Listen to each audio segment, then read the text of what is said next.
Enrique Rodriguez, congratulations. You are indeed first.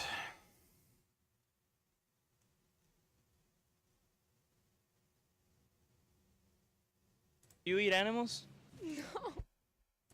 How not to break your shin. Look at this. What is this? This is shin bone, boss. It's not shin bone. I got this out of my cigar humidor. It's a little piece of wood, but it's going to explain you why certain people break their shin bones when they go for a low kick. Now, you can already see that, imagine this is your shin. It's not really like this. It's a little thicker. Some places it's a little bit triangle shaped, but one front is flat and the other side is different. That's what I'm talking about. It's flat and the other side is not. Now, breaking something like this, it's much easier than to break it like this. This is much stronger because it's thicker. And that's why people, especially Thais, they like to kick up till down because this is located like that on your shin, on your leg. So now if they kick, they don't want to hit with the flat part, because if they hit with the flat part, if I'm standing in front of him, I give him a low kick and I don't open up my hip and he checks, I'm going to hit with the flat part, and chances that I will break my shin are very high. At Karate Combat, there was a fight, the main event, that was in Greece. I was the commentator, and they had an open stance. An open stance means when somebody's a southpaw, the other one is orthodox. And in Karate Combat, they were not allowed to kick above the knee, but only below the knee. And the first thing the guy does is kicks below, and I'm commentating. I say he shouldn't do that. It's very dangerous. You can break a shin bone like that. And as soon as these words left my mouth, he kicked again, snapped the shin bone in half.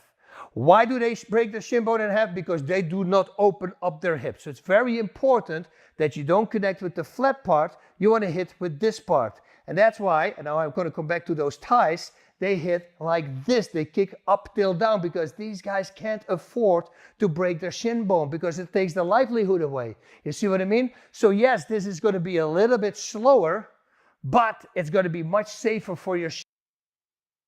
There's a lot of talk about artificial intelligence these days. Artificial intelligence this, artificial intelligence. Watch Jose Aldo calf kick.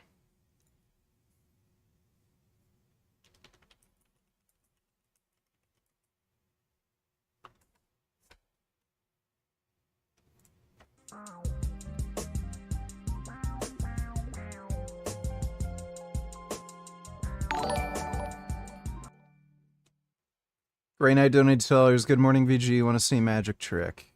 Let me see.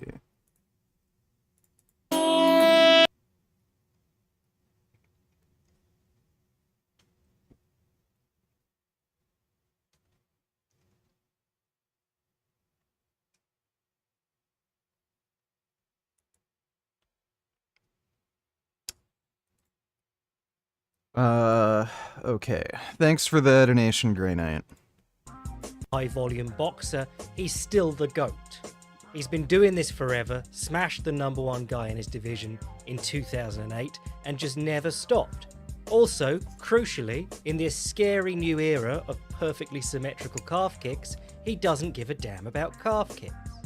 Let's throw back to the Filthy Casuals Poirier vs McGregor 3 preview to recap on why the calf kick has become such a big deal. The current low kicking meta within MMA is an interesting one. Part of it is the focus on kicking below the knee with the calf kick.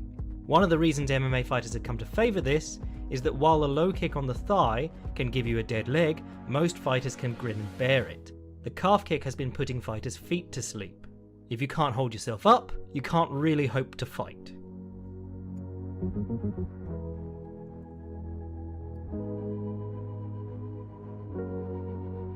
Another reason is that picking up the leg to check a low kick places the kick lower on the leg. If you're kicking the thigh and the man picks his leg up, you end up kicking the hardest portion of the shin, right underneath the knee. But if you're kicking at the calf and the opponent picks his leg up, you end up kicking lower down the leg, where you are less likely to get hurt. Against Pedro Munoz and Renato Moicano, Jose Aldo used two different techniques to completely diffuse the calf kick. The first was to use his check as more of a lower leg evasion. He didn't raise his knee and present the opponent a softer connection lower down the shin. He instead hinged at the knee and swung his lead foot back to his opposite knee. This left the opponent to kick underneath his lead leg and throw themselves out of position. That's all well and good as a way to ruin a single calf kick attempt, but good striking is about deterring the opponent from doing it again. Aldo's hinge at the knee allows him to stay basically in his stance and retreat his lower leg without actually giving ground, meaning that the moment his opponent misses a break your leg in two calf kick, he's just turned his back on Jose Aldo. Then there's Aldo's second method, punishing the calf kick. Everyone and their mum tries to do this by stepping out into the calf kick and trying to point their shin into the kick. Sometimes it works, as when Uriah Hall snapped Chris Weidman's shin. But most of the time, fighters eat the kick before their weight is firmly set and end up losing their balance. It seems like the most damaging calf kicks are also the ones that find a fighter trying to push in. Aldo's answer is to do what he loves, pivoting. Aldo's takedown defense is pivoting, Aldo's ring craft is pivoting, Aldo's favourite counters come on the pivot, and Aldo's new check is a pivot. Except this time it's around the back foot. Aldo pivots on the ball of his back foot and draws his lead foot in, shortening his stance and turning his whole stance out towards the opponent's kick. Notice that this takes him away from the kick rather than stepping out into it, but also presents the front of his shin to the kick and keeps him in a sturdy stance at all times. Because it is also a small retreat, it can cause the opponent to miss or have them connect with their foot rather than their own shin, a really bad outcome for them. That isn't to say that Aldo won't step in on calf kicks. When Munoz got too close and kicked anyway, Aldo would step in and punish with body shots. He just didn't try to step in on Munoz's kick from outside range. The Munoz fight was a public service announcement by Jose Aldo. Every single fighter in MMA right now should be trying to use this pivot to punish the calf kick. And so far, aside from Jose Aldo, no one is. Interesting. Will you do more gaming in the future? Yeah. I am going to play more games eventually. But what I find most interesting about AI, no one ever talks about. It's that we have no idea why they work as well as they do. I'm not talking about what's sometimes called the black box problem, which is that no one really knows why an AI comes to this or that conclusion. You feed it data, ask it a question, and it gives an answer, but it can't explain why that answer makes sense, and sometimes not. It's like a teenager, but without the eye rolling. Somewhat dated but illustrative example of the black box problem was the AI tasked to figure out which patients who presented in an emergency department were at risk of pneumonia. It found that people with asthma were at particularly low risk.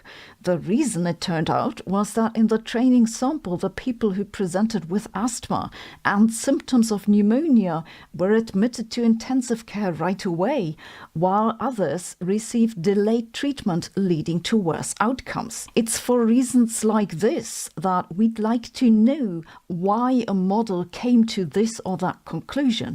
We don't trust black boxes, and indeed there are many efforts to make AI explain its reasoning. But this is not the problem that I'm talking about today. I'm also not talking about the problem of badly specified goals that can lead to unintended outcomes, like a recent study by researchers from the University of Oxford who asked an AI to minimize the number of crashes in a train network. The AI concluded quite reasonably that you can't crash a train that never leaves the station, so it just stopped all trains.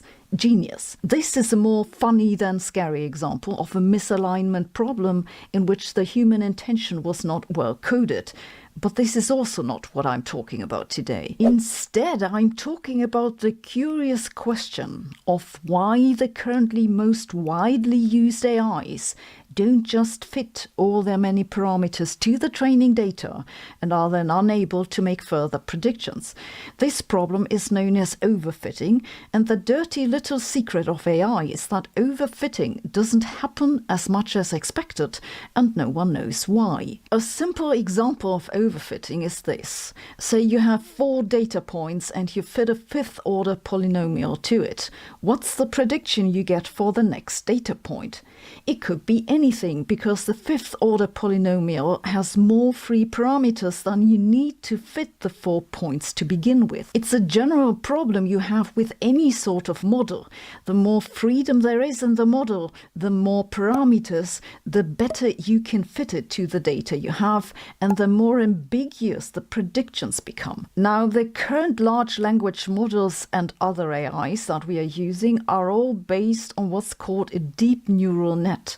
These are basically big sets of numbers called weights that are adjusted during the training, so that when you later enter a query that was not in the training data, the neural net can match that to an existing pattern and give a right answer. The currently largest neural nets have several hundred billion up to 1 trillion or so parameters. The funny thing is now that the neural nets don't overfit even if they could. You see, with any model, you have to reach a balance between how well you can fit each individual data point and how sensitive you are to these points. If you're very sensitive to each point, then you're overfitting and will not fit new data well. Let's suppose that the horizontal axis here shows how big the error of the model is on new data, and the vertical axis shows, loosely speaking, the number of parameters, so the complexity of the model, if you wish. A simple model is very robust but can't fit the data well. Now, if you increase the number of parameters, then the performance increases because you can fit the data better. There's a sweet spot, and after that you fit all the data that you have, but new data isn't fit well. This is overfitting. The weird thing is now that with neural nets, if you just keep on increasing the number of parameters, the curve goes down again. This has been dubbed the double descent in a 2019 paper. Why does that happen? No one knows. The speculation that makes most sense to me is that models don't overfit when they could, because the overfit isn't stable under something that happens during the training runs. They almost always default on a fit that's dominated by as few relevant parameters as possible, and then fine-tune with the remaining parameters. But it's unclear whether that's correct. I find this a very interesting problem because I think it'll tell us something. If I'm fat, I can gain muscle and lose fat. But if I'm skinny, I need to be in a caloric surplus, right? Even if I'm eating 1 gram of protein per pound of body weight, there's no way to gain muscle while being skinny when in a caloric deficit or maintenance. You don't need to be in a caloric surplus, even if you're skinny, to build muscle. It would help, though. So, yeah, if you're skinny anyway, it doesn't really make sense to just eat at maintenance. You may as well be in a small surplus. If you're really paranoid about getting fat and you don't want to have any extra body fat, you can try to eat around maintenance. But again, a lot of people find they stagnate if they do that. So you can try it, but if you feel like you're stagnating in your training, then yeah, you probably have to eat more. Thanks for the donation though, Jaquavius. Hope that answers your question. About how the human brain works or how complexity arises in general. I also think it might be a good idea to figure out how the software works that we're handing the world over to, but maybe that's just me. Artificial intelligence is really everywhere these days. If you want to learn more about how neural networks and large language models work, I recommend you check out the courses on Brilliant.org. All courses on Brilliant have interactive visualizations. In the ESU, the Extended Seagal universe, the Bushido Masters have been prominent and provided great entertainment. Especially this bloke. He is definitely one of my favourites. 打了5鞭，一鞭、2鞭、3鞭、4鞭。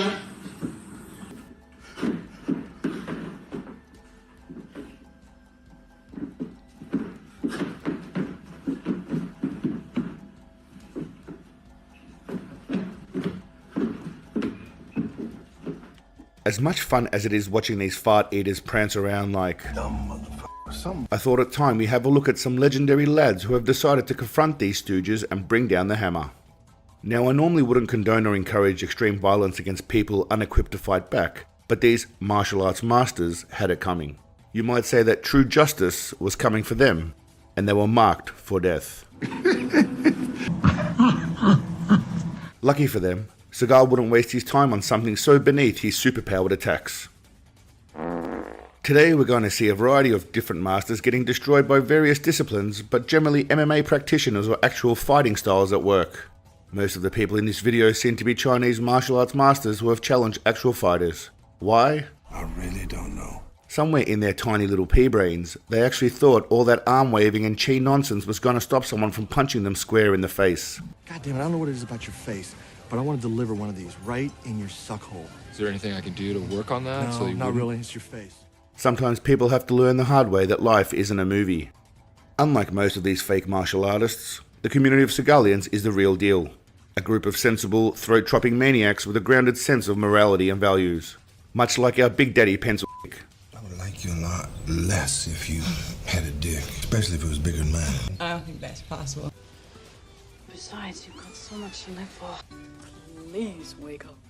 To join the fastest growing spiritual awakening today, think about liking and subscribing. There are rumors that if we ever get to 50k subs, Big Daddy will come down and shower us all with his juicy ball sweat. What? Yep. What? A man can dream. A man can dream. Now, the common thread with most of these Chinese martial arts masters is their extreme delusion and misguided belief in their craft. Tai Chi and Kung Fu look cool, and I'm sure when incorporated with actual fighting techniques like kickboxing, boxing or wrestling, they might provide. That is a really, really bad idea to do this like testicle conditioning shit. If you're getting repeated hard hits to your testicles, it will actually damage them permanently, and you might have it'll give you like low testosterone, and then you'll have to be on TRT and shit. Do not do this. Provide some unique perspective or advantage, but when used alone, they are pretty useless. Unless you are a coat rack.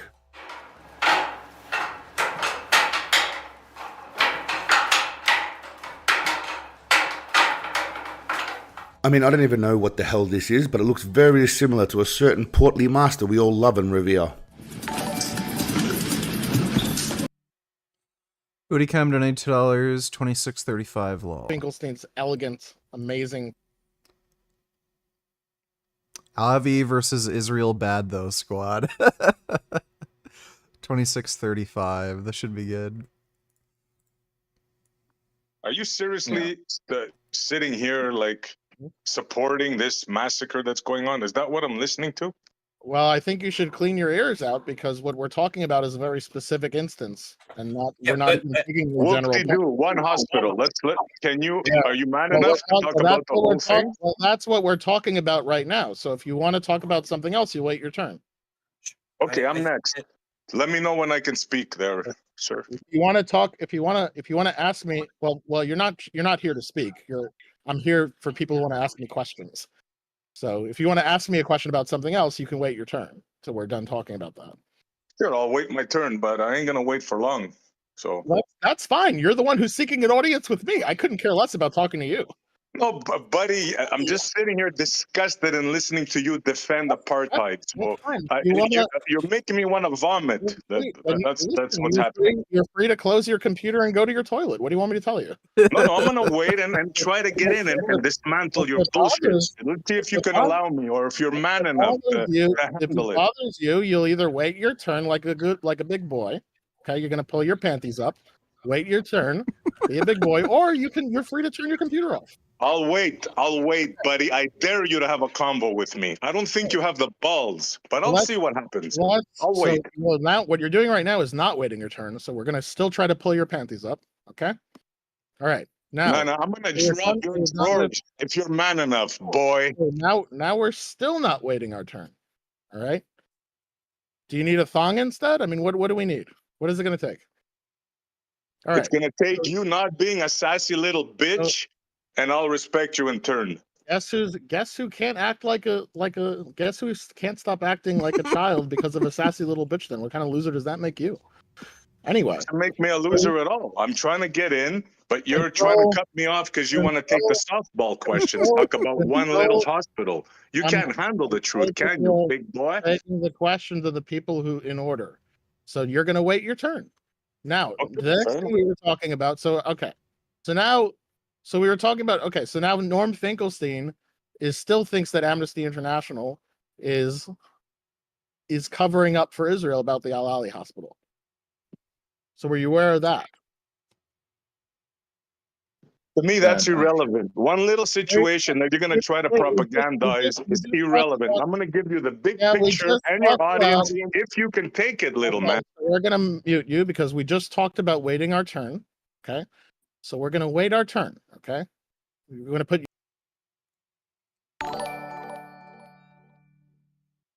But where would the extra mass come from? If I'm trying to gain say 20 pounds of muscle, it'd have to be from surplus calories. No? Can't create 20 pounds of mass from nothing. Yeah, I'm a little paranoid about gaining fat. I hate having a fat face so much. So, your body has a sort of complex way of nutrient partitioning. So even though you're not getting in a surplus of calories, let's say you're actually in fact in a deficit, you can still build muscle if there's a strong enough hypertrophic stimulus. So if you're doing very rigorous hypertrophy training, you're in a deficit, the amino acids you're intaking will be used to build muscle, but because you're in a caloric deficit, you will end up losing body fat. Now, if you're very lean, or if you're in a very large deficit, the hypertrophic stimulus that you're getting from training might not be enough to actually cause muscle growth, and you'll either stagnate or even lose muscle, possibly. So yeah, being in a caloric surplus does encourage more preferable nutrient partitioning for building muscle mass. But it's not absolutely necessary. But again, if you're worried about getting fat and you're eating either in a deficit or at caloric maintenance and you aren't building any muscle, you're not getting any stronger, then that's a good indication that chances are it's your diet that's holding you back. Thanks for the donation, Jaquavius. You're in the corner. We're going to put you in a corner and we'll unmute you when it's your turn. Okay. Yeah, I'm actually for you just taking his questions. It seems like it'd be more. Well, he's not even second. The next person was the frog or whatever, because he was talking about bombing hospitals head on or bombing wards head on. So I want to ask him, like, is he aware of any instances while there were people in the wards, not an empty hospital or not an empty ward? Is he aware of any instances of Israel bombing any hospital or ward, as opposed to a hospital being damaged from a bomb that landed external or outside of the hospital or outside of the ward, not like actually hitting the building or something? Sure. So I think there's a few things here. One, I think it's important to acknowledge that, like, even in like this like very specific criteria of bombing, by November 10th, more than half of the hospitals in Gaza had been forced to close. Okay, this is not answering my question, so we're gonna listen. Yeah, no. So just the point of process. If you like, I don't know how you do things in other servers. In this server, when we're asked the question, we just directly answer the question. We don't try to be like, oh well, it's important to contextualize this and all these are the hospitals that are like working and these are the hospitals not like no. We don't do that. Like, the question was very specific and pointed. Let's address that. Sure. The International Eye Care Center was struck on October 10th and 11th with bombs. Wait. Palestinian... Wait. 1 second. Okay. Wait. Just remember what the question was. The question was any hospital or ward struck? It was it struck head on, and was it when people were in there? So because here's the things I'm willing to grant. I'm willing to grant a medical healthcare facilities may have been struck head on while people were not there. I'm willing to grant that. I'm also willing to grant that hospitals or medical care facilities were damaged by bombs, and that gets reported as struck or targeted. So what I'm interested is not you Avi isn't on TRT, dude. He's fucking blasting. saying the eye care facility was struck. What I'm interested in you saying is clarifying when you say it was struck, what that means. Does that mean that the bomb actually straight up landed on? Booty Cum donate $2. Do you think he learned his lesson and pulled his panties up and being sick? Probably not. He's a pro-Palestinian, so they're kind of all children and retarded. Thanks for the donation, though, Booty Cum. On the building, or as opposed to being damaged and got cold struck or targeted, and B, were there people in it when that happened? Sure. Would you qualify hitting an ambulance parked directly outside the hospital as hitting the main building? No, I would not. Of course I wouldn't. Especially given the utilization is no, because remember what was asked. What was asked was the building hit by a bomb? It wasn't, was an ambulance outside of the building hit by a bomb? Now we can go, and this is without going into, notice how I'm not even going into any justifications about Hamas using ambulances or anything like that, even though I could, because that also isn't like part of the question. The question is just very simple. So I'd appreciate it if the question is answered and not some question I didn't ask. Sure. If you don't have an answer now, if you're looking, it's fine. But just say yeah, sure. Yeah, I'll look for a specific example that meets this criteria. You can move on to the next person. Okay. And now Farago, you were in queue? Yeah. Okay, what's up? Yeah. Hey, I was just wondering why you were interested in the probability of the RR being above 20 instead of 0. Below. Yeah. Well, because think about it. I'm interested in being above, not below. Because think. Right. Yeah. Because think about it. If you're answering a question, because it's to answer the question of updating your priors. So if your priors about Israel committing a genocide are, whatever, then the update is going to require 2 points of information. Like you have an observation, and then you're going to want the probability of that observation on the hypothesis of genocide being on the hypothesis of the genocide hypothesis, and the probability of observing the RR least that extreme on the non-genocide hypothesis. So if the observation in this case is RR above 20, which is like Israel, then damn, I didn't know that's how that works. The body is amazing. Thanks, man. I'll probably be in a slight surplus and then diet down when I get too uncomfortable. I'm off to the gym to make righteous gains. Cheers. May the god of gains bless you with more gains, sir. Thanks for the donation, Jaquez. Oh my god. That's a baby penguin.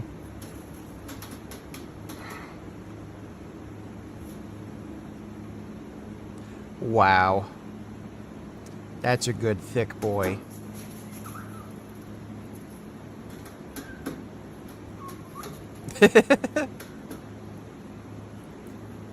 Oh my goodness, he's 14.35 kilograms. Or is that pounds? It's probably kilograms. That's a big heavy boy. So chunky. Oh my god. Dude, if I could get paid to weigh penguins all day, I would be a very happy man. That's amazing. You're just gonna, in order to update the priors, that's what you need. You need the mathematically what you're gonna want to do the update. VG, any tips on pull-ups? Can't stay up for even 3 seconds. So, are you asking me on how to increase the amount of reps you can do on pull-ups? Or are you doing some weird, stupid shit where you're trying to do isometric holds where you pull yourself up and then you hold for as long as you can? One, I don't know why you'd want to do that. Two, the way you're probably going to be able to increase your isometric hold strength is just by increasing the amount of pull-ups you can do anyway. But if you, so let's see, weighted pull-ups should be doing 5 the most, then take off some, then 10, then,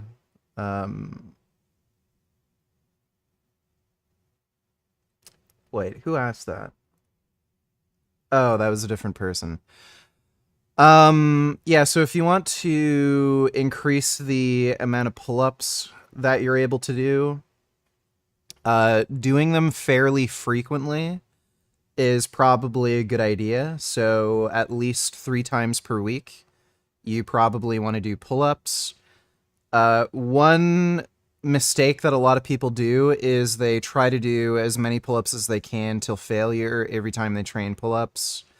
You don't really want to do that. You want to stop at about 1 to 2 reps shy of failure.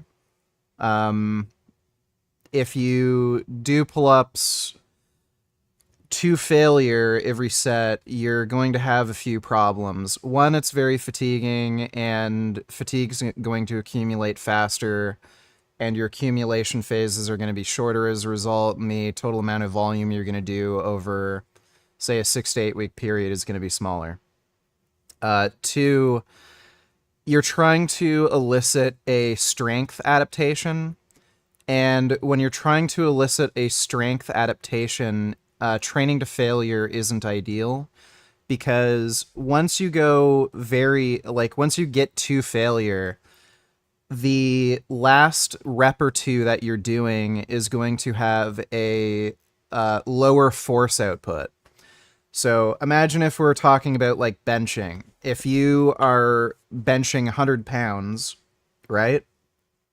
The first rep you do of 100 pounds on bench is going to be very fast. Now, if you can do 10 or 15 repetitions with 100 pounds on bench, by the time you get to that last rep, it's going to be very slow and it's going to be a grinder.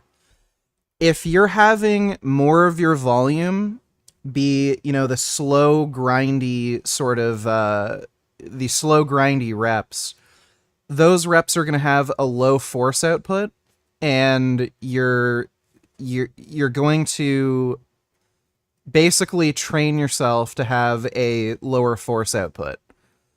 So you want as much of your volume as possible to have a very high force output, where you want to be able to move the weight with a high amount of speed.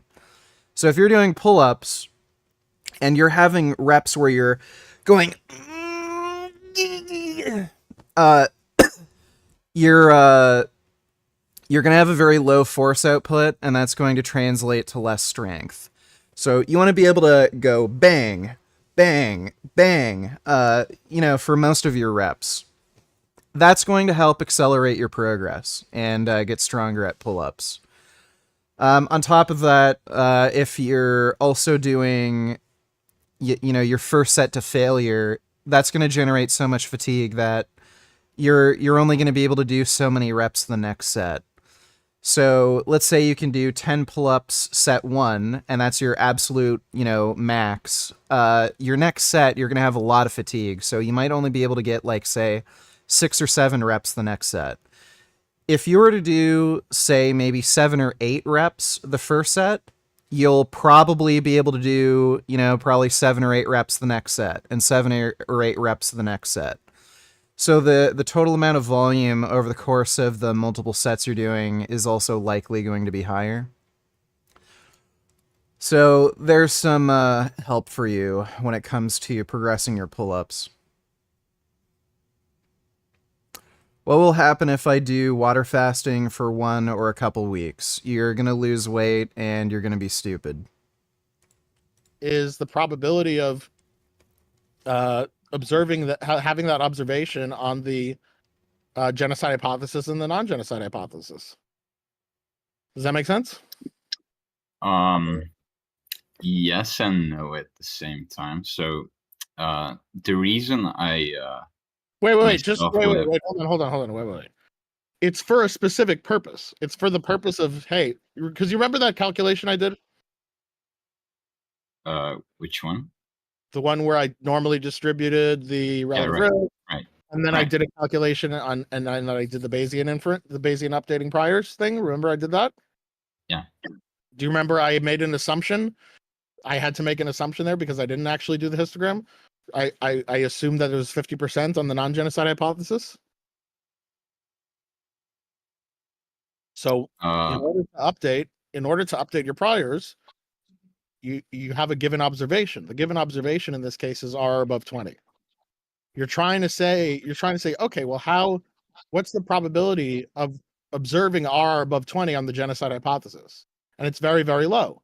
However, yeah, sorry, go on. However, it could also be very, very low for the non-genocide hypothesis too. And if that's the case, it's not much of an update, is it? If it's equally low on, because look, if the R above 20 is equally low on the non-genocide hypothesis as it is on the genocide hypothesis, then you don't even update at all. So to find out how much you update, you need both probabilities for the genocide and non-genocide hypothesis for the same observation, not a different observation. So it's just that's just a matter of me getting the probabilities for the same observation. That's all. All right. Okay, so the misunderstanding on my part was then I thought that this was basically the like analogous analysis to N. So what you did, right, is it's assessing the non-genocide hypothesis by assuming genocide and seeing the p-value, right? I thought it was like the reverse of that. Oh, no. Yeah. No, it's just a matter of getting both of the of getting both the probability. Could you please do an impression of Jordan Peterson religiously admiring the dog of wisdom?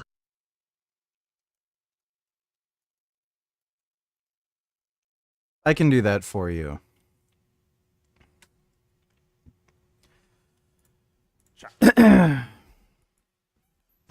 Just give me one moment.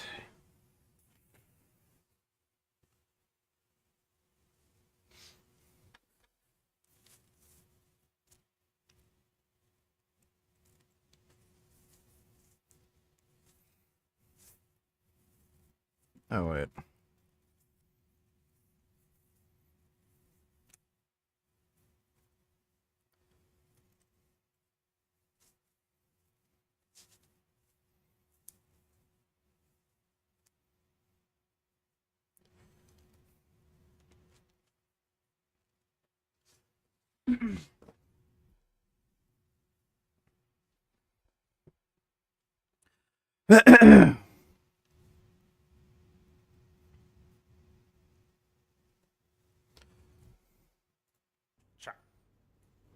Chihuahua, Chihuahua, Chapapa, Chihuahua, Cha-cha-cha-cha-cha-pa, Shandy-bundy, Honey-patatandas, Hata-patatata, Papas Gatito, Patakata, Chihuahua. Now, this Chihuahua is asking for money. He thinks he deserves something. Well, what exactly is it that you deserve? If we look at Christ, Jesus, he gave us the wisdom that we don't deserve anything. The only thing that we need to do is bear our suffering, just as Jesus bore his suffering by carrying his cross. We have to bear the burdens that we face every day. We don't just get to be granted millions of dollars, win the lottery, and have everything be easy. No, you have to be stronger. You have to face the threats and the slings and arrows that come at you and bear it with pride and dignity.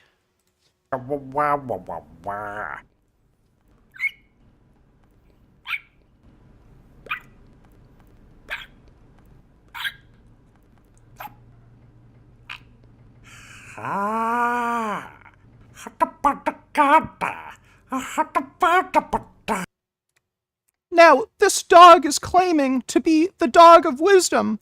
Now, before we can just say this is the dog of wisdom, we have to first agree upon what is a dog and what is wisdom.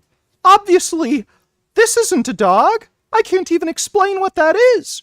Now, a dog is something that we recognize as being a dog. Identity has to be both proven and agreed upon. Now, does this dog think he's a dog? Well, there are women who aren't exactly women who claim to be women. But as we can see, this is clearly a dog. So, yes, this is a dog, but what is wisdom? Well, I don't think anybody really knows what wisdom is because, well, anybody can just come up with any random ideas. The only real wisdom is, of course, in the Bible and my book, 13 Rules for Life and How to Get Away with Lying. I want madness. Katahantas. Abadakaba. Patadada. I want the madness. Tapadaka katapa. Now, if this is supposedly a dog of wisdom, why would he grant the Chihuahua a bone? Now, again, do we just get whatever we want? Is that what life is? Just a myriad of pleasures just thrown at us without any effort? No, you have to clean your room. You have to brush your teeth. You have to buy my book. You have to do all of these things in order to climb to the top of the dominance hierarchy. You don't just get a bone because you deserve it. These are things that have to be worked for and earned. Wonder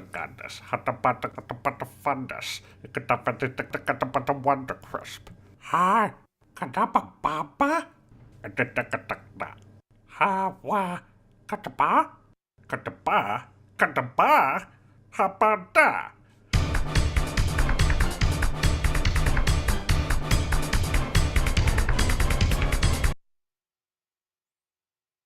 I have no words. All right, there you go. Hope you enjoyed that, Avi Duder.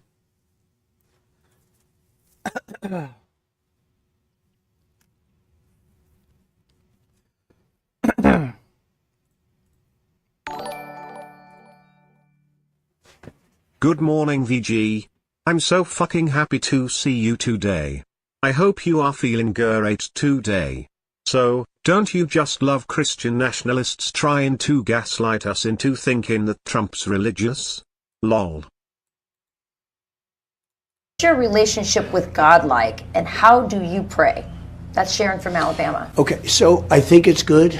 I do very well with the evangelicals. I love the evangelicals. And I have more people saying they pray for me. I can't even believe it. And they are so committed, and they're so believing. They say, "Sir, you're going to be okay. I pray for you every night." I mean, everybody, almost. I can't say everybody, but almost everybody that sees me, they say it. It's such a beautiful thing. You know what's a beautiful thing too? When you look at all of this bad stuff. None of that is an answer. Stuff going on. They have nothing to look up to. They have no God. They have no anything. They kill people. They beat people. They push people into subways. There's just nothing there. Religion is such a great thing. It keeps you. You know, there's something to be good about. You want to be good. You want to. It's so important. And I don't know if it's explained right. I don't know if I'm explaining it right now. But when you have something like that, you want to be good. You want to go to heaven, okay? You want to go to heaven. If you don't have heaven, you almost say, what's... This, he talks like a kid who didn't prepare for his oral exam and is just making shit up on the spot. The reason, why do I have to be good? Let's not be good. What difference does it make, right? What's your relationship? Yeah. Well, Trump's not religious, but thanks for the donation, finger my ass. Who's bigger right now, Avi or Prime Vince McMahon? Probably Vince McMahon. What is this? Abilities of both hypotheses expecting a given observation for the same observation. That's all. Okay. I mean, yeah, All yeah, right. that makes sense. Okay, now where's the? Okay, now we can go to this guy. All right, so See Montreal, what's your question? All right. First of all, apologies. We got off to a bad start. That's unlike me. I'm usually a gentleman. So let's get that out of the way. No worries. I'm sure. Listen, you're upstanding chap. All right. All water under the bridge. Thank you. All right. So now, I must confess, right? I get a little triggered when I hear people supporting this apartheid state, this genocidal state. Wait, but do you have a that is question? using- Sorry. Wait, but this was to ask questions. Do you have a question? Oh, yeah, sure. Do you believe the current state of Israel is a genocidal maniac state that is killing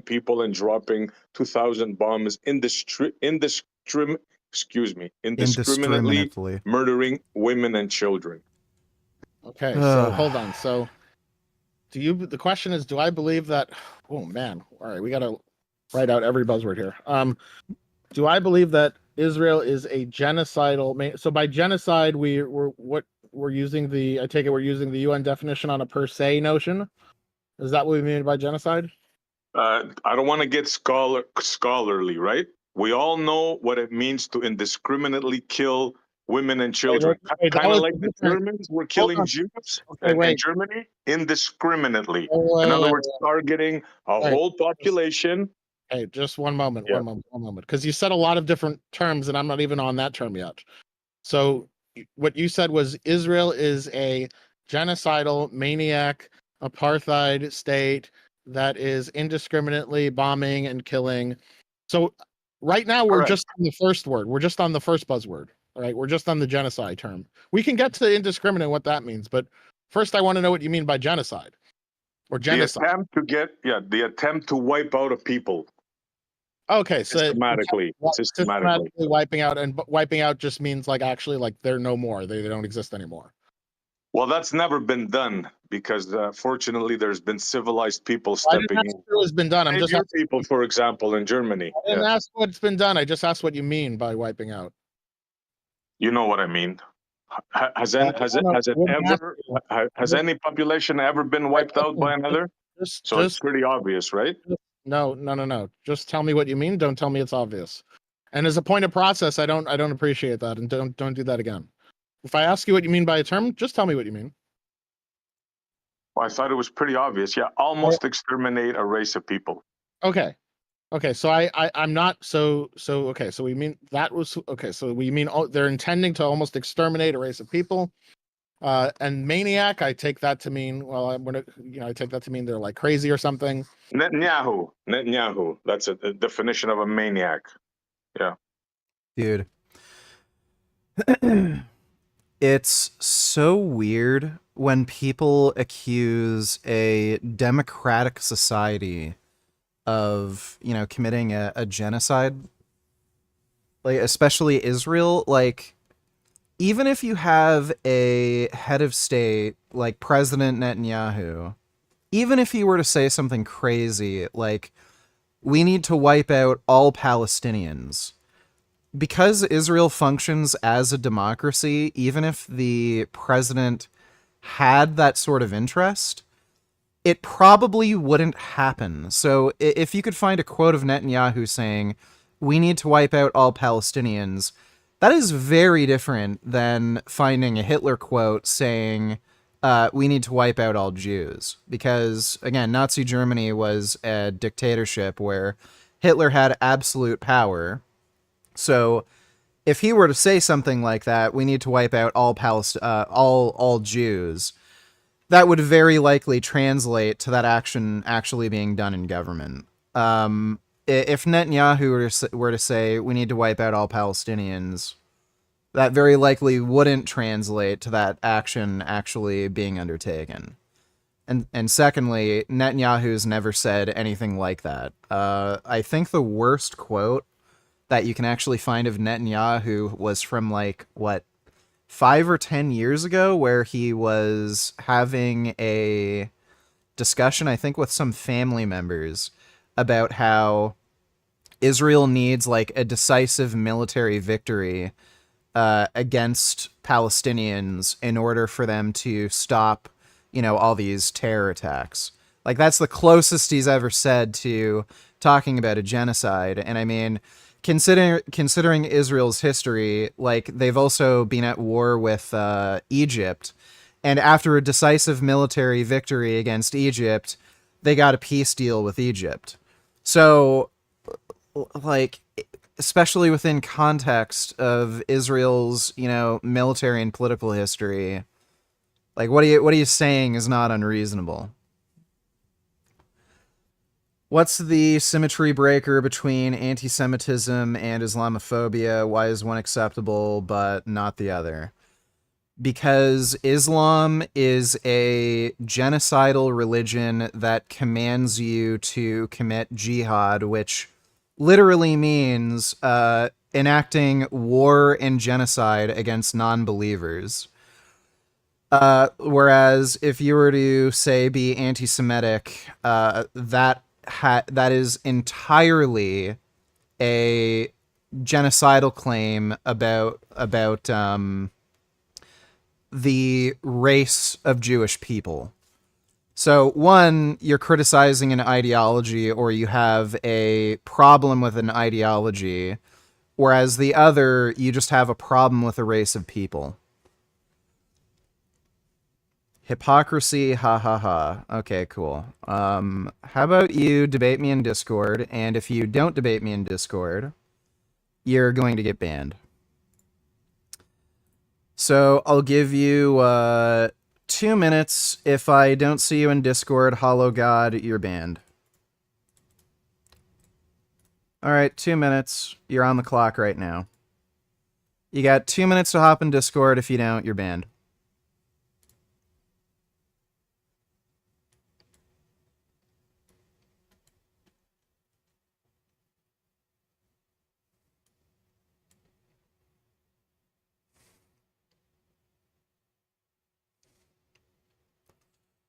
Clock's ticking.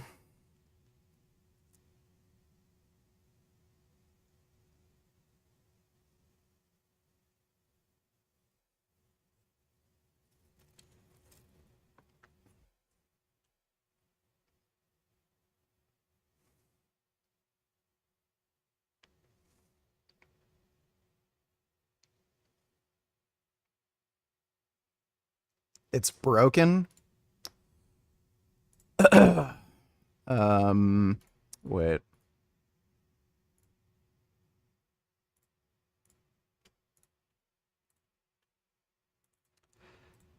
Here you go. There's the link. That should work.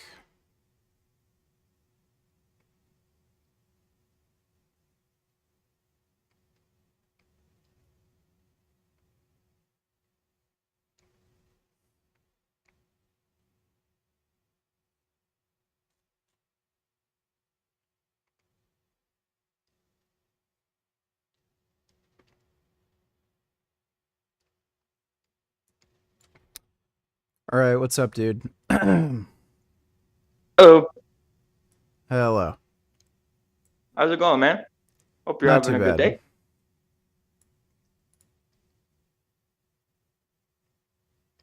So you called me a hypocrite over something? Oh, there's a lot of things that I've seen hypocrisy through, you know. I'm not trying to say I'm innocent or anything. I'm just saying that you know, you have to constantly be aware of that and fight against it. Okay. Like what?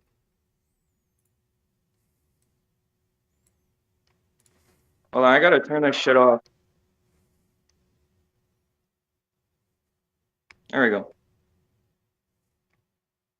Well, you claim to care about animals for one thing, but by definition, humans are animals with consciousness, and you wouldn't be holding so much hate for all humanity, you know. Okay, how many people have I killed? Killing isn't abuse. Right, so how many people have I It's not the only abused? form of abuse. Hating and shitting on people is another form of abuse. Look up the Okay, so actual because definition of I abuse if criticize you'd like. people, I'm abusing people? Not criticizing, but I'd say when I came into your stream, actually good-hearted and trying to change and trying to be a better person, you drew a picture of me sucking on a dick. Is that not abuse? Is that not making me feel bad? You I don't supporting fucking your care. chat, fucking calling me names and calling me down and all that shit? Okay, so I'm a hypocrite because I believe in veganism, but I drew a picture of you sucking a dick. That's what's hypocritical. I don't Okay. even know what the fuck you look like. Somebody asked me to draw you, and I just drew some random fucking figure. Like, why are you being such a bitch? I don't actually care though. I care more that you're being a hypocrite. That's the thing. You brought that up as a point of hypocrisy. So that's your Because point of it is hypocrisy. I'm hypocrisy, but you vegan. like me so. So it's hypocritical to be vegan and draw a picture of somebody sucking a dick. Here, hold on. I'll look up the definition of hypocrisy for you because I think you're uneducated on that fact. Hypocrisy is the practice of feigning to be what one is or not, or to believe what one does not. So Alright. I'm a hypocrite because I'm vegan, but I drew a picture of you sucking dick. No, because hold on. Definition of abuse. Or definition of violence, sorry. Behavior involving physical force intended to hurt, damage, or kill something. Okay. Strength of emotion or an unpleasant or destructive natural force. Okay. I would say, yeah, shooting. So I'm a natural hypocrite force. because I claim to be vegan, but I drew a picture of you sucking a dick. All right. So, what is your definition of veganism then? My definition of veganism would be the philosophical ideal and practice of granting human rights to animals. All right. Well, if you practice that, then you would care about the human rights of human animals. I do. But you're infringing on mine, shitting on me, and shitting. What right do you have to not have somebody draw a picture of you sucking a dick? Hold on. So can you show me like a human rights code, either the UN Human Rights Code, American Human Rights Code, whatever, where you can't draw somebody sucking a dick? Genocide, torture, or arbitrary arrest. All right, hold on. Torture. The action or practice of inflicting severe pain or suffering on someone as punishment or in order to force them to do or say nothing. Yeah, I'd say that's you drawing a picture of me sucking a dick. So there you go. So have you ever ridden a short bus to school or gone into a special class or anything like that? Why would that matter? Why would that matter? I just found all the hypocrisy in your bullshit, son. So you think under the Human Rights Code it's illegal to draw a picture of somebody sucking a dick? It's not illegal, no, but by definition, you know. Well, it's if going I'm against violating the human Human Rights Code, it would be illegal. Oh my god. Okay, if you break a law, So why that isn't would be killing illegal, animals- right? So why isn't killing animals illegal? Okay, well, that would be question begging because I believe animals should have the same rights as human beings. Hold on, let me look up what question begging is. It's when you make an argument where the premise I assumes the don't want your truthfulness of the definition. conclusion. Yeah, actual definitions. Classical, rhetorical, and logic. Begging the question or assuming that conclusion is an informal fallacy that occurs when an argument premises assume the truth of the conclusion. All right. Yeah, so when I say animals should be granted human rights, and then you say animals don't have human rights, that would be question begging.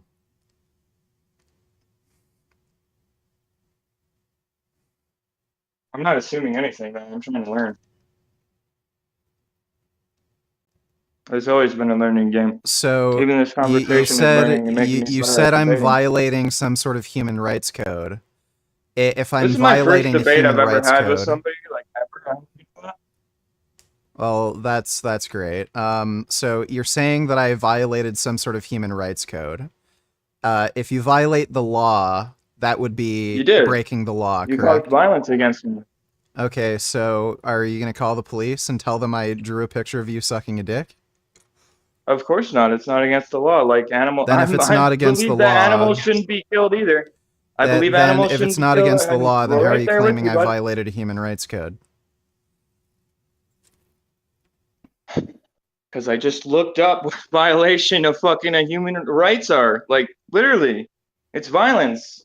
Okay, then you should be able to call the police and have me arrested. No, because that's against the law. That's not the definition of what I just said.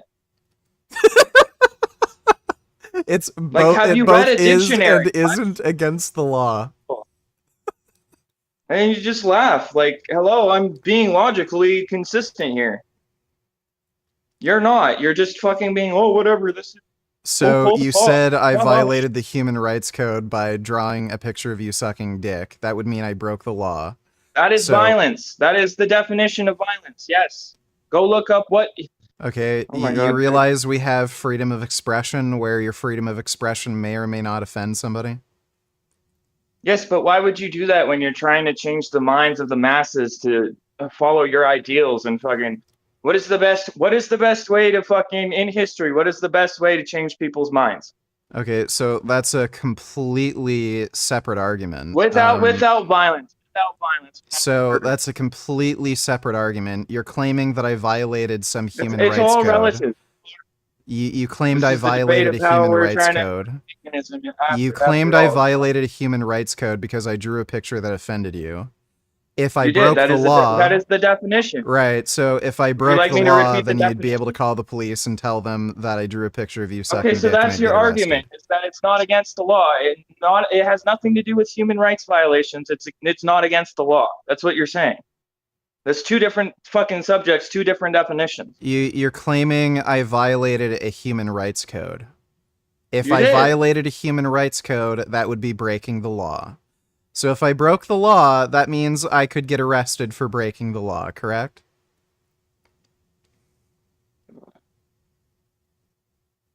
Hold on, let me look up the definition of law.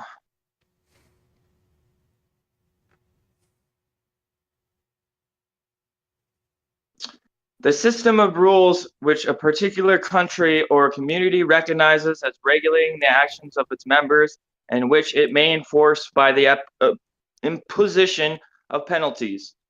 A rule defining correct procedure or behavior in a sport. There you go. It has nothing to do with human rights. It's just the laws that we've came up with to dictate and shit in our countries. Okay, I'm gonna Literally draw in the another same picture country of as you you. sucking a dick, and you can just call the police. Okay, well that right won't now, change okay? any minds. Change minds of veganism. Then you be Abbeville, and I will continue to do so. You can continue to be a hateful nihilist, and I will continue to be a fucking wonderful utilitarian, fucking changing people's minds like Gandhi and shit. Okay, You know, so through actual you can peace and love call and fucking consent. 911 right now, and tell has them nothing to at do this with very human moment I'm Just drawing because a we picture base of our you laws sucking on a human dick. rights doesn't mean that all human fucking rights are fucking laws. Yes, a human right would be law. Have you read a dictionary, bro? Like, I'm literally Googling these definitions as we're speaking and reading them at fucking millisecond speeds. Like, hello? Okay, I'm almost done drawing the picture. It's on my screen right now. You might want to call the police. I had to close my YouTube so I could talk to you, bro. I don't know. I Right, don't well, want to call see you. call I the don't cops care. right now. I'm drawing a picture of you sucking a dick. Okay, well, that would be infringing on my rights, but it's not against the law, so I can't do anything. I'm sorry So about how that. can something infringe your rights but not be breaking the law? The same thing on, you know... Oh my god. Hold on.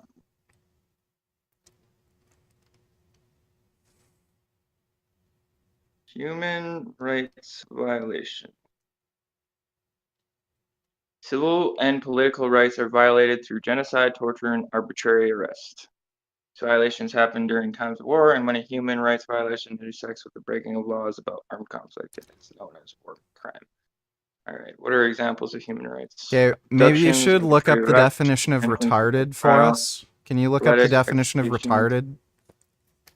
Sure, it will do. Retardation.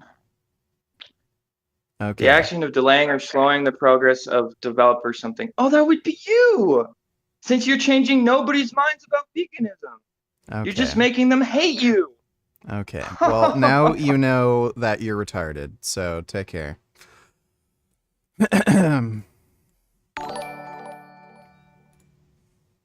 Can you please draw a picture of Hallow Good sucking on a penis? Already done. So there you go. Thanks for the donation, Adios. Oh, you donated that 3 times. Well, or no, 3 different people. Richard, please can you draw Hallow Bat sucking a big dick please, thanks. Oh, that's good. 3 different people had the idea.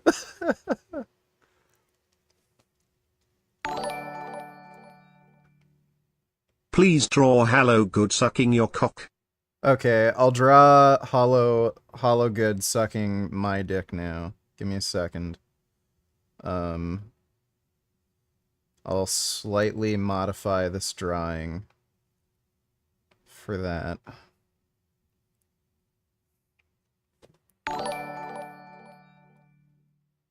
Breaking news: women are no longer choosing bears over men but now apes. Okay, I'll look at that in a minute, Dodo. Just give me 1 second.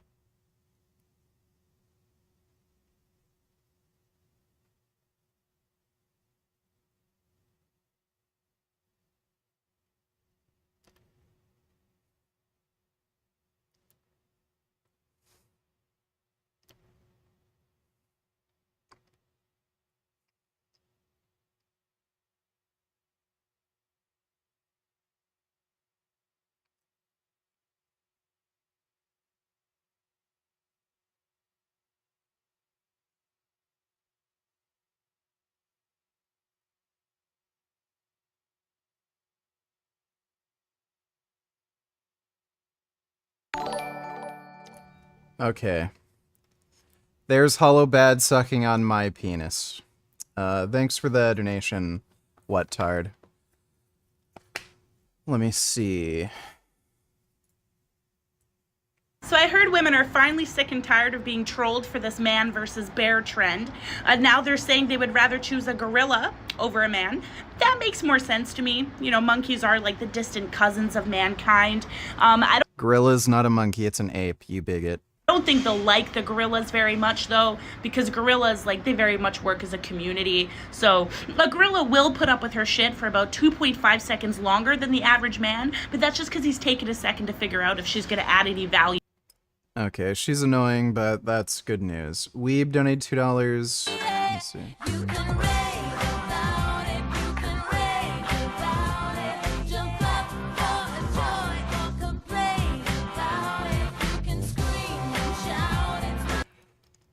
I've never heard of that anime, but thanks for the donation, Weeb. I think this part of the song, when I encounter these kinds of crybabies like Hollow Knight. Okay, yeah, that makes sense.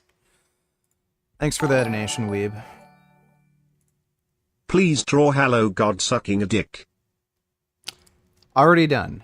Already done. Thanks for the donation, though, one. Please draw Hallow Good in a special ed class learning how to suck cock. Okay, I can do that. Plaza draw Hollow Good in a special ed class learning on how to suck a cock. Alright, I'll do that for you. Hey, what's up, dude? You have your mic muted.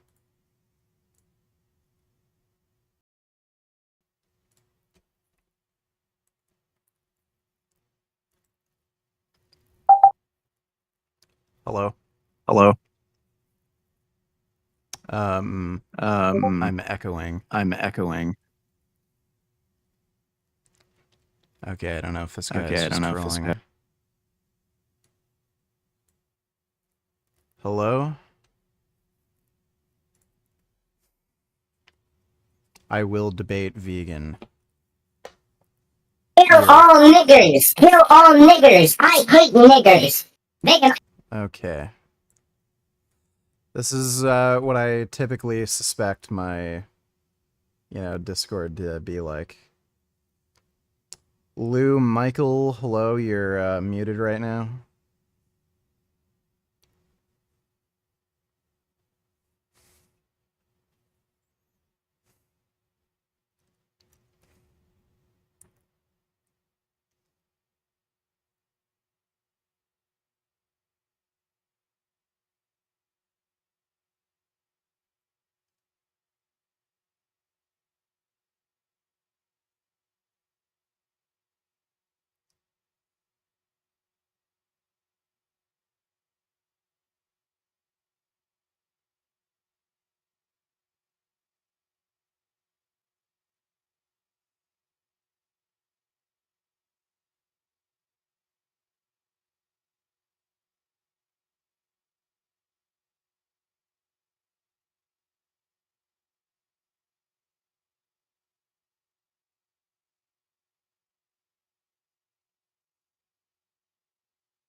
I don't know what this person's doing in my Discord, but... Hello? You are now in my Discord and your mic is muted.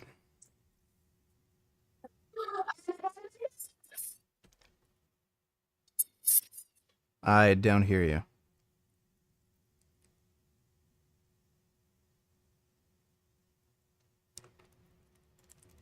What are these people doing? Okay, you're back in the debate room. Hello? Hey, can you hear me? Yeah, I can hear you. All right, awesome. So I am not pro-Palestine, but I do have an argument that somebody made to me that is pretty pro-Palestine, and I thought you might find it interesting. Okay. So it says that, let me turn off the YouTube so I don't hear myself twice. Okay, so she says that Israel knew of the attack for at least a year before it happened. And then even though they have such a great military, they let 3 hours go by before they responded to the attack. It says this was their plan all along, to continue what they started with the Nakba and Nasba. Yeah, so I haven't seen any evidence that Israel might have had intelligence of a attack planned ahead of time. I don't know what that intelligence was exactly. It might have, like, I don't know if they had a particular date, but usually when it comes to intelligence like that, they'll have some kind of, you know, warning that, okay, Hamas is planning like a big attack sometime this year, something like that.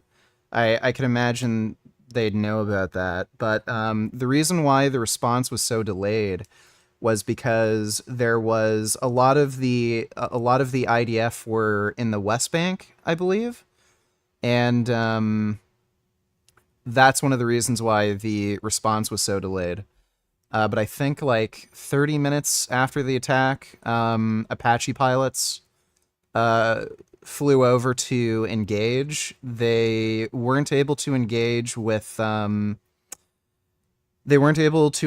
Hamas near some of the little towns around the that were near the border wall. And I don't think they were able to engage with anybody at the music festival either, because they were worried about killing too many civilians. They weren't really able to tell who's, Hamas member, who's a civilian. So they ended up just engaging with anybody that was either breaking through the border wall to go in or to go back. But yeah, again, if they're going to claim Israel knew about this and they deliberately delayed the response, where's the evidence? You would imagine there would be some sort of communication with higher up military officials that got leaked, where they said, okay, we know this attack is going to happen, let's delay it to, get XY outcome. You'd have some sort of communication during the attack saying, this attack is happening, don't go just yet. Or you'll have some sort of communication saying, oh no, we're being attacked. The military official receives the message and then for no reason waits like 30 minutes to tell any IDF forces. You'd have some sort of information like that, but nothing like that got leaked. It's just a conspiracy theory. It's basically like 9/11. 9/11 truthers say that same story, that the U.S. knew about this upcoming attack, and they did. They did know that there was an attack planned on the U.S., but they didn't know who was going to do it, when, and there was a lack of communication between the CIA and FBI, and it kind of hampered the investigation. that's kind of how the 9/11 attack ended up happening. But this idea that Israel intentionally allowed it to happen, that's just total bullshit. Yeah, because it sounds like, I mean, it implies that if they knew a year beforehand that it was going to happen, it just sounds like it was all fabricated, that Israel fabricated Hamas, fabricated the attack as a pretext to actually invade, conquer, and take over that land. So it all sounds crazy. I 100% not agree, but I get where you're coming from. I don't even understand why they would need that specific attack for a reason to invade. Like, there's rockets that get shot into Israel every fucking month, like thousands sometimes, by Hamas. Like, it would be...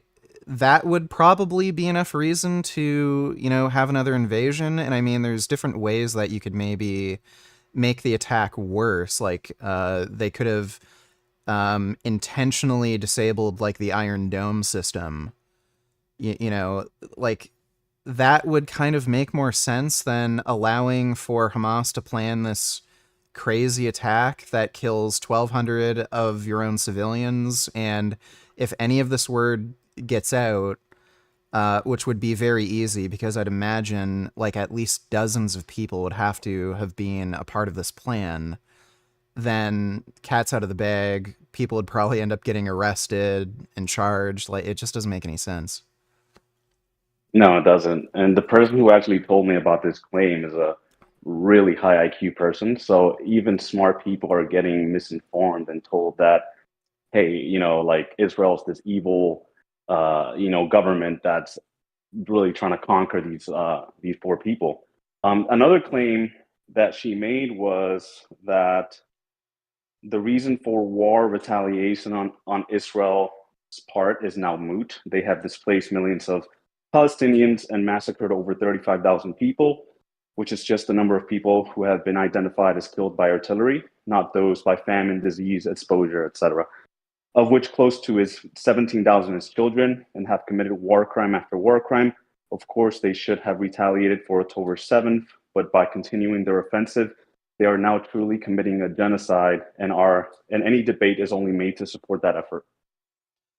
Yeah, so starvation deaths are... You can look at the total amount of starvation deaths since October 7th. I think it's either 28 or 32, something around there. It's very few. Pre-October 7th, the only people who would die of starvation are literally just anorexics.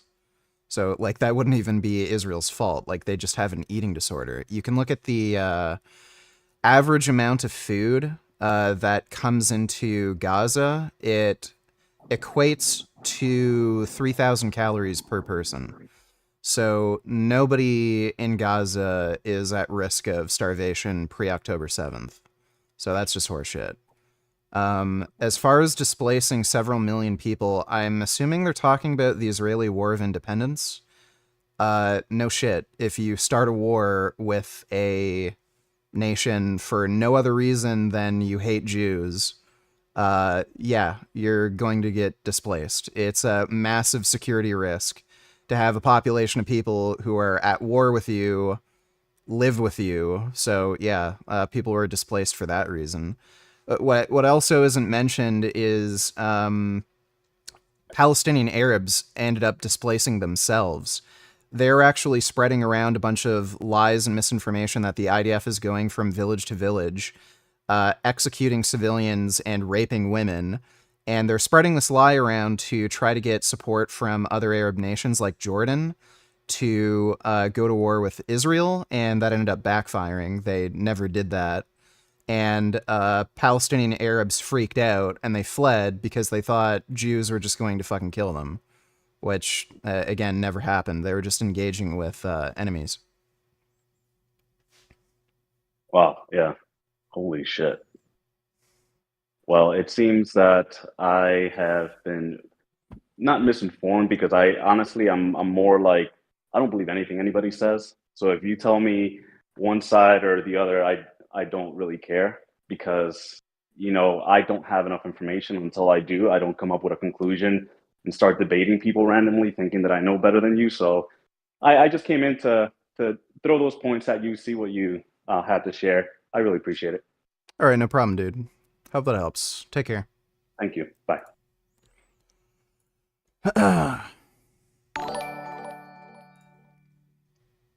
Richard, this is the police. We have heard you have been drawing someone sucking cock. Put your hands up now. We are arresting you in 3, 2, 1. Bang bang, open the fucking door now. You are arrested. You're going to prison for 40 years. Richard Burgess. All right, well, I guess I did it bad. I'm sorry. Please go easy on the sentencing. Thanks for the donation, Canadian Police. Women should not choose apes over men, don't they? Reals how much toxic masculinity there is in the ape world. Yeah, I bet there is. It's a much more patriarchal society in the ape world. Thanks for the donation, Dodo. I mean, just look at chimpanzees, for example. True, they do commit tribal genocides, basically. Thanks for the donation, Dodo.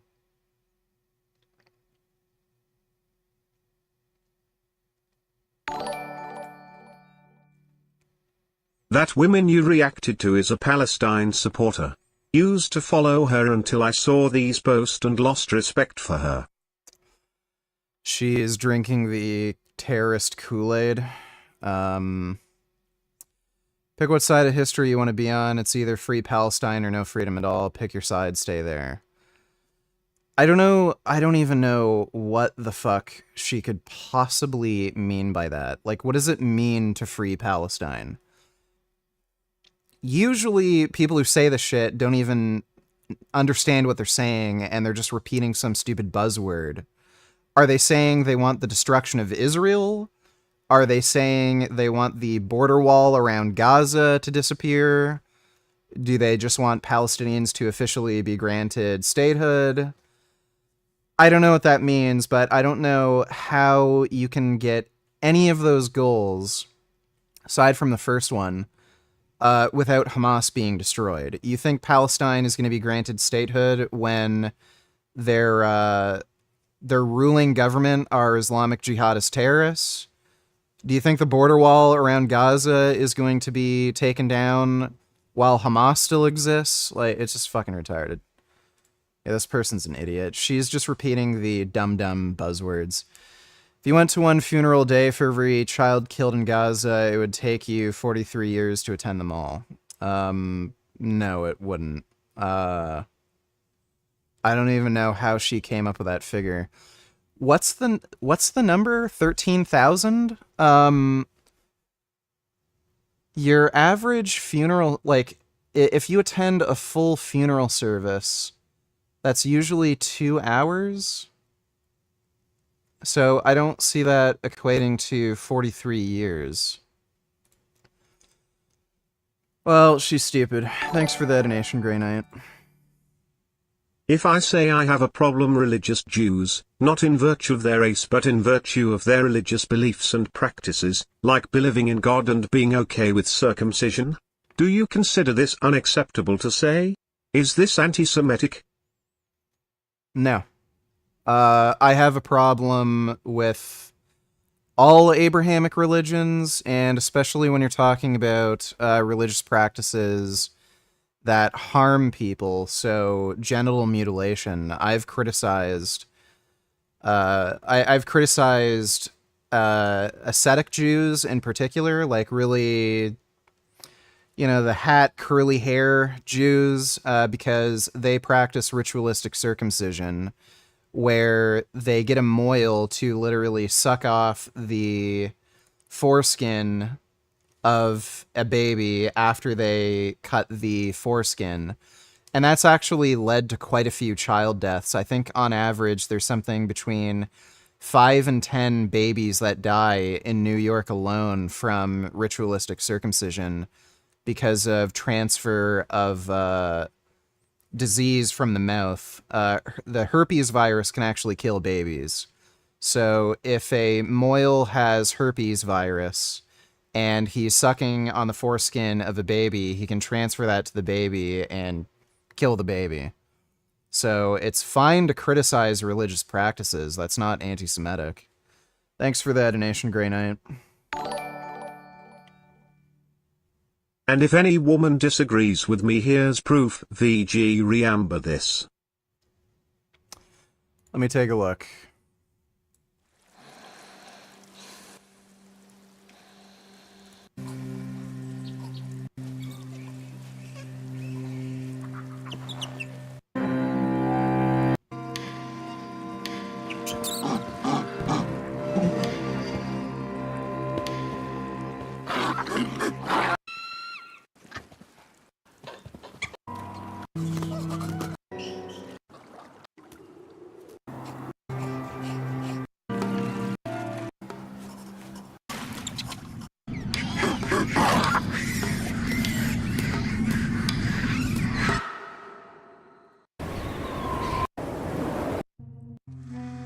Yes. Thanks for the donation, Dodo. What I've heard, Palestinians rejected the partition plan was BC. They don't want a nation. They would no longer get eternal charity from the UN. They would have to run a country, build their own economy, solve their own problems. Maybe. Not sure. I haven't heard any sort of discussion from the Palestinian Authority that the reason they rejected the Land for Peace agreements was because I don't know if you're talking about the Land for Peace deals that Israel offered, or if you're talking about the original 1940s partition plan. The reason they rejected the 1940s partition plan was just because they hated the idea of what they considered at the time to be an Islamic Holy Land being run by dirty Jews, quote unquote. That's why they went to war with Israel and started the Israeli War of Independence. The reason for rejecting the Land for Peace offers that Israel gave was primarily just because they're psychotic retards who believe that Israel shouldn't exist as a state. So if they accepted the Land for Peace deals, that wouldn't further their goal of destroying the state of Israel. But I haven't heard of any discussion or any evidence provided that Palestinian authorities rejected the Land for Peace offers because then they wouldn't get free charity from these, other nations. Thanks for that donation, though, Will Mage. Bad news, VG. This was a verdict that we were expecting. We're going to appeal, and we're going to win on appeal. I mean, that's the goal. The president's going to cooperate with the pre-sentence investigation, and we're going to speedily appeal this unjust verdict. I think this case is replete with reversible error. We plan to vigorously defend President Trump's rights in the appellate courts all the way up to the U.S. Supreme Court if necessary. It's abundantly clear that Donald Trump's legal team intends to appeal the criminal convictions that Trump is now dealing with as a result of the hush money trial. He was convicted on 34 counts of falsifying business documents, but there were some elements to how the trial was conducted that the legal team plans to focus on during appeal. And according to reporting by Politico, there is a pretty good possibility they might win on appeal. So before we discuss what the fallout would be if the verdicts were in fact reversed, let's talk about what the arguments are here. So Trump's first chance to challenge the verdict will come within 30 days of his sentencing on July 11th. At that point, he can appeal with New York's first judicial department. Now that court has such broad discretion to review jury findings that it's sometimes called the 13th juror. Okay, now the way the appellate division, according to Politico, is structured could also cut in Trump's favor. The division is dubbed the 13th juror in New York because judges are allowed to make decisions based on the facts of the case, not only the law. And just to further elaborate on that, you have former Manhattan District Attorney Diana Florence, who told Politico that this particular appellate court could give Trump an advantage. It's a loophole, if you will, that exists very uniquely in this appellate division of New York, given there's an inherent kind of bias with white-collar defendants who are treated less severely. To that extent, it could cut in his favor. Okay, in a little bit, what we're gonna do is I'm gonna explain to you guys, does Donald Trump have a good case on appeal? So it's a really interesting case, and we're gonna do a poll on it. In fact, we're putting it up in the chat right now if you're watching live. Very curious what you think, but hear me out on what the issues on appeal are first. That's coming up in a little bit. So let's get to the specific arguments that the Trump legal team could make upon appeal. So there's the legal theory that allowed for prosecutors to transform 34 typically misdemeanor counts of falsifying business documents into a felony. So that is an argument that has been made. I actually think that's a pretty decent argument, right? The argument is that they trumpeted up, no pun intended, misdemeanor charges into felonies in order to, convict Donald Trump of felonies. And then there's also an issue with the instructions given to jurors. Basically, to prove the underlying crime, jurors had to agree that Trump used unlawful means, but did not have to agree on a single unlawful act. So let me break it down even further because this sounds a little confusing. But basically, Trump was charged with falsifying business documents in order to cover up a crime. Now, the jurors did not have to unanimously agree on what that crime was, right? So the crime can be breaking campaign finance laws, right?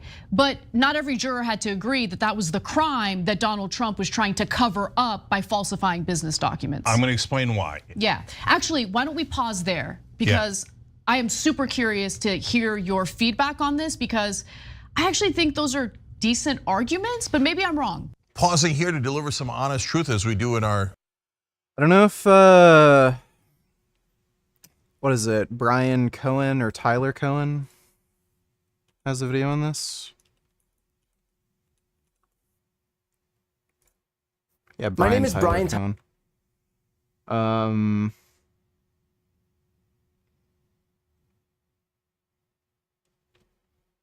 This is Democracy Watch.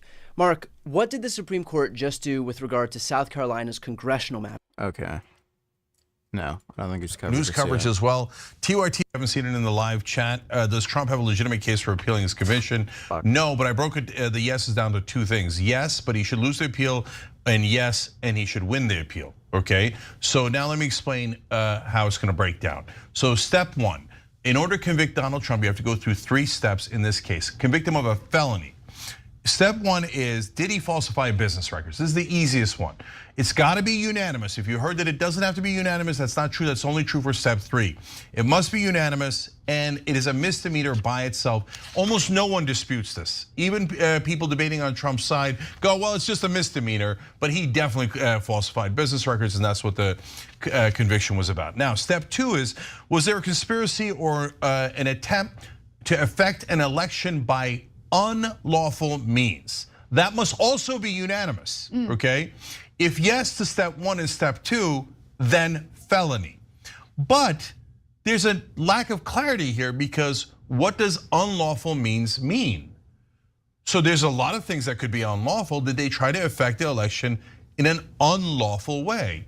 Well, that's why you have to go to the underlying crime to see if he did violate that law. That's why there's a step 3. So when you get to step 3, what were the unlawful means? There were 3 options that the prosecution and the judge gave them. Violations of federal election law, that is a slight problem because that has already hit the statute of limitations, but it's not clear that it matters if it hit the statute of limitations as long as you're using it as an underlying crime. Violation of tax law, that also almost certainly happened, but was it connected enough to this particular falsifying of business records and the falsification of other business records as it relates to these records? So I need you to pause for a second. You're right about the statute of limitations running out. That is a problem, and it is unclear whether or not that's gonna be an argument that could help Trump reverse the convictions. But in regard to the crimes that were committed, remember, Michael Cohen is front and center in this case because Michael Cohen was the one who paid the hush money payments or payment $130,000 to Stormy Daniels. He has served time in prison for it, and I went back to see what he was found guilty of. And so I'm going to read from the DOJ. This was the press release dating back to 2018 on what Michael Cohen pled guilty to. Cohen, 51 of New York, New York, pleaded guilty to 5 counts of willful tax evasion, 1 count of making false statements to a bank, 1 count of causing an unlawful campaign contribution, that was the hush money payment, and 1 count of making an excessive campaign contribution. That's also the hush money payment. Right, so remember, Donald Trump falsified business documents in order to reimburse Michael Cohen, who took out an equity line of credit on his home in order to pay the hush money payment to Stormy Daniels. Yeah, now there's an extra layer of complexity here, but it's okay, I'm gonna break it down simply. Michael Cohen is charged by the Southern District of New York, which is a federal case. I did have an overbite when I was 13, and instead of bringing my recessed lower jaw forward, my ortho removed 4 premolars and pulled back my jaws by about 1 centimeter. Now my jaws are too narrow for my tongue. I have breathing issues and need to get jaw surgery. That kind of sucks. I don't know if you could sue that retard who did that, but yeah, that kind of sucks. Hopefully the surgery goes well. Best of luck, Sokiyashi. Thanks for the donation, dude. Because they broke a federal law on campaign finance violations. And that's super clear. He admitted it. He went to prison for it. And Donald Trump did it with him. He was his co-conspirator. But Donald Trump is not charged in a federal case because that statute of limitations has run out. And in fact, the reason it ran out is because Merrick Garland is a weakling and he would not pursue this case. Bingo, yes. He should have pursued it in 2021. I went and read law blogs about it and they agree. He was timid and the prosecutors in the Southern District, which are federal prosecutors, read the tea leaves and thought, it doesn't look like the Attorney General wants us to pursue this case against Trump. So it's actually Biden's Attorney General that ironically protected Trump against this case at the federal level. Yeah, guys, look. Okay, I'm gonna come back to the New York case in a This second. was a federal case. It was. This was a federal case. And they should have pursued it federally as they did with Michael Cohen. So a lot of complexity there, but overall, so since they didn't pursue it, then New York pursues it. And Alvin Bragg is the Manhattan District Attorney. So that is related to state, not federal. He pursues the case, but he could still have a federal crime as the underlying crime in order to have unlawful means that support the falsifying of business records, okay? Again, everyone agrees he falsified the business records, but is there an underlying crime that turns the misdemeanor into a felony? So now, the really interesting part is Judge Merchant says, you could take any of the 3 potential crimes as the underlying crime, and you don't have to be unanimous on that. And that's when people flip out and go, oh, well, what do you mean? In a jury case, you always have to be unanimous. No, the theory is this, and it'll be tested in the appeals. No, you've got, let me give you an easier case so you could wrap your head around it, because that's what I needed, right? So let's say the underlying crime was a bank robbery. And in that bank robbery, Donald Trump assaulted someone, killed someone, and also lied on his tax. Here is how what my criminal ortho did to me looks like, and a video about how it should have been done. BTW pulling my jaws back also made my face flat, causeless volume. Let me take a look.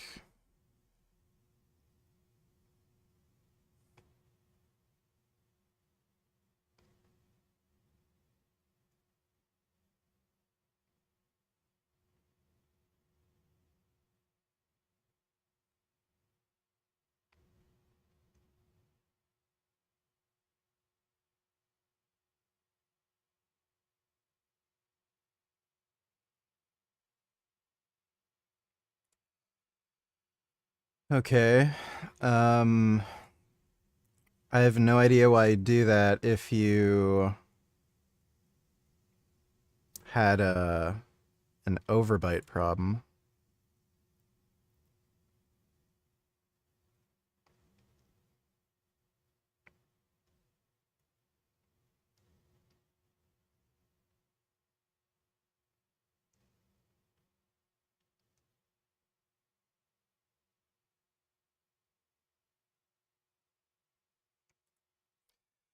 Well, hopefully the surgery goes well, dude. That sounds retarded. Hopefully you can like sue or something. I don't know if it's like a statute of limitations thing, but that sounds fucked up. Thanks for the donation again, man. Taxes about where you got the money from the bank. Try X-Defiant. It's free. It's better than COD. One, most people are saying it's not better than COD. Two, I really, really don't want to have to download Ubisoft's launcher. It's fucking terrible. Bank robbery. So that's 3 different potential crimes. What the judge is saying, and apparently what New York law is saying, is we don't really care if you thought he did the assault but he didn't do the murder, or he did the tax evasion but didn't do the assault or the murder, because all you need is one underlying crime. So as long as you think there was one underlying crime, you don't have to be unanimous about which underlying crime he did in that particular case. So that's why that then turns the misdemeanor into a felony. Now, they're gonna say, and that leads to the 2 major issues, in my opinion. A lot of other issues in the appeal, but to me, these are the 2 I'm unsure about. So number 1. That's interesting. Don't skip this spam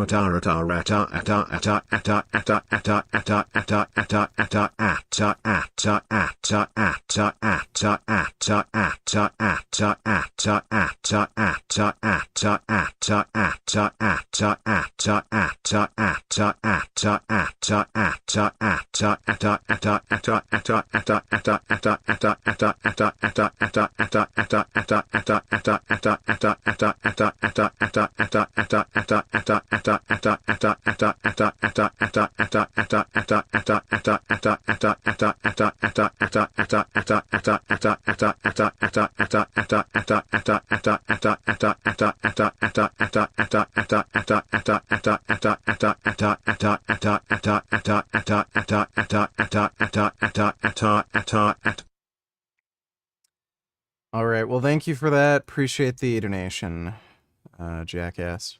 Okay, well then Israel is definitely not Netanyahu. Israel is more than just a politician, but Well, you asked for a definition, right? Like an example. So there's an example there: a maniac, a murderous man that tried from the 90s to Well, the definition and example are actually 2 different things. One is the ostension, one is a necessary and sufficient criteria. So Buddy, are we going to talk about words? Are you a professor or something, or are we going to get down to nitty gritty? What's going to happen here? Well, you're the one who invoked a whole lot of words, and that are often used as buzzwords here. So I am going to deconstruct them and see if I understand, and then I'm going to give you my view on whether I agree with it. So the next you said is indiscriminate. Does that just mean like they're randomly bombing, like carpet bombing or something, or? Yeah. What? When you invite a carnivore to your house. Let me see. Hey, what are you doing, mister? Hey, buddy. Get away. Hey. You be good. Don't jump on me. Don't jump on me. No. No. Trying to play here, punk. Huh? No. What you doing, huh? Get out of here. I understand. You. What are you doing? No. Don't bite my jeans. No way. I got you now. No. I'm sorry. Yeah, you have to sit on that spot. Come on, boys. Good boy. Man, he's turned off the game. That seems like a nice lion. I would feed him vegan cat food. Thanks for that donation, Aviduder. Yeah, let me give you an example what that means. Would you like to hear an example? Okay, ostension. You can convey the concept by ostension, sure. Thank you. That means the heroic Israeli Air Force is dropping 2,000-pound bombs unguided. That's indiscriminate. You cannot tell where it's going to lie, so it's going to kill. As a matter of fact, it's going to kill innocent people. So every one of those bombs is indiscriminate murder. Yes. Wait, hold on. So this, I thought it would be helpful, but it's not really helpful because you're using the word indiscriminate. You don't like my responses? No, because it's not helping me understand what you mean. Because you're using the term when I say indiscriminate, I asked you some questions and none of the questions were answered. So I asked you, one question I asked you is does that just mean that the bombs are random? You didn't answer that. Yes, the bombs are random. Correct. Okay, they're random. Okay, so I don't agree with the propositions. I don't agree that Israel I'm not convinced that Israel has the intent to exterminate a race of people. I'm not convinced that the bombs are random. And I don't think that's supported by the data on the relative risk metrics that where you actually do have random bombing or at least carpet bombing. Well, have you seen any? First of all, have you ever been? Can I ask you a question? Well, you've been asking me. Have you ever been to Israel? Have you ever been to Israel? I have been to Israel at one point. Have you visited the Gaza Strip? No. You haven't. So you haven't seen the complete inhumane fence that you have to go through, like your cattle, like you're treated like a dog. I've seen it. You haven't seen that, right? I've seen it, just not in person. Okay, name me one other city. You're treated like a dog. Gaza border checkpoint. Thank you for the best wishes, bro. They pull the teeth because it is an easy, less invasive way to make the jaws match, but you don't treat the underlying issue. They call it camouflage orthodontics because it only appears like the problem has been fixed.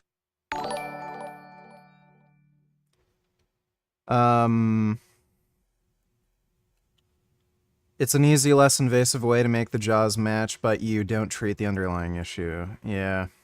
So he's basically a lazy cunt who didn't do his job properly. Thanks for the donation, though, Sokiyashi. Best of luck to you. The only path to Nutella is what the heck, he person. Oh my god. Вот. Поза номер 5. Oh my god. Вот так. Можно сесть как на паспорт. Вот так вот. Wow. Ну, а можно там? Oh my goodness, he is your person. Шикарная поза. That's amazing. Ну, пока хватит. Урок номер 1 закончился. Отдай. Все, иди гуляй. That's a nice bear.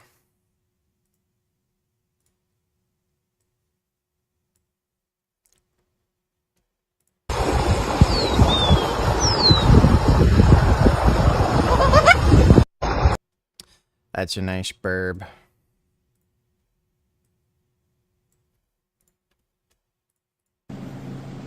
Good morning. Did you say good morning? Say good morning. Oh, wow. That's amazing. Thanks for the donation, The Only Path. Trying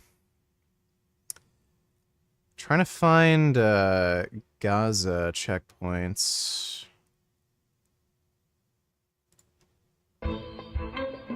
So this is Al Jazeera. كل سكنه كان من البلده القديمه القدس ولا يعني الرحمه منزوعه من قلوبهم يعني. فتره من الاخر بعد ما حطوا المعبر ومنها معبر الكرام عامل نفس.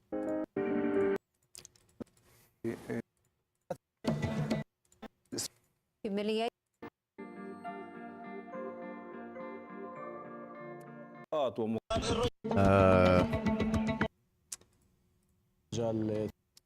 These just look like high security checkpoints. So, yeah, like, I mean, Hamas exists there. In the world that has that besides Israel, this Wait, apartheid, subhumanization of people. Hold on. What relevance does that have to do with the data on whether the bombings are random? Like a bomb could be random Well, or it not, shows- whether there's a fence or not. I'll tell you, it shows the subhuman Israelis how they treat people. They're subhuman. An Wait. Israeli is a subhuman person in Wait. Israel. I Hold think on. that there's. Sorry. Would you be okay if I clarified something? I think there's a little bit of a language barrier here. Is Not there? about is English- language, but go ahead. Wait, I think wait, hold on. Is English your first language? You tell me. it is my first and a half Oh, language. I'm asking the other person. I'm not asking Oh, you. sorry. You're the one who's saying there's a language barrier, so I'm clarifying to see if you're right. So the other person is English your first language? It's irrelevant to the conversation, sir. I think my English is substantial enough for this conversation. Now, are you going to be man enough to discuss the issue, or are you going to run around the issue like a little baby? What's going to happen? Do you think there's a language barrier? Because if there is, then maybe someone who understands a different language can help you out. Buddy, your games are not word, right? Wait, can I how do you or I can embarrass you in front of your audience? What do you want? What's it going to be? You can. No, there's no cure for herpes. It's permanent. You can get flare-ups, and you can get medication to prevent flare-ups, but there's no way to get rid of it. Just answer yes or no. Like, yes, I understand what you're saying. I don't think there's a language barrier, or actually there is a language barrier, and I don't really understand English that well, and maybe someone can help out with the language I speak in my native tongue. So you want to play games? Okay, yes, I understand. Go on. Cool. All right, so okay, great. Not a language barrier. Got it. Cool. Good. Now, so I'm not. Now, my turn. Do you understand apartheid? The word apartheid state. Do you understand that? Wait. First, we're going to get to the other words, and we'll get to that one. So I'm on the data that I've seen. I'm not convinced that bombs are being dropped randomly. In fact, I'm convinced that the bombs are being dropped quite fairly discriminately, if anything. Then you have no clue, obviously, what's going on. Well, how do you address the data? I'll tell you. I listen to anybody listening. Check out Colonel McGregor or Scott Ritter, right? Now, these are seasoned military men. They will give you details of what's going on, right? They stop the water, they stop the food, they stop the medicine, they stop the electricity. They don't allow them to fish. Israelis are subhuman. Dude, it's all about the fucking buzzwords, bro.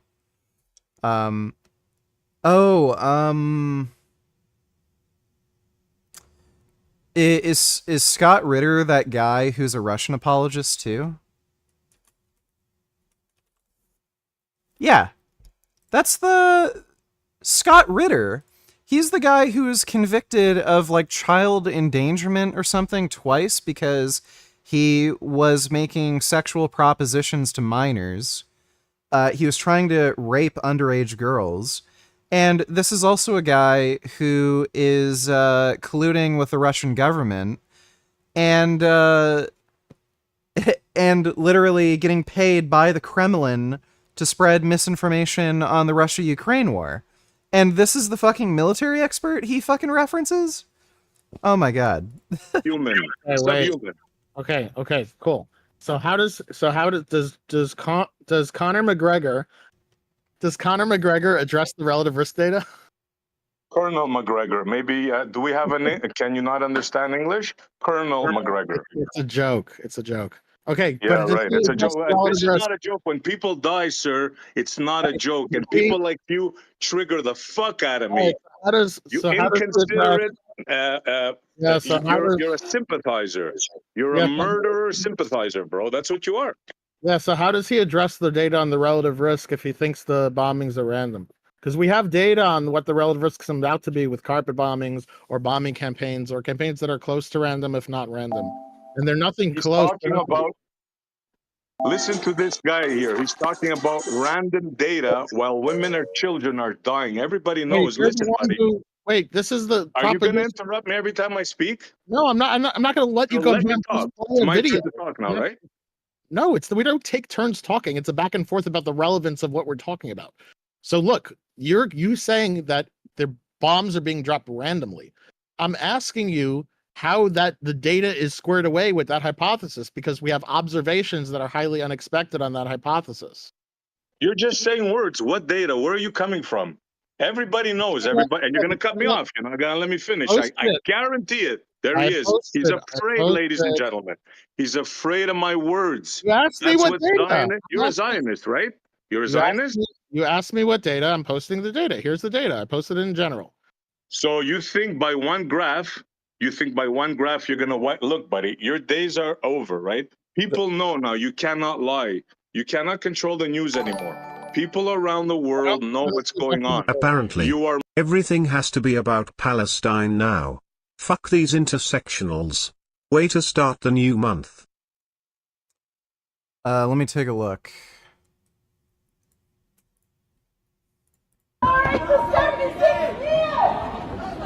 Where?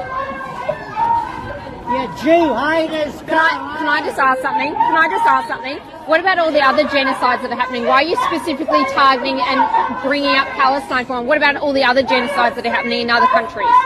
Why are you focusing on this one? Yeah, why is this? Why aren't you with other ones?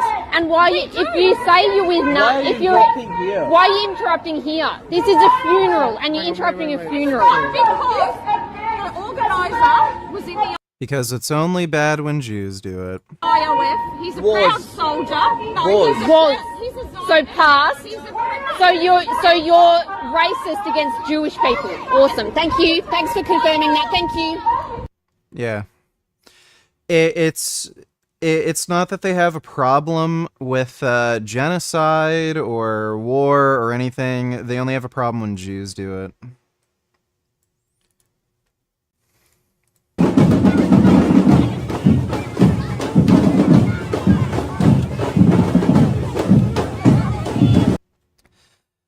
Yes, this is what you'd expect. Hamas supporters, Hamas, by the way, murders gay people. You would expect them to block a gay pride parade.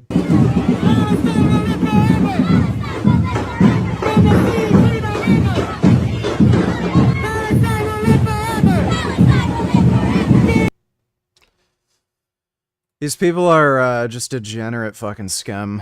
Can't stand them. Discrimination ratio updates to 25-24. NATO bombing of Yugoslavia. Ralston estimate is no longer used, as the 1500 figure was a maximum figure, not a minimum figure. It's also not based on any clear methodology. NATO estimates of 5,000 militants is not added, as it is not only an outlier, but there is also evidence that the estimate was based on false information. Police are now added to the civilian death count, not just uncounted among militants. Again, police are considered civilians unless it can be shown widespread systematic incorporation into the military. Current estimates are now using only the following: HRW, clear methodology, detailed figures, not an outlier. So new RR estimate is 47.3. So,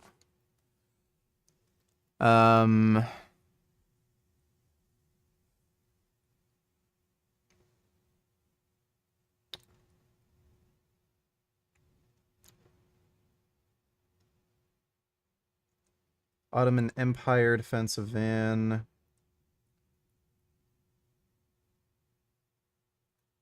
Islamic State of ISIS.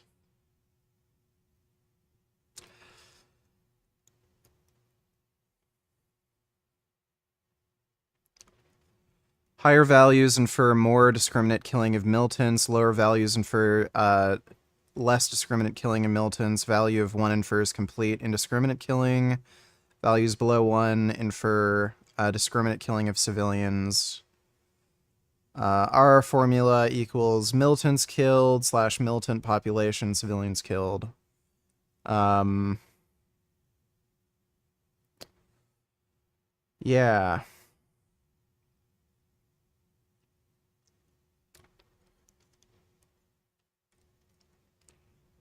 I don't know how.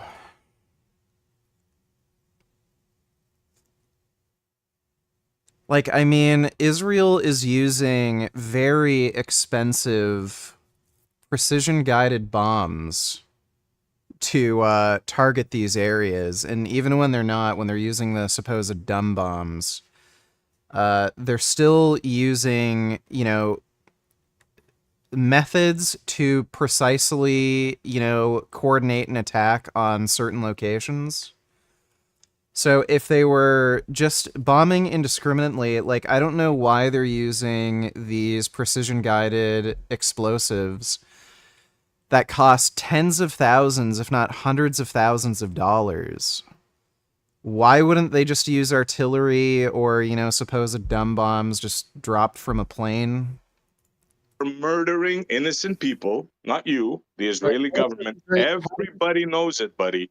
So Wait, don't try to Yeah, I saw Mexican students tried to burn down the Israeli embassy. I saw that. by posting and by cutting me off. That's called muting, right? Fundy muting.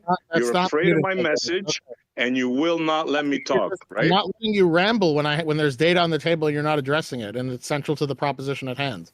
So the I proposition will is address your data, weak Yeah, man. but go ahead, address I will it. How about address you your do data, it? weak man. Do it. By posting one little graph means absolutely nothing. Let's see if you cannot cut me off, right? The whole world knows what's going on there. By you posting one little graph, you ain't done nothing, buddy. So Wait, go on ahead. would it help? Hold on, I have a question. Would it help if I made the graph bigger so then it's one big graph instead of one little graph? Listen, you snide little Montreal.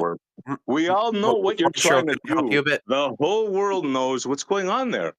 Montreal. Guys like you, little weak men, are finished. You cannot lie anymore. I'm gonna make the graph big. Okay, we're gonna make the graph bigger so it can help you. Okay. You see, now- your now it's a lead, big that's graph. all he has, ad homs. We're The gonna whole make world knows what's going on. Montreal. Your little controlling the press days are over, buddy. Over. We have the internet now. It's over. So now here, because we have the internet, here's a big boy graph. You see how it's bigger now? No, you know when the big boys are gonna happen? When you're gonna get your asses kicked down there soon. Let me tell you what's happening. Are you ready to hear something? Are you afraid for me to tell your audience something right now? I mean, you've been saying you got your big boy pants on. Like, so I just would like to have someone address the data. That's all. The data, dude, it's over. Don't you understand? You can't control the news anymore. Not The gonna. whole world knows what's going on. South Africa is taking you to court for apartheid, for slaughter. Oh my Well, actually, What they're you guys- taking- listen, they're you know what's genocide, ironic?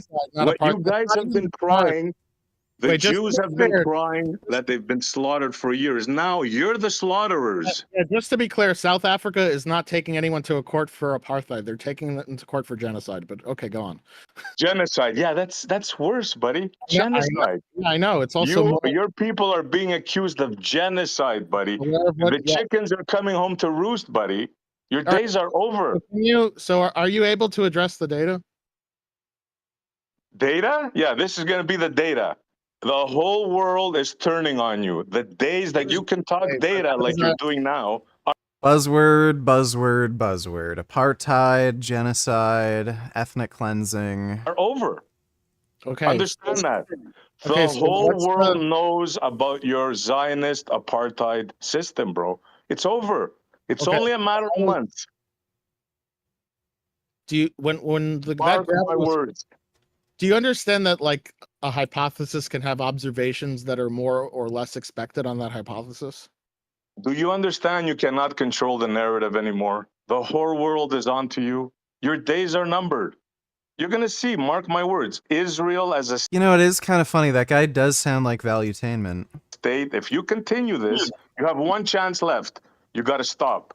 If you continue this slaughter, the whole world is going to turn against you. Can I just And ask you you're- a question? Like, if not you're- for data, what are you asking me to do then? Like, if data is not the thing that'll convince you for these like empirical questions, these empirical propositions, like, what are you expecting? Because like clearly, I don't think it's data that's going to persuade you. So like, what are you looking for? Like, when you asked me this question, what was your goal? I'll tell you, because you have absolutely no idea what war is, right? Let me explain something to you. The first thing that goes in war is the truth. So whatever data you think you have is propaganda. Number one, that shows your limit knowledge of war. Number two, everybody knows what's going on. Everybody Sorry, data shows you your limited knowledge of war. What? keeps count of the number of murdered bodies. There's 30,000 murdered bodies by the Israeli hold on. IDF right now. Everything is propaganda, but everyone knows what's going on at the same time. Yes, everybody Oh, knows that. Yes, there's organizations on the ground, and they're recording the slaughter. There's But medical wait, but then wouldn't institutions that there. mean that? There's- Wait, but then wouldn't that mean that everything wasn't? Wait, but then wouldn't that mean everything? What? Wait, hold on. Would that is that compatible with everything being propaganda though? Like, isn't that like, is that also propaganda, or not? Are you denying that the Gaza before this October 7 was an open air prison camp? I'm not. Where the people were treated like cattle? Yes or no? I'm not understanding how that's answering my question. I'm not going to answer your question until you answer mine. So what's the question? You said no, yeah, because what you just said is that look, I was trying to ask you what you were even looking for, if not data, for these empirical questions, and your response was like this very deflationary, or this very defeatist position of like, oh well, everything's propaganda. And then in the same breath, you said, "Oh, but we all know what's going on because we're recording the numbers." I'm just how you let me try again. I'll try to open your ears, right? Okay, but you understand? I want you to try to repeat to me the issue. Try to open your ears and listen. I just want to make sure you understand what I'm saying before you respond. Listen, buddy, I am responding directly to your question. How do we know of these murders?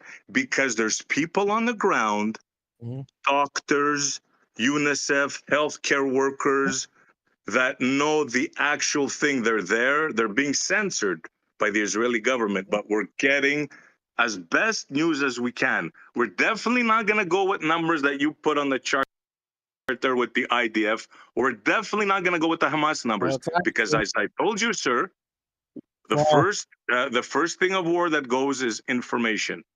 Wait, but then Did you understand? Was I clear enough? Yeah. So wait, but that wouldn't. Does this mean that not everything is propaganda then? Do you have a hearing problem? Do you have a hearing problem? No, I don't think I have a hearing. Everything to talk about, not the subject, right? I know your tactics. I debate every day. I know these tactics, bro. You're either going to be honest or I'm going to embarrass you in front of your whole audience. Understand? Your tactics are not going to work with me, buddy. Look, can you just answer? Is there any sort of data that you're just not going to hand wave away as propaganda? Does that data? I just explained it to you. Your audience heard me. Would you like me to do it again? You're being dishonest and disingenuous, sir. I would like you to tell me what data you're not going to hand wave away as propaganda. Yes. I just did, sir. Would you like me to answer? Can you say one nice thing about Avi's opponent? He can speak English. You again. So then it's incorrect. So then it's again. Take the wax out of your ears. I'm going to do it once again. Ready?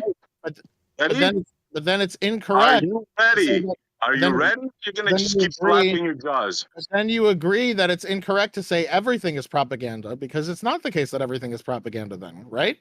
That's another straw man. I explained to you thoroughly my position. Would you like me to do it again for your audience? You're being disingenuous, sir. You said everything was propaganda. Those were your words. And then did I not explain?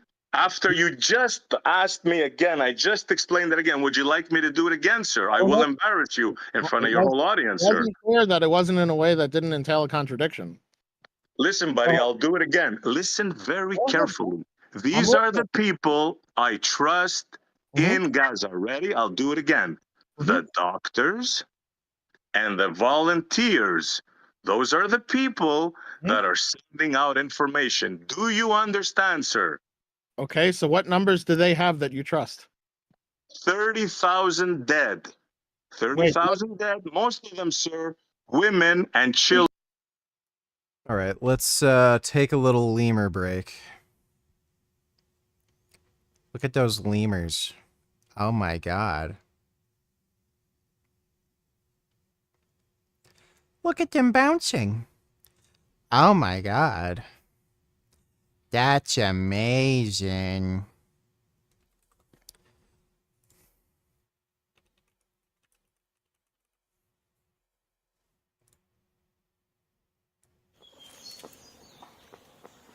Clambering about here requires some very delicate footwork indeed.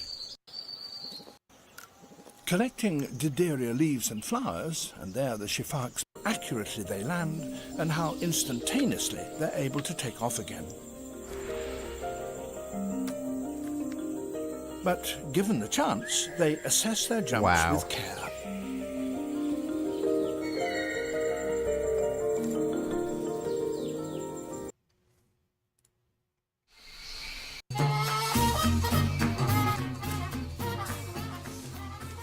These aerial acrobats think nothing of leaping 10 meters from tree to tree.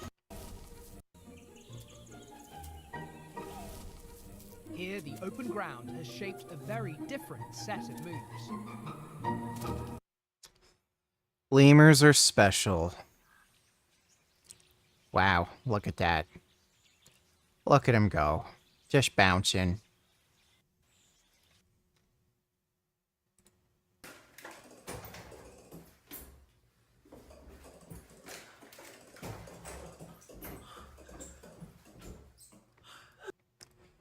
I like lemurs a lot. Lemurs are great. Look at that lemur. Just bouncing. Wow. They're just bouncing around. Oh my god. That's amazing.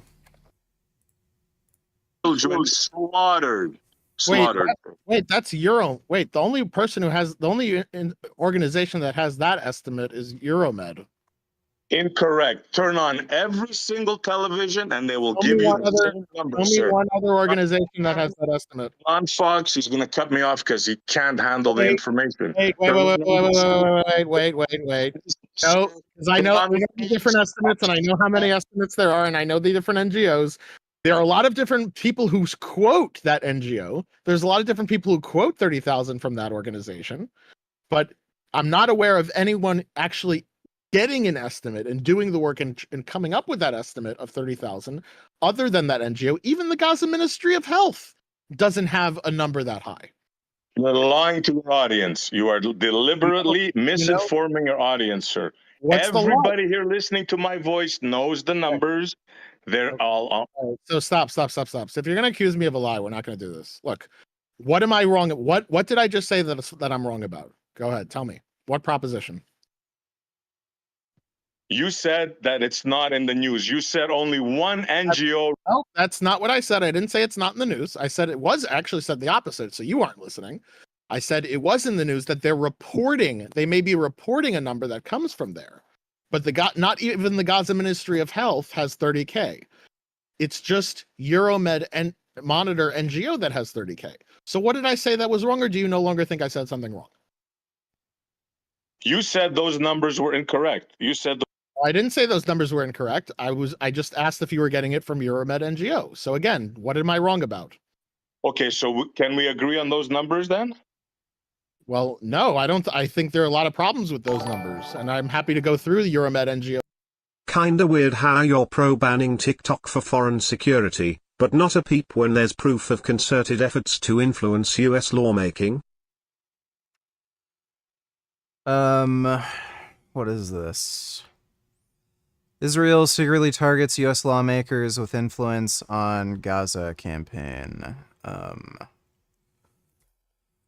I'm gonna have to find Israel secretly targets U.S. lawmakers with influence campaign on Gaza war.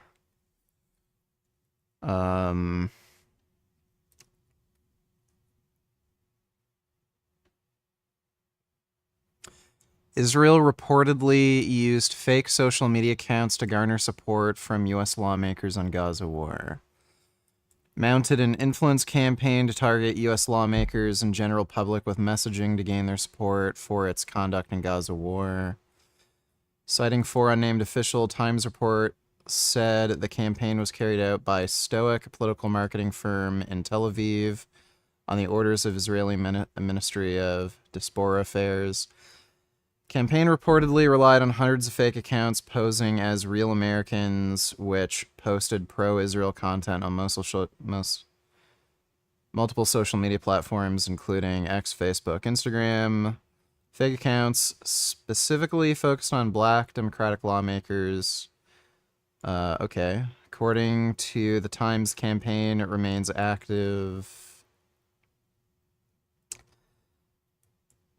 I don't see the problem with this, really. So the issue that I have with TikTok specifically is that it's run by the Chinese Communist Party, What that means is the Chinese Communist Party has direct access to the algorithms on TikTok and can promote certain things on their social media to make a targeted effort to get certain information across to certain targeted audiences. So the war on Gaza, for example. A lot of the misinformation spread around the war in Gaza, it being a genocide, Israel targeting civilians, shit like that. That's being promoted by the Chinese Communist Party to incite political unrest in the United States. That's the reason I have a problem with TikTok specifically. There's no other social media platform in the United States or run by the or company that's run within the United States. So Facebook, Instagram, YouTube, none of those platforms are directly tied to any government where, say, Donald Trump can tell YouTube to, hey, can you spread misinformation about the election and really promote videos in the algorithm that talk about how the election was stolen from me. No other social media platform, or at least popular social media platforms like YouTube, Instagram, are run like that. Yeah, foreign governments can run social media campaigns to influence foreign officials, but none of these campaigns are actually promoted in the algorithm by YouTube or Instagram. So I don't know what the fuck this has to do with me not liking TikTok. Thanks for the donation, Quest. You're an idiot. Those numbers and how they all the data problems with their estimates. We can do that if you like. And in fact, I've no, because you want to go to the numbers. No, I want to talk about the apartheid system. Wait, I want to get more in detail in this. You just want to get bogged down on numbers, right? Okay, is it different if it's 30,000 or? That's the point Buddy, why do you cut me off every time I speak, bro? Are you scared? Are you afraid? No, I'm keeping you on track. I'm not going to let you ramble, my friend. So look, because I know how you're an upstanding gentleman and how you may get triggered, but you do have manners. So I'm just trying to keep you on track, and I'm trying to keep you keep the conversation on point.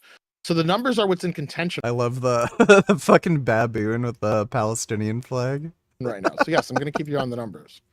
Okay, what's an acceptable number for you, sir? How many women and children? So you say TikTok spreads misinformation? Does CBS spread misinformation as well? Maybe they're Hamas. Or maybe this military major is a self-hating Jew? CBS might spread misinformation. They might do it willingly, but they're not a social media platform. So, I don't know. And is this guy a self-hating Jew? Let me take a look. An interview with a Jewish U.S. Army major who resigned to protest U.S. support for Israel's war in Gaza.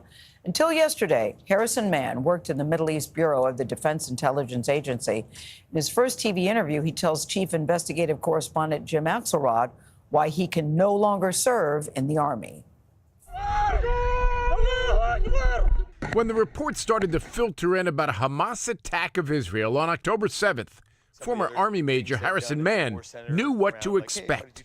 All hands on deck, people working late hours, 24/7 at the outset. What was unexpected for him was Israel's response. We saw, even from the first days of the Israeli air campaign, willingness to inflict very high civilian casualties. A response this 13-year Army vet working on Middle East Okay, so this guy probably watches TikTok. Issues for the Defense Intelligence Agency says was enabled by U.S. weapons and indiscriminately targeted Palestinian civilians. Yeah, okay, so that's clearly false. They're not indiscriminately By the way, that's an oxymoron. How can you indiscriminately target civilians? If you're targeting civilians, that would be discriminate, but against civilians. So what he just said didn't even make any fucking sense. And then he's complaining about the US giving weapons to Israel. Okay, so the US is giving high technology to Israel so that they can use precision-guided explosives to attack Hamas specifically. That's a problem to you?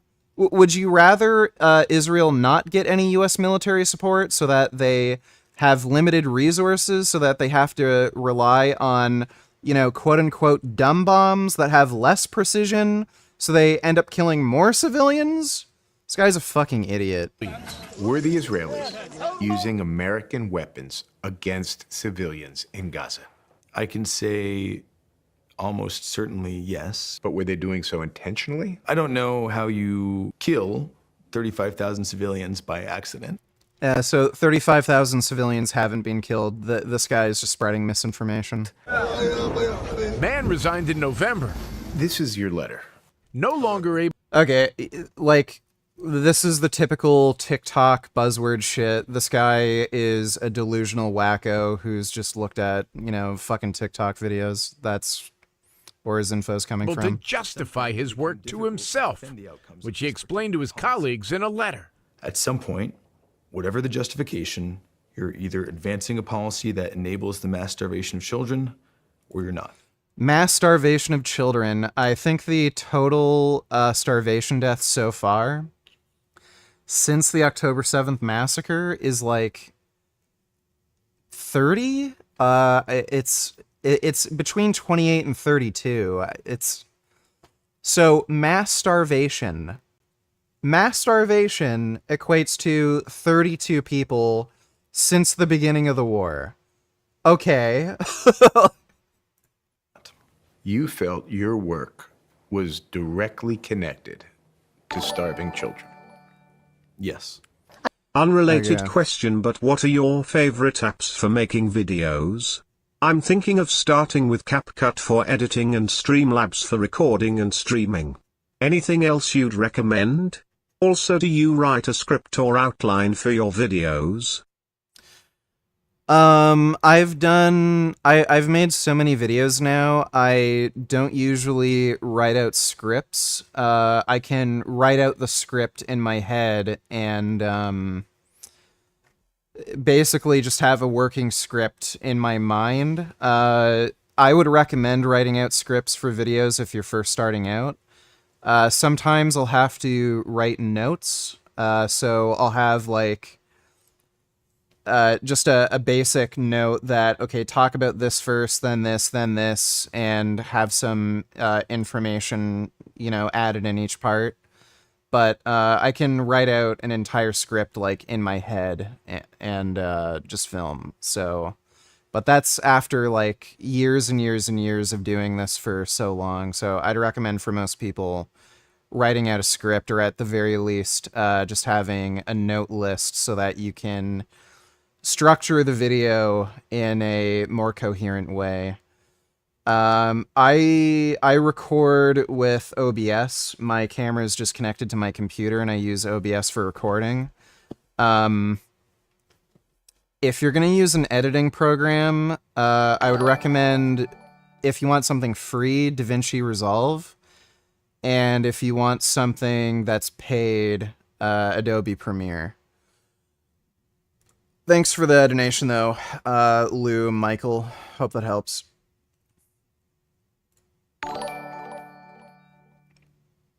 Vegan Gains, where do you film now?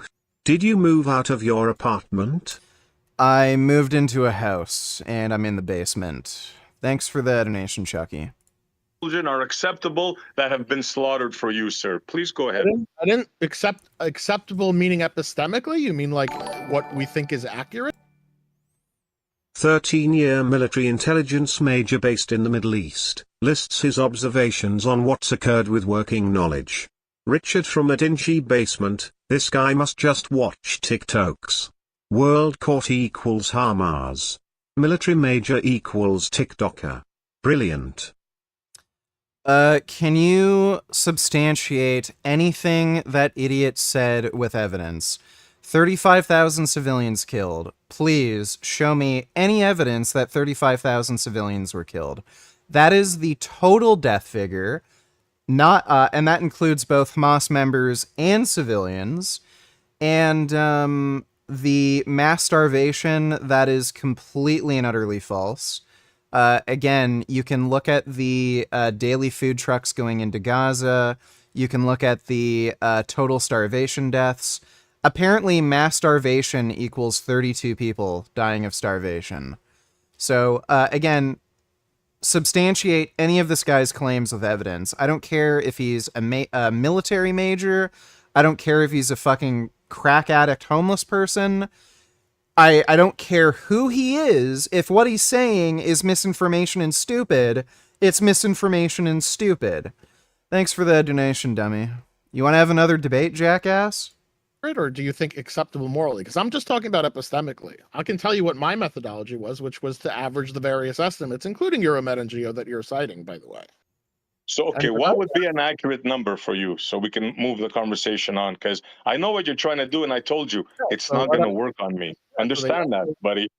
Yeah, I'm playing 4D chess, you're playing 3D chess. Believe me. I'm just a little slow, but if you could just let me go through the numbers that you asked me about.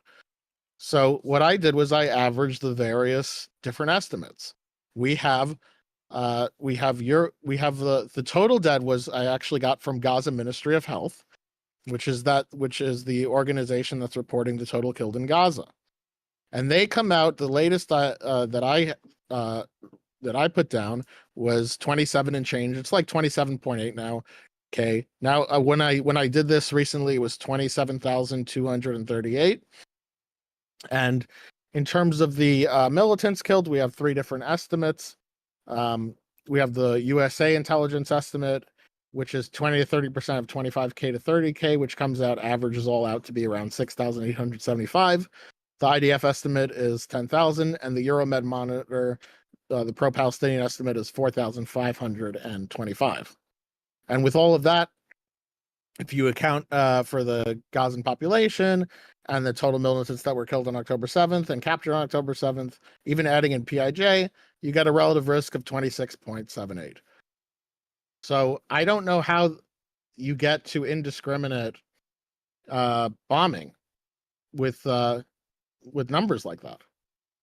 Because when you look at actual indiscriminate campaigns of bombing, you don't get numbers anywhere close to that. You get, if you look at the bombing of Dresden, not even close. Bombing of Dresden during World War II, that's 0.15. The atomic bombings of Hiroshima, 1.3. Atomic bombing in Nagasaki, 0.07. These are what indiscriminate campaigns look like. This is what it looks like when you just bomb places. When you're not targeting. Are you done?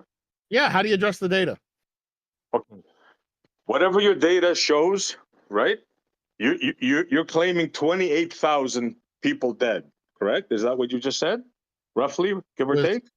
Roughly, yeah. 27.3 or 27.8 lately. Yes, correct. Right. So look what happened now. I said 30,000. He stopped the whole thing to put aside, like to sidestep the situation. So it's 27,000 people dead, mostly women and children, indiscriminately. Everybody knows this, right? He's just trying. You see, he's going to interrupt me now because he knows it's devastating what I'm going to say. It wasn't. Buddy, you're a disingenuous man, bro. You're a disingenuous man. I'm asking you how you address the data because the data doesn't seem to be consistent. The data is unexpected on the indiscriminate hypothesis. That's the point. Buddy, I take a big dump on your data. How's that? A big steaming dump flaring on your data. I could care less about your data, right? Okay, so you're not. I don't care. Okay, so to be clear, you're not interested in addressing the data. You just want your data. I could care less about your data. I just told you I took a steaming crap on it. Now, would you like to discuss something of substance? No, I mean, in that case, then you can go somewhere else because this is a place where. Dude, Arvy's voice has changed so much. Do you think that's due to his special sports supplements? I remember he used to have a slightly higher voice, but it's like a totally different person. Well, yeah, he's on steroids.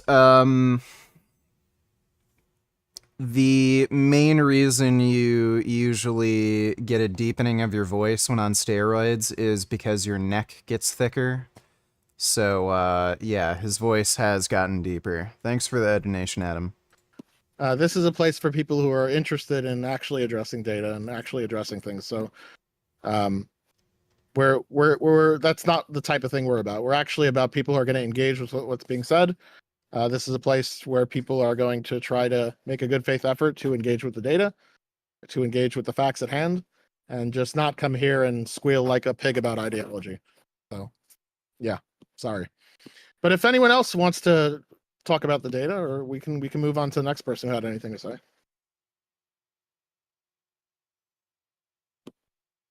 All right, the frog guy.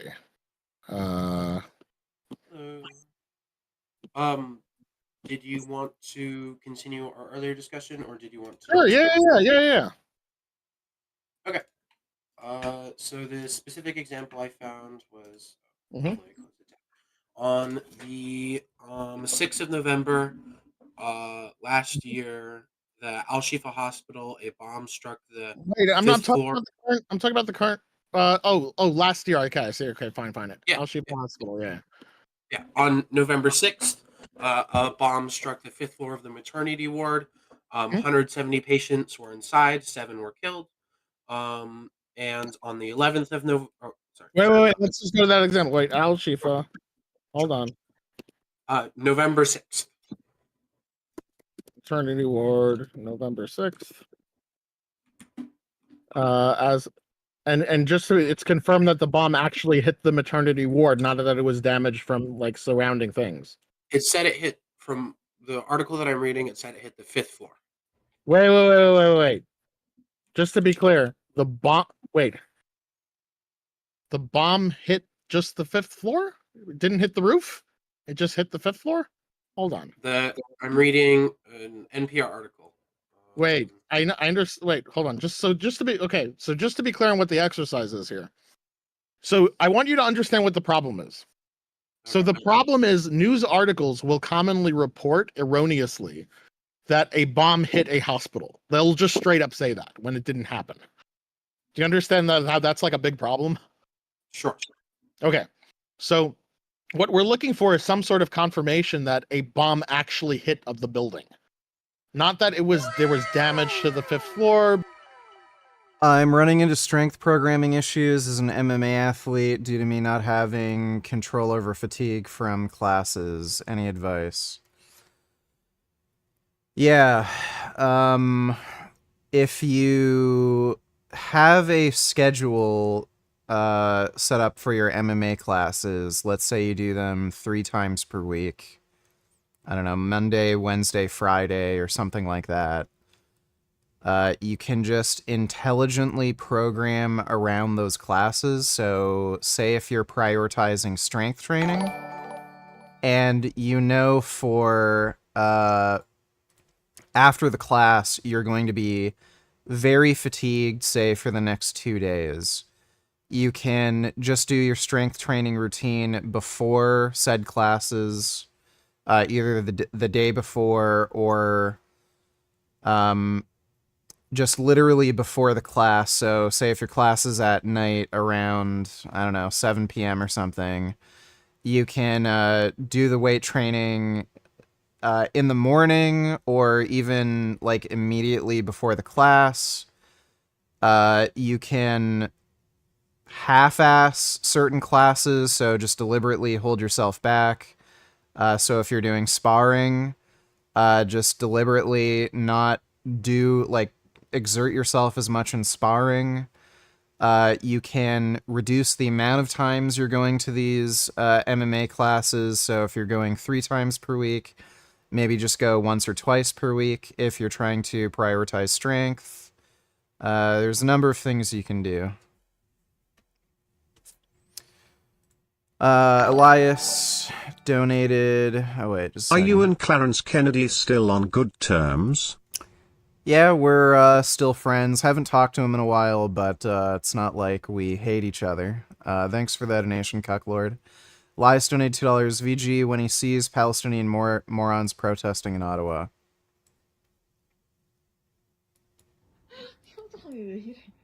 Oh, that kitty's angry. He is angry. He's biting and he's whacking. He says no. That's an angry kitty. Oh my God, why is he so angry? Yeah, that's basically me when I come across pro-Palestinian protesters. Thanks for the donation, Cucklord. By some bomb that hit something else. We're looking at that because the way they'll word the article is that, oh, the hospital was targeted, or the hospital was struck, or the bomb hit it. When in reality, the bomb hit it in a very relaxed way, which is to say that technically a bomb hit it because it struck a surrounding vicinity, and then parts of the bomb hit the hospital because of the explosion. But that's not the question we're trying to answer. So what I'm trying to get is, do you actually have a confirmation that the bomb actually hit that building, and not that they're just reporting that the same type of verbiage that they're doing to get like this figure of, oh, Israel bombed 80 something hospitals, something like that. Given that it killed people inside the hospital, I would assume that. Well, no, that's I would never assume that. Like, yes, people die in a hospital from damage that happened from bombs that happen outside of the hospital. Sure, I'm happy to grant that. So but that doesn't mean it hit the actual building. Sure. So the confirmation I have is it was reported that it hit the 5th floor and that 7 people inside the 5th floor. Let's just post in general. Post in general. Sure. Hello Good is abusing my cock right now. I think I'm in heaven. Oh fuck. Well, I'm glad you two are getting along. Thanks for the donation, Thomas. Okay, let's read this. Okay. Hospitals in Gaza are facing dire conditions. Israel hospital, 18 or 50 hospital no longer operational. Yes, we know that. At least 100 blah blah blah. War Mike. Okay, 50 meters.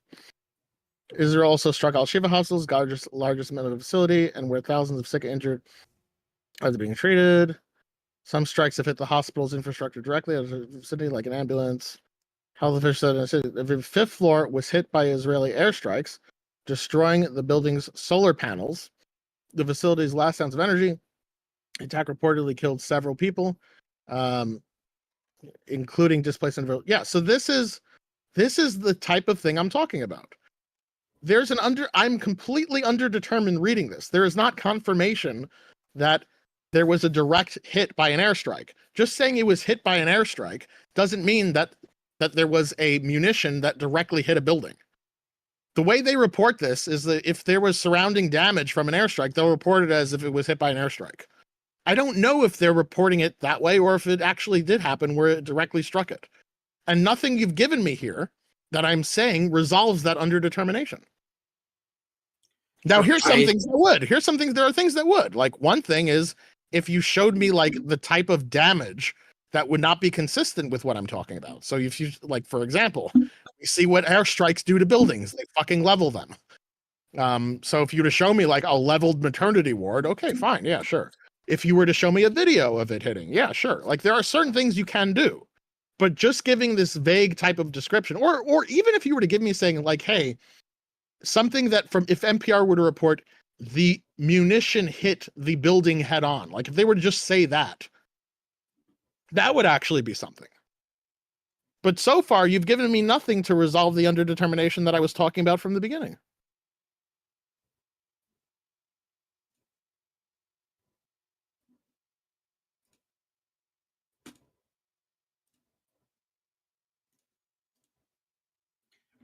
I think that in general, like, I don't have any reason to assume that there's erroneous reporting here. Like, well, yes, you do. Oh, yes. No. I mean, no. If you're talking about the underdetermination problem, right? Yes. Like, unless you give me an actual reason that in this case it is actually false, like, you can't just point to a pattern. No, listen. It's not saying it's false. It's true on different It could be true. The underdetermination is a matter of interpretation. When I say an Israeli airstrike hit the hospital, that can be true on an interpretation that the munition did not directly hit the hospital, but it hit it in some sort of relaxed sense where there was damage from the airstrike that hit the hospital. Like, I'm not saying the claim is false. I'm saying it's underdetermined what they're saying. Because of the way they like to use this, look, I'm not a stranger to the media. I wasn't born yesterday. I see the way they report on this, especially when it comes to hospital strikes. It's some of the most dishonest shit that media does. When the way they get away with the loyalty thing. Oh, I can technically make a correct claim if I just say the airstrike hit the hospital, but what I mean is that there was like damage to the hospital from the airstrike. But yeah, that still counts as hitting it. Yeah, that's true. You can do that.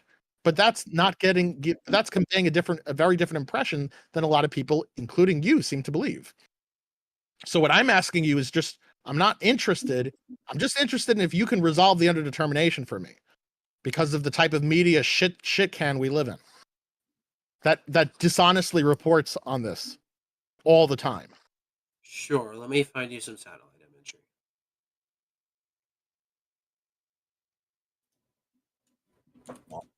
If it's okay, if you think the type of satellite imagery will resolve the underdetermination, I'm gonna look at it and be like, oh, that clearly was a head-on versus damage that was not head-on. Fine. I don't know how I would tell that. If you can get an expert that would look at that and tell me, sure. I mean, like, as far as I'm aware, I don't think that there is any like video of this strike, just because like or any strike. Yes, it's typically hard. Yeah, it's typically hard to get like any reporting that said it hit head on. That I think that pretty unambiguously says that it hit. No, we disagree. I'm interested in hearing it said explicitly. I'm not interested in hearing your interpretation about it. I hitting the fifth floor sounds like an hitting the fifth. Yep, we already went. Elias donated $2 based fundamentalist. Let me see.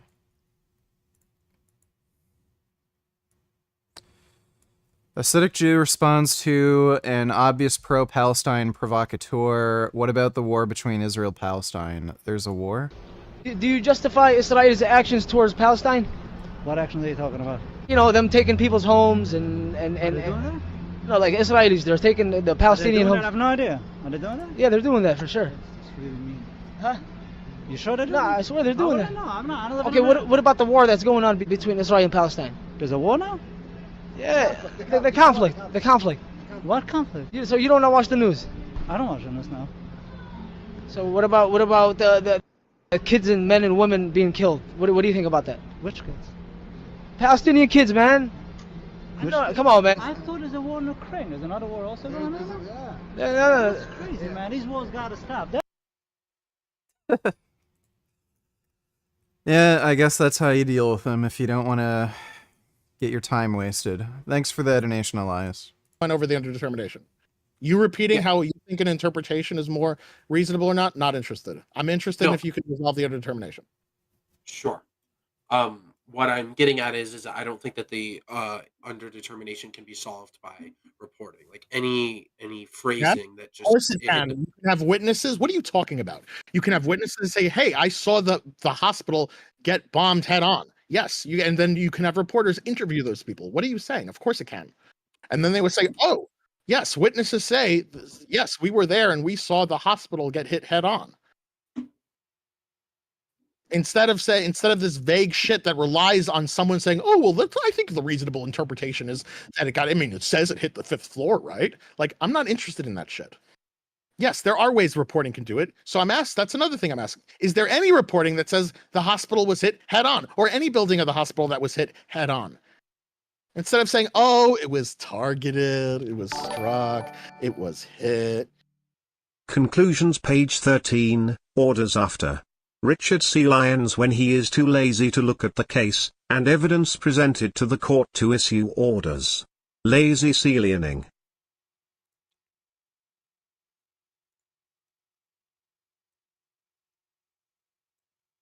Uh, 13.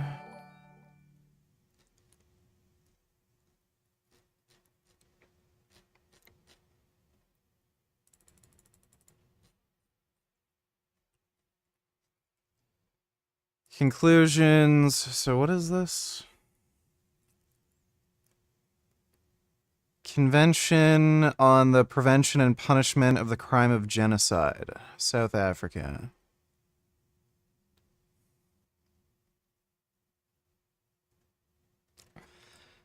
Court concludes on the basis of the above considerations that circumstances of the case require it to modify its decision set out October 28th, March 24. Court recalls that in accordance with Article 75 of its rules, when a request for the indication of provisional measures is made, power under the statute, blah, whole and part, in the present case, have considered the terms provisional measures requested by South Africa and the circumstances of the case. Court finds the measures indicated, blah, blah, blah. Court considers that in conformity with Saudi regulations under genocide, Israel must immediately halt its military offensive and any other action in Rafah, government which may inflict on Palestinian group of Gaza conditions of life that could bring about its physical destruction in whole or in part. This is based off of what? The court recalls that, blah, blah, blah. Effective measures to prevent the destruction and ensure the preservation of evidence related to allegations of acts within scope. Fact 3, Genocide Convention. Present circumstances, the court is also of the view that in order to preserve evidence related to allegations of acts falling within the scope of Article 2.3 of genocide, Israel must take effective measures to ensure the unimpeded access of the Gaza Strip of any commission of inquiry, fact-finding mission. Court also considers that the catastrophic situation in Gaza confirms the need for the immediate and effective implementation of measures. Court finds it necessary to reaffirm measures and orders.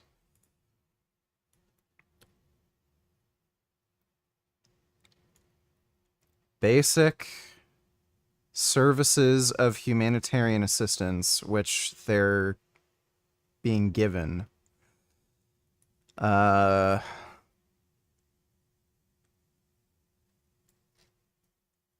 So what is this? Why am I reading this? Can you explain what any of this fucking bullshit means? Like, I don't care.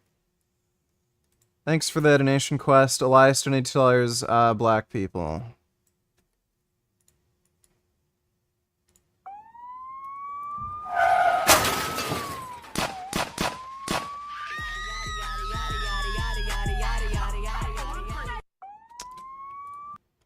Okay. Thanks for that, Elias.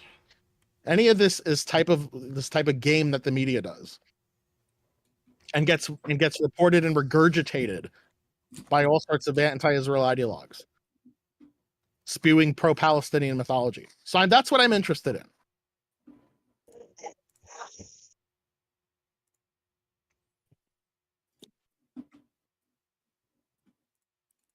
This might just be an aside, but just curious why you did your wedding in a hoodie.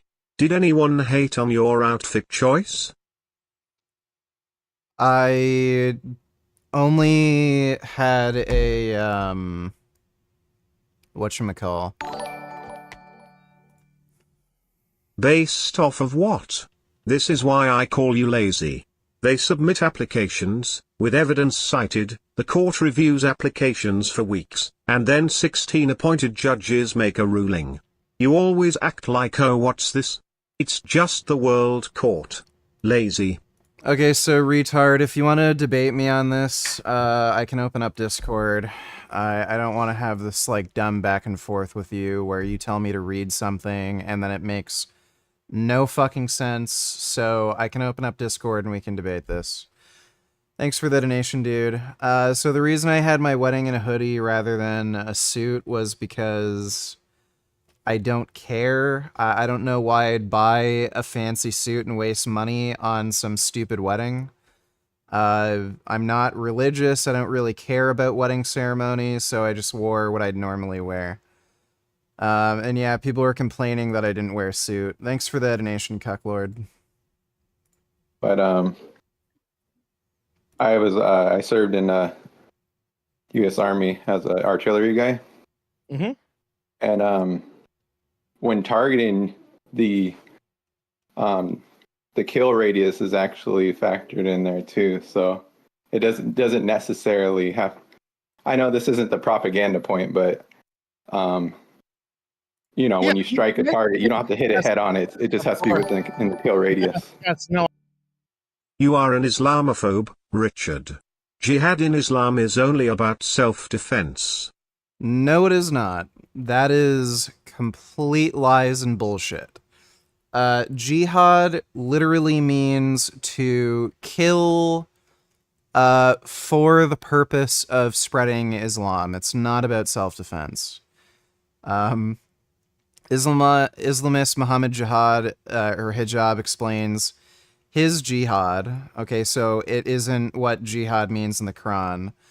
The reason why you have to fight them is because they're Jews and Christians. You should fight them until they give you the jizya, extra taxes. There is no conceivability of peace between Muslims and non-Muslims. Islam is a warrior religion. It's about expansion and conquest. Reason why you have to fight them is because they are Jews and Christians. You should fight those empires around you, or those hukumat around you, which are Jew or Christian, until they give the jizya.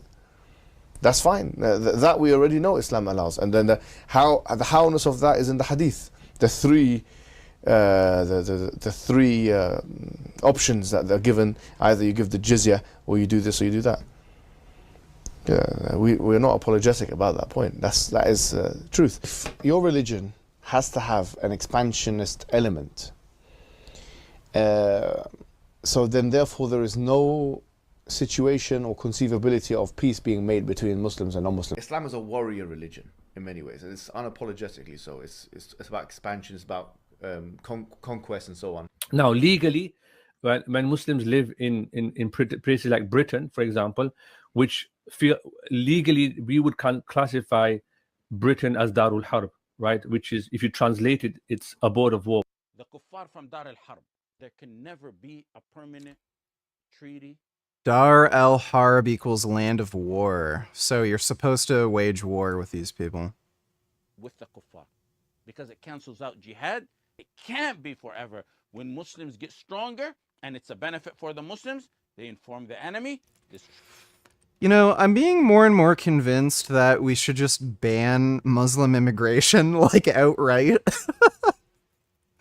When these, like, wackos like Muhammad Hijab, who's, by the way, one of the most popular Muslim apologists in the world, they're literally telling you, yeah, we want to murder and kill people until you either give us money or convert to Islam, and that's just part of our religion.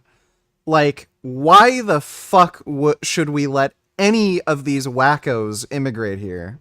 Like, holy shit. Thanks for the donation, though, Elias. Open it, but I only got a few minutes. Okay. I can do that for you. Thanks for the donation, Quest. Just debate the viewers like you used to. I don't think you need prep time to cuck them. Oh, I debate viewers when they ask. Don't worry. Thanks for the donation, Cucklord.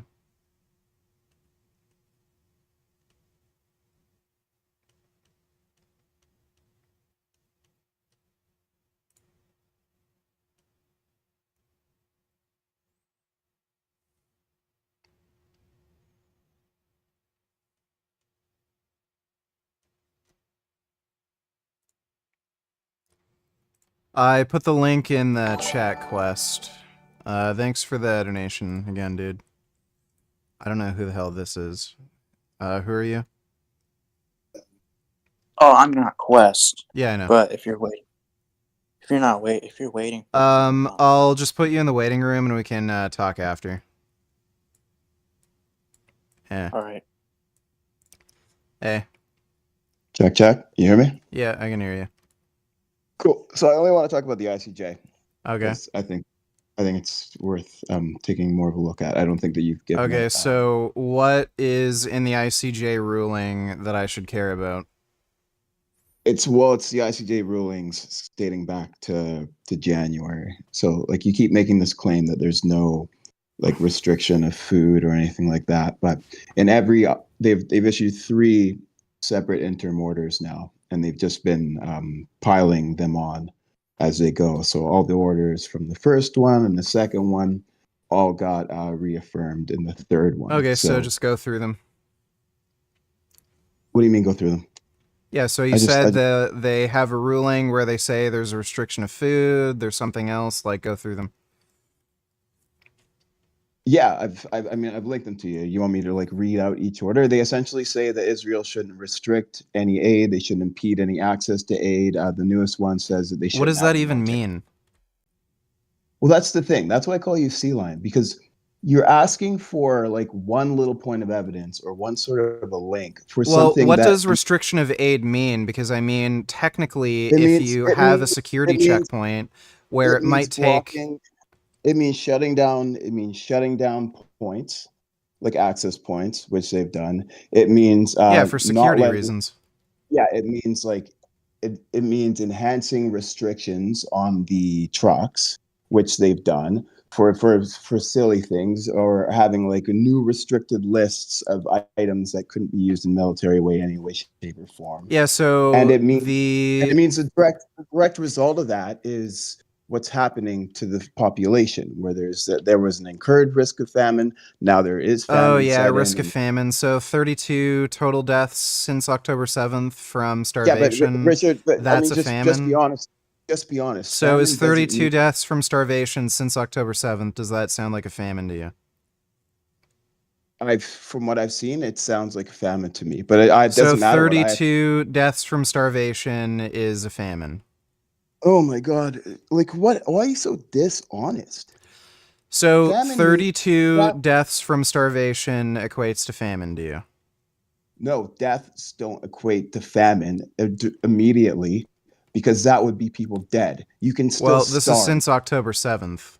You can still starve and have a lack of food and there still be a famine. Is everybody in every famine all just suddenly dead, and that's how they clarified it? There's only 32 deaths. Like I've heard this bullshit about, there's going to be widespread famine, mass starvation. Like again, there is 32 total deaths since the start of the war. And again, famine, starvation. There's going to be like mass starvation, mass famine. And then so far we only have 32 deaths. So that doesn't sound like a famine to me.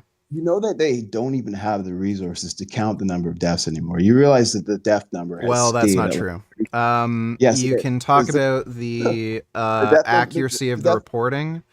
There are issues with that, and they have had to rely on things like looking at news footage to estimate like casualty figures in like certain bombings. Like I know there's issues with death counting, but again, I don't want like when you go from going from a recorded 32 and then you're saying, okay, well there's mass starvation. Like are we assuming that the actual starvation figures are like in the thousands? Like that's a huge fucking discrepancy from reported deaths and actual deaths that are occurring. Like how long I do you don't think see it takes? How long do you think it takes somebody to die of starvation?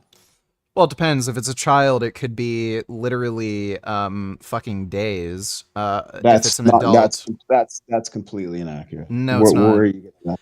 Where are you getting no, that it's from? not. You can cause death from starvation in an infant within literally days. We come from the vegan community, and we know people that have water fasted for fucking months. Correct? Yeah, and they're adults. You can cause death to an infant by starving them literally within a matter of days. No, we both already know people in the vegan community that would have been dead a long time ago if they were dying a couple of days. Well, they're not infants. You can cause the death of an infant by starving them in literally a matter of days. Yeah, but it doesn't mean small amount of food is sufficient for a person to avoid famine, correct? Okay, well, the fact is there are more food trucks going into Gaza on a weekday average now than pre-October 7th. At all. You're like bullshit. Anyways, regardless. Well, I'm not. Well, I'm sorry, but John Kirby, Matt Miller, representatives of the U.S. seem to think differently. The rest of the world seems to think differently, and the ICJ, important. That's what I'm trying to talk about. Seems to think differently. So South Africa's original application. Well, No, let's stop. yeah, Stop, let's stop, let's listen. back up for a second here because I you wanna know said what ICJ. the ICJ ordered them to not restrict any aid. Like, what does that even mean? Does that mean they can't have any security checks? Because technically, a security check that would halt a food truck for, say, an hour, that's technically a restriction. Like, what does the restriction mean? I mean, UNICEF's seen food trucks stopped up for weeks. Okay, so what does a restriction mean?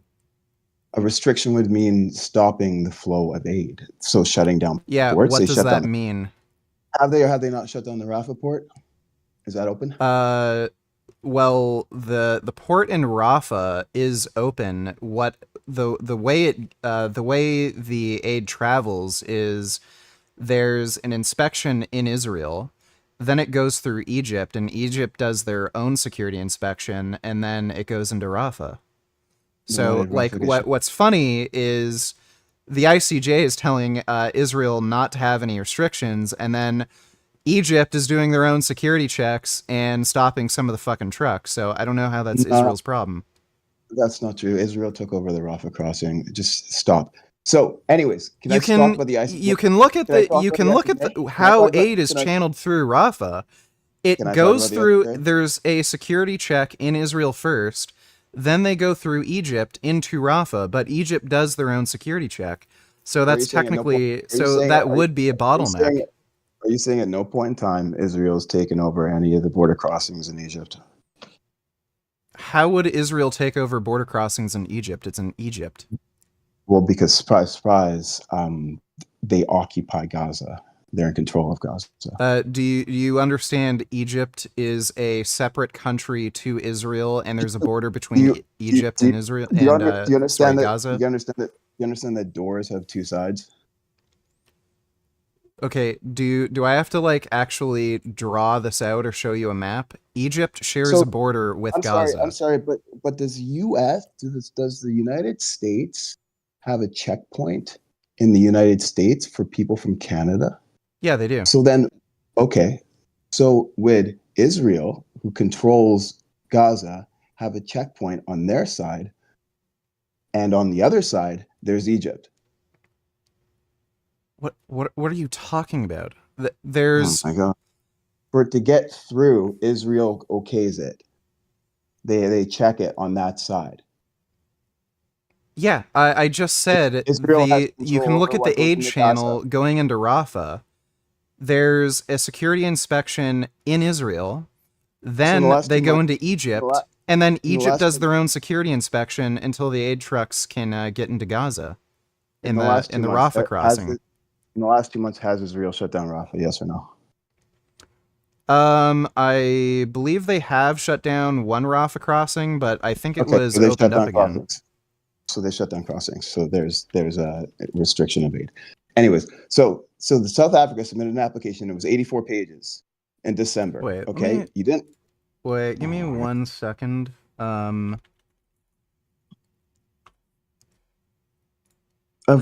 This was to talk about the legitimacy of the ICJ. Sorry? If you want to look up whether this was to talk about the legitimacy of the ICJ, which you keep trying to hand wave away.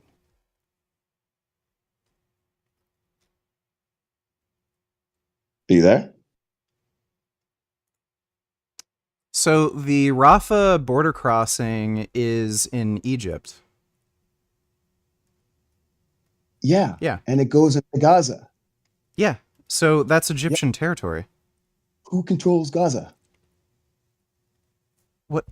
Sorry. Egypt controls the border at the Rafah crossing.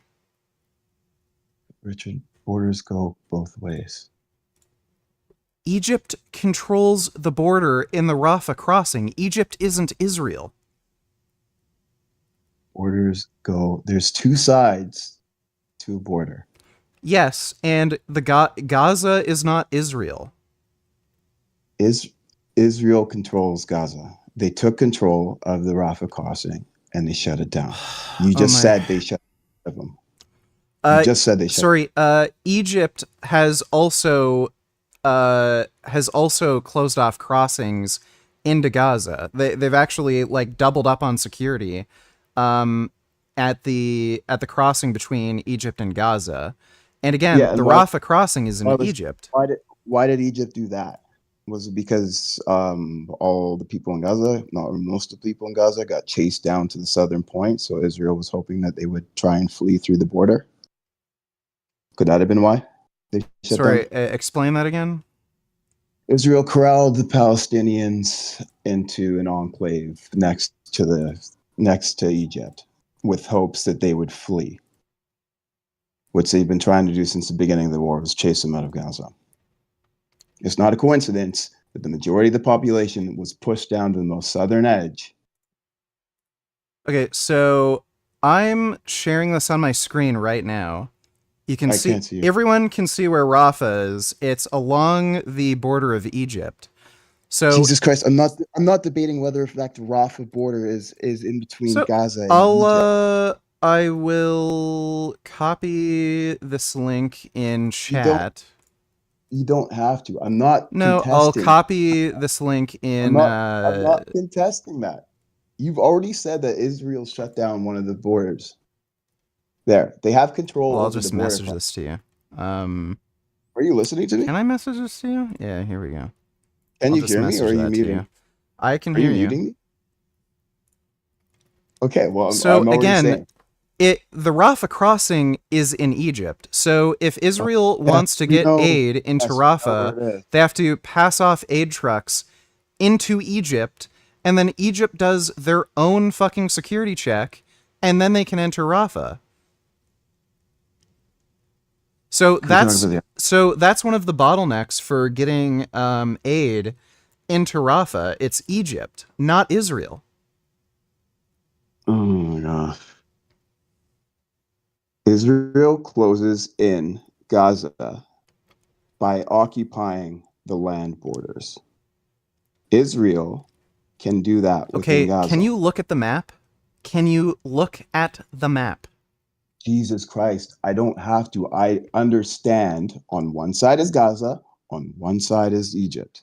Right. What I'm saying is Israel takes control from Gaza of those borders. That's why I keep saying a border has two sides. Okay. The states decides what gets into the states. Okay, well, Canada aid decides is what going gets in into through Canada. the Egypt-Rafah crossing, so what are you talking Yeah, about? and you've already agreed in this conversation that they've at least shut one of those down. Yeah, they shut it down at one point for security reasons, but it's open now. Aid is getting through into Rafah. And it wasn't before. So that's an Yeah, wasn't it example like of- 2 weeks? That's an example of a restriction of aid. Okay. And on different And occasions, wasn't this Biden- like a fucking year ago? What are you talking about? No, this is in the last couple of months. What do you think everybody's like all eyes on Rafah? It's because of the military incursions. Why do you think the ICJ just issued interim orders for them not to do an assault on Rafah? It's because all the people have been chased there. What do you mean a year ago? The crossing is being closed since the IDF gained control of its Gazan side on May 7th. As Egypt said, Oh, wow. it would How did refuse they to do reopen that? it Can you look until at it a was map? back under Palestinian control in order to avoid being seen as complicit with Oh, Israel's weird. How did military Israel do operation. that? How So did Israel Egypt do was the that? Oh, one. weird. So by the Hey, way, listen, don't you have a map of Gaza and Egypt? so How Egypt could was the one who Israel do closed the that? border, not fucking not the IDF. Read that again. So the crossing has been closed since the IDF gained control of its Gazan side on May 7th, as Egypt said it would refuse to reopen it until it was back under Palestinian control in order to avoid being seen as complicit with Israel's military operation. Egypt was the one who closed the Rafah crossing, not Israel. Why don't you? Because Israel took control of it. Yeah, Egypt said they don't want to see appear as though they're complicit in the IDF's thing. So it wasn't fucking Israel who's closing the border. It was Egypt that closed their side. So, but Israel took over control of the crossing. You're correct? literally saying, so the claim you made was that Israel was the one who closed the border. That's false. Egypt was the one who closed the border. And they're saying Egypt is saying they'll reopen it if Israel withdraws. Okay, so if one side takes over a border and says the only way that this is happening is under our command, and the other side says we're not messing with that. You accused Israel of closing the Rafah crossing. That's false. Okay. Egypt closed How the about- Rafah crossing. How about then I take that claim back and I say Israel took over control of the border in a way in which They that the didn't people take on control this- over the border. They took control over Rafah. Israel took control of Rafah crossings on the borderline, and then the other side said, no, we're not going to deal with that. So is that better? No. The Why? original claim you made was that Well, I just Israel said it was just the now. one who shut down the border. Egypt I'm was taking the back- one who shut down the border.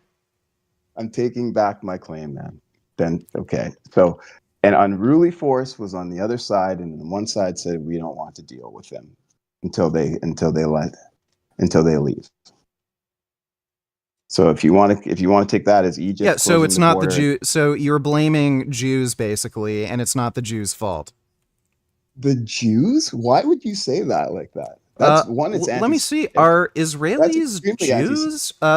Do I have to consult like Google or Wikipedia or? I thought you said Israel was full of Arabs and Palestinians. Yeah, there's a 20% Arab minority I thought you in said- I thought you Israel. said it's not a- I thought you said it's not an ethno state. It's a democracy, Yeah, right? So what do you okay, mean? So why I'm is it- sorry. Why is it just?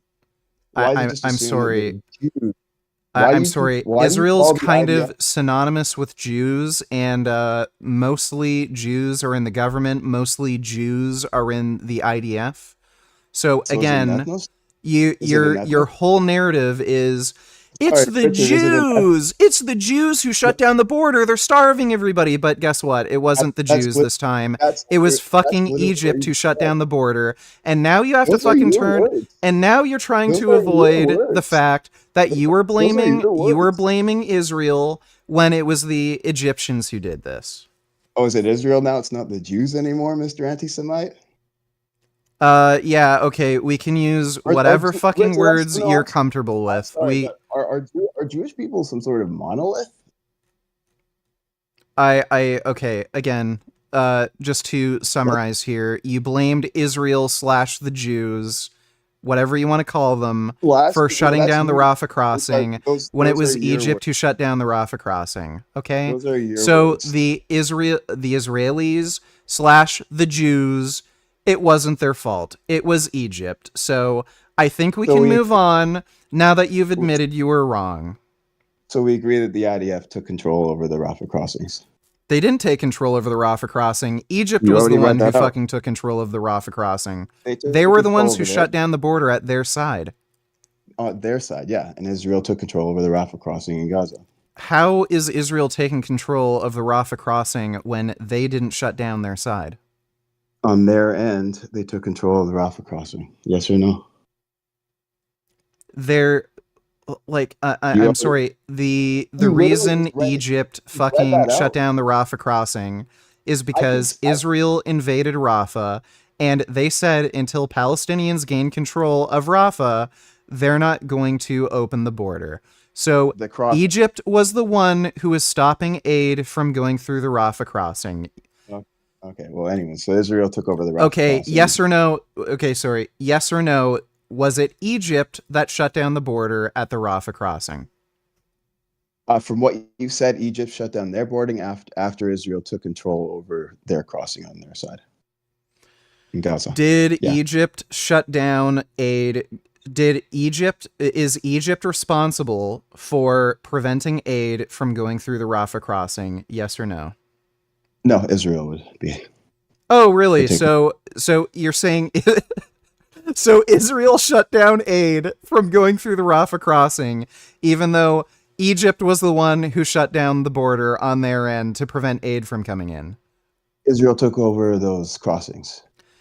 You've agreed to that, correct? No. Egypt is the Yeah. one who shut down the border. Oh my God. Israel took control over that side of the crossing. You've already stated that. And then you stated, as a response to that, Egypt decided not to have their side of that crossing open until Israel left the crossings they took over. Okay. You've already. Again, did Okay, so anyways, Israel back did to- sorry, back to the sorry. ICJ. No, okay, this is Back to very the easy. ICJ. This is very easy, okay? There's the left side of the border, which is Egypt. There's the right side of the border, which the IDF has presence in. They're in control of Rafah Presidents, right now. they could control over those crossings, yes. So on one Okay, side. okay. Wait. Okay, let's say Israel has control of the Rafah crossing on the Gazan side. Okay, let's just grant that Israel has control over the Rafah crossing on the Gazan side. Yeah. Who's the one who shut down the border? According to you, it would have been Israel's response to. It would have been Egypt's response to Israel taking over Rafah. I'm not even sure that that's true, but I'm just giving you what you want there because it doesn't make a difference to what my point is. So then it's not Israel who shut down the border. So Israel isn't the one who's responsible for preventing aid from coming in. It was Egypt. So when Israel put gates around Gaza, was it because Hamas was too violent and they were worried about what was going to happen if they didn't do that? There was no border wall around Gaza until Hamas started shooting rockets. So Yeah, yes. so it was Hamas's fault, and then Israel closed that off, right? Yes, because it's a national security threat, clearly. Okay, so then when Egypt shuts off their part, when Israel's sitting at their borders, that's not the same? No, it's not, because aid is coming into Gaza. Israel isn't launching rockets into Egypt. How are these two things similar? You're saying aid coming in through Egypt into Gaza is the same thing as Hamas shooting rockets into Israel? You're saying a reaction is not the catalyst? I'm sorry. You're saying Israel wanting aid to come in from Egypt into the Rafah crossing is the same thing as Hamas shooting rockets from Gaza into Israel. You need to stop over talking and trying to impose your will. If you have a point, then it can be made, but you got to let both people speak. You're saying the catalyst for the crossing is the reaction, is the response to an action. I'm saying the action is the catalyst. I'm saying it starts at the action.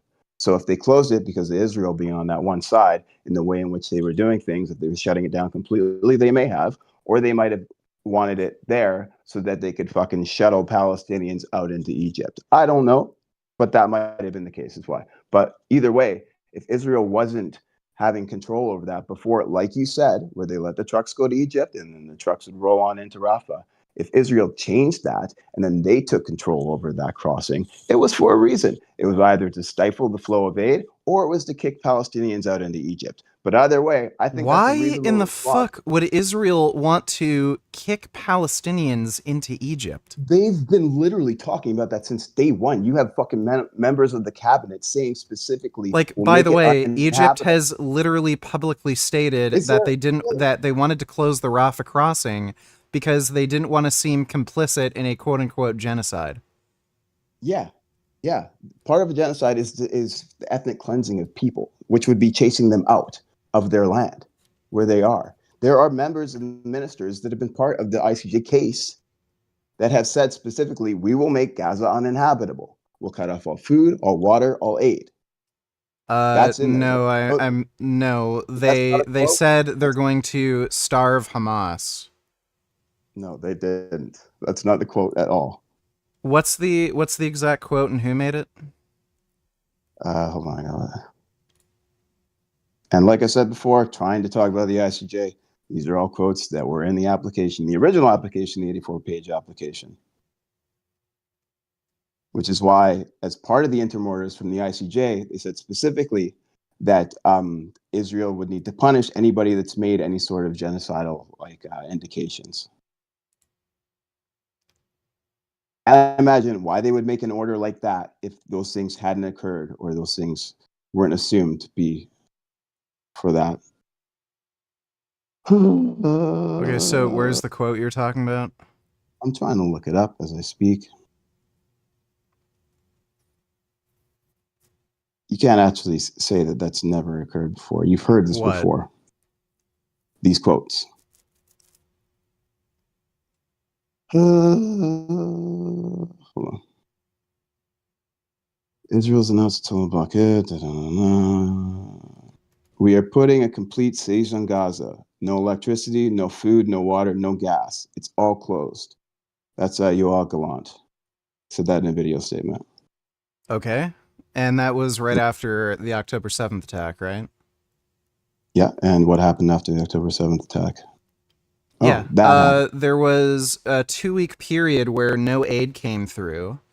okay, so if that was in October, Richard, then why in There was a January? 2-week period where no aid came through, and it was clear they did that so that they could negotiate a hostage return. Then why in December 28th, did South Africa submit an application that stated I that don't was still- fucking care why South Africa did anything. well, The reason well, they okay, completely, okay, well then- the well reason then they let me- completely shut off all aid going into Gaza and Let me closed off finish. all fucking borders was clearly to help facilitate a hostage return. After the 2 weeks, they opened up some of the border crossings and they allowed aid to go through. And Again, by the so way, Israel only provides, I think, like 10% of fucking electricity or something. It was either 10% of electricity or water. Yeah, and the rest is for generators. You know what needs generators need? Fuel. Yeah, okay. So, yeah, okay. So if you And restrict guess fuel, what? They were guess able what? to Then guess negotiate a what? You can't- hostage return by providing fuel to Imagine Hamas. Yeah, imagine that. So you're And then- saying their and then that tactic went away. worked. They were actually able to return something like 40 hostages, or was it like 20 at the time, by exchanging fuel. So The tactic worked. So the tactic of starving the population. Okay, wait. No, I'm sorry, the did they fuel. I'm sorry, did they only? We're did they only talking cut off about fuel. You just admitted the tactic of not allowing fuel in worked, and they were able to, I think, rescue at the time 20 hostages. fuel was needed for water filtration systems, Richard. Okay, and great. electricity So again, the tactic worked. Whether you agree with the tactic or Yes. not, but So the tactic worked. congratulations. So let's give them all high So how many fives. people died because fuel and food was restricted for 2 weeks? Well, if you can't clean your water, if you don't have Yeah, so how electricity, many you don't- people died water? as a result of aid being restricted for 2 weeks? What are you talking about? It was a 2-week pause, dumbass. They didn't. Yeah, so restrict how many only- people died? They didn't. No, you're talking. 2 weeks was the pause in that initial temporary ceasefire. There was no indication that food wasn't being restricted all the way up until the South Africa application. And then a month after that. What do you mean? The border was shut off for 2 weeks. That's the only time. God. No, it's that not, was the Richard. only time food trucks and aid weren't allowed to enter. That's the dumbest thing I've ever heard in my life. And why I'm trying to get to this, and you're just let me talk. South Africa submitted an application at the end of December. So you're talking about 2 weeks after fucking in that one, maybe let's say November if we're going to be charitable. If they submit an application in December, and if in January the court looks at all that evidence and they decide that Israel is restricting aid, and then again in March, same thing, they find Yeah, that they're still accusing Israel of restricting aid on the basis of them doing security checks and turning And some food then- trucks away. and then That doesn't again. mean no aid was going through. There was only a 2 week. And then- You can look up the aid trucks that have been going into Gaza for the past year or so. It was only a 2 week period where no aid went through after October 7th. After Okay, that, so aid no- was going through. The argument that No South evidence Africa made was that not trickle enough of was aid. going through, and Israel was A trickle. deliberately holding back food trucks to cause like mass starvation. And again, there's only A been trick- 32 recorded starvation deaths since the beginning of the war, so that claim sounds kind of fucking stupid. It's And not fucking stupid when there are organizations in place that track things like food insecurity. The main one of those, since who knows how long, has carefully monitored. are you talking about Euromed? No, I'm not talking about Euromed. I'm talking about the institution for, what's it called?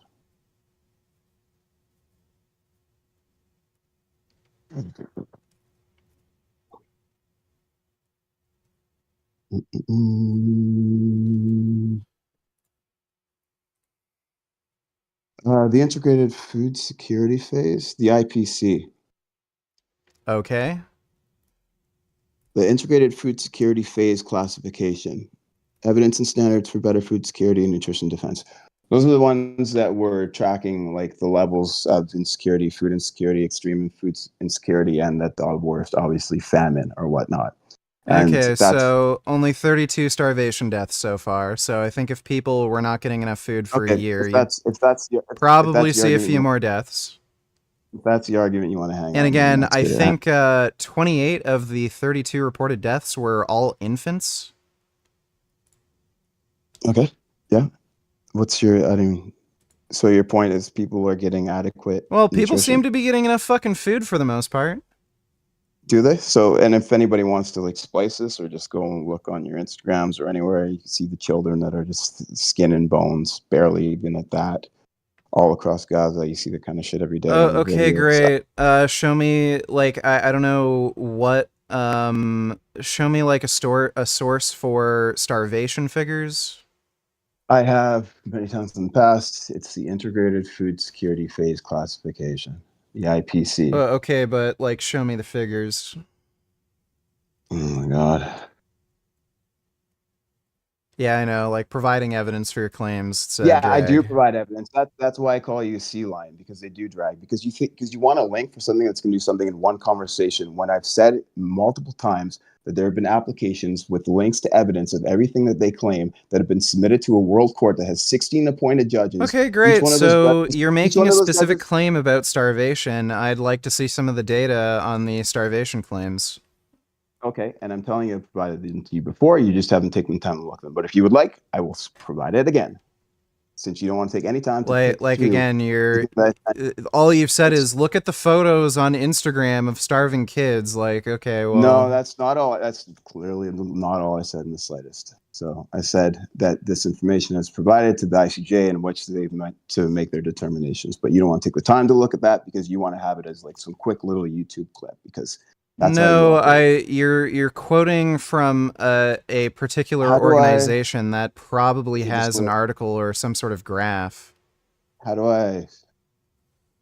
So post you it? can just put it in the hashtag live channel. It's right at the very top. Click on live. Hold on. Click live. Done reading. Check out other channels. Where do I? It's under announcements. Can you post to that? I'm not sure. The live. There's not an option to post any word. Just message it to me directly. So I click on you. Yeah, and just Oh, there's- right click and message. It's not letting me. I click on a message. It gives me an option. It says done reading. Check out other platforms at the bottom. Like There's I've no way- already messaged you, so I'll add you as a friend. Maybe that's preventing me from receiving message. I don't know.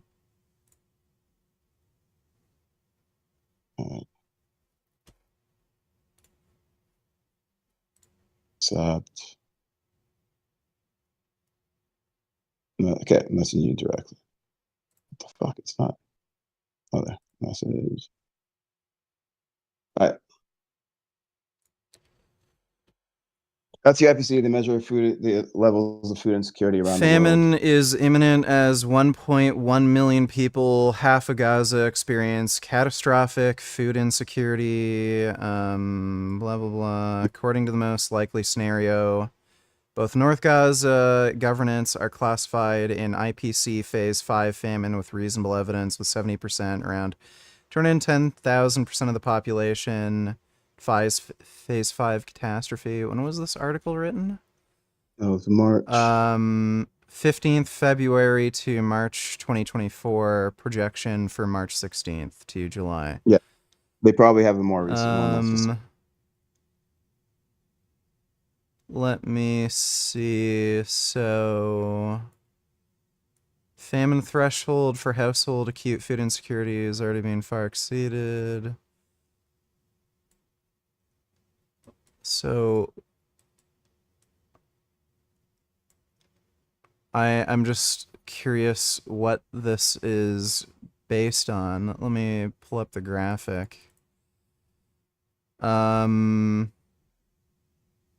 you can agree at the very least that there's some these are two specific problems, by the way, because there could be food insecurity but adequate food coming in. It's just that, especially in North Gaza, the food trucks might have issues actually going to locations that need food, and like the settlers attacking them that have been given the locations. What do you mean by the IDF. settlers attacking them? You've seen videos of settlers attacking trucks. You've literally watched them and said that was... You mean the IDF?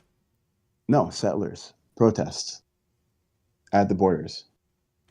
Holding up trucks, just destroying trucks. Well, you can look at the, you can, like, again, you can, great, yeah, I've seen the Instagram videos. You can look at the daily food trucks.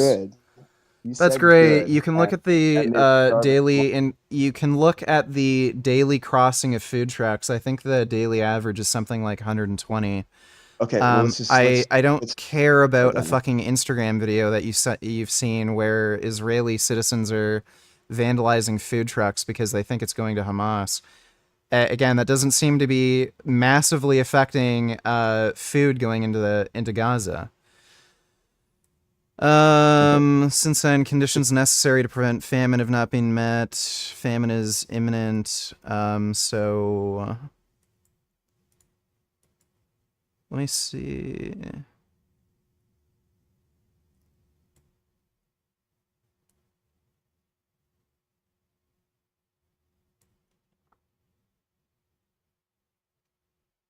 Can you, like, where in this article are they talking about, like, the specific problem? Because, let's see, from a pre-escalation average of 500 trucks a day, of which 150 carrying food. Okay, so yeah, okay. This is fucking bullshit. So, it wasn't, this is the same fucking problem as before. So, you're linking me a resource that's literally lying. There wasn't an average. No. There wasn't an average of 500 daily trucks going in per day. The way they got to that 500 trucks figure was they were going by a daily average versus a working day average. So they're multiplying the amount of trucks coming in per day by 7 over 5. And then when they're getting to the 150 trucks carrying food, that includes both human food and livestock feed. And again, they're working by they're going by daily average, not working day average. So again, they're multiplying it by 7 over 5, and then just rounding up to the nearest, like, 50 or 100. So this is, like, the source you're giving me is just spreading more misinformation. So now they're saying in the period between October 7th, 2023 to 24th February 2024, only 90 trucks per day, of which 60 carrying food. So again, this is just more fucking misinformation. And then when they're coming to this figure, they're going by an actual working day average, not the fucking daily average. So, like, again, this is fucking horseshit. And I'm pretty sure the daily average is actually closer to 120. This is so boring, man. Like, why every credible institution that's been in Credible, operation but since they're well- spreading misinformation about the food trucks coming in. It's Okay. misinformation because that's the way you like to interpret it. But what's a more credible institution when it comes to food insecurity around the world than this one? Do you even know what this is? You don't. You It's the can same as the actually ICJ. look at the fucking Oh, figures and find out that they're lying. It's the same as the ICJ. You're like, what's this? Oh, I don't know what this is. Where are they You getting can look at this the from? fucking you can look at the fucking food truck data and you can see they're fucking lying. Oh yeah, they're lying. Okay. So there's nobody credible. There's no credible institutions anywhere that the UN uses, that NGOs use, civil society, other relevant actors, governments, like they use this, but for Richard, he knows better. From Okay, looking at well, something listen. 2 seconds. Well, Why listen. don't you take The and the ICJ? wait. The Listen. World Court, Wait. international law. Listen. Richard's got it covered. So if folks. you Richard's calculate better. the total food in Gaza, both domestically created, so there's a bit of farming and food production within Gaza, and if you calculate the food trucks coming in pre-war, they were was. averaging 3,000 calories per day per person, which is extremely high. They had very good food security before. And then when you actually calculate the actual Wait, amount are of you food, actually- are you try- when are you you trying to calculate justify putting the them on a actual diet now? amount of human food going into being imported into Gaza, there's actually more human food going into Gaza now than pre-war. So they're basing these fucking numbers of food insecurity off of just the fact that, oh, well, there's less food trucks coming in before, and they're basing this off of just bullshit numbers where they're fucking going off of a fucking daily average rather than a working day average, and they're fucking deliberately rounding up to the nearest 50 or 100 number. Like, this is just fucking bullshit. The fucking thing you linked me is crap. I'm not going to pretend to know better or to be able to interpret the data better than the people that work there, but you will do that. Okay, great. That's So fine. if you But just want to believe so- whatever stupid shit you read online, that's up to you. But okay. You could sit online. That's the most credible agency when it comes to food Right. insecurity. So nobody can Tell ever me one more- lie. tell me Nobody one- can ever fudge numbers or make why up would- why would they- misinformation. why are they- Whatever you why would read they lie? online from any organization, then that's up to you. Apparently, you can't be critical of anything as long as it's, oh, well, they're the most credible agency. Okay, cool. You can do that. You can be critical only in the time that you've had that link open. You being can't able- you can't question anything as long as it's a so-called credible institution. Okay. You can question, but you've deemed them as liars or spreading misinformation with. I don't know what their motivation is, but yeah, when they're 5 sharing minutes. numbers like that, that's clearly misinformation. I would have to assume they're fucking deliberately lying because that is Okay. horseshit. Perfect. And let's finish this off and round it back to the ICJ. Is the ICJ credible?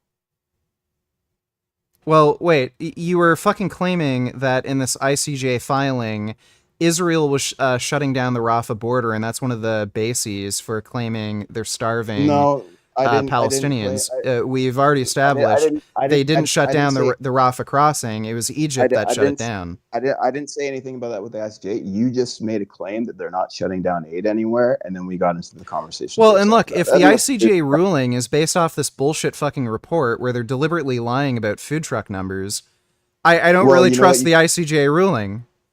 Well, maybe you could just read the application for once in your life. There's 3 separate applications. That Okay, all came- great. that all Well, include- if we're talking about the starvation in particular and the prevention of aid, well, again, if it's based off of this IPC report you just mentioned, it's not reliable, and if they're basing the ruling off of that, then the ruling is unreliable. Exactly. So in 5 minutes, you managed to discredit the leading organization for food insecurity. Yeah, it's pretty easy when they fucking lie about food truck numbers. Okay, so then so your confidence in that is. And again, like, there's 2 separate issues here. One is the amount of food trucks coming in, and 2, whether or not those food trucks are able to get to locations required to actually provide the aid. that could very well be the case, that there is a problem with aid actually getting to necessary locations. I'm not disputing that. But the dispute here is whether or not there is enough food trucks getting in, and it's quite clear that there are. Okay.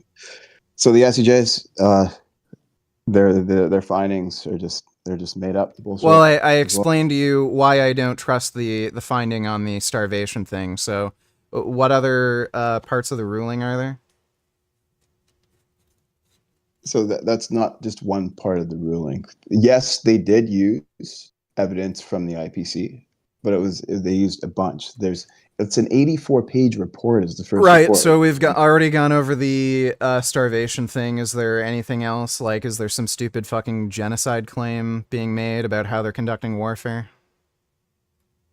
The whole case is about genocide. It's a Okay, genocide convention. well, we've already fucking talked about the starvation thing, which is bullshit. So what other aspect? Is there some, like, indiscriminate bombing bullcrap that you want to talk about?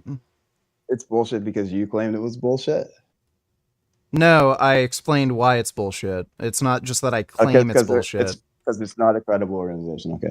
So anyways, when the ICJ makes those orders, do you think they take reasonable measures to come to any sort of determination? And do you think that it's a fair process to have 16 different judges? Each judge is appointed by their own country from around the world.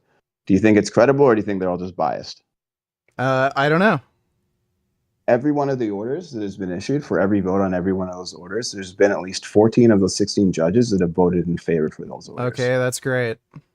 Okay, so if there's that majority that votes for that, and the applications, which you don't look at, I don't really care about the ICJ ruling. What I care about is the information that's being presented in support of the ICJ ruling. Then why don't you take the time to look at the applications? Well, again, you're providing me with the evidence that I just criticized. So on the starvation issue, again, you claim that Israel shut down the Rafah crossing, which is not true. It was Egypt that shut down the Rafah crossing.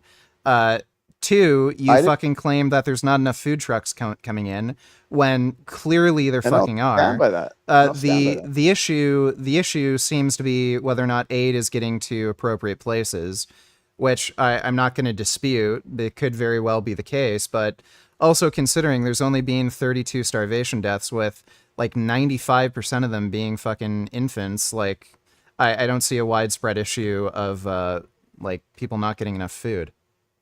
Well, the IPC does. So isn't it just like a smoking gun? You just go through the application and the evidence that they provide, and you just debunk it all, and you'd be like, oh, the ICJ is bullshit and they're biased since this evidence that's been provided is I never said the ICJ is biased. I criticized the evidence that you claim the ICJ looked at, and I don't find it to be very credible.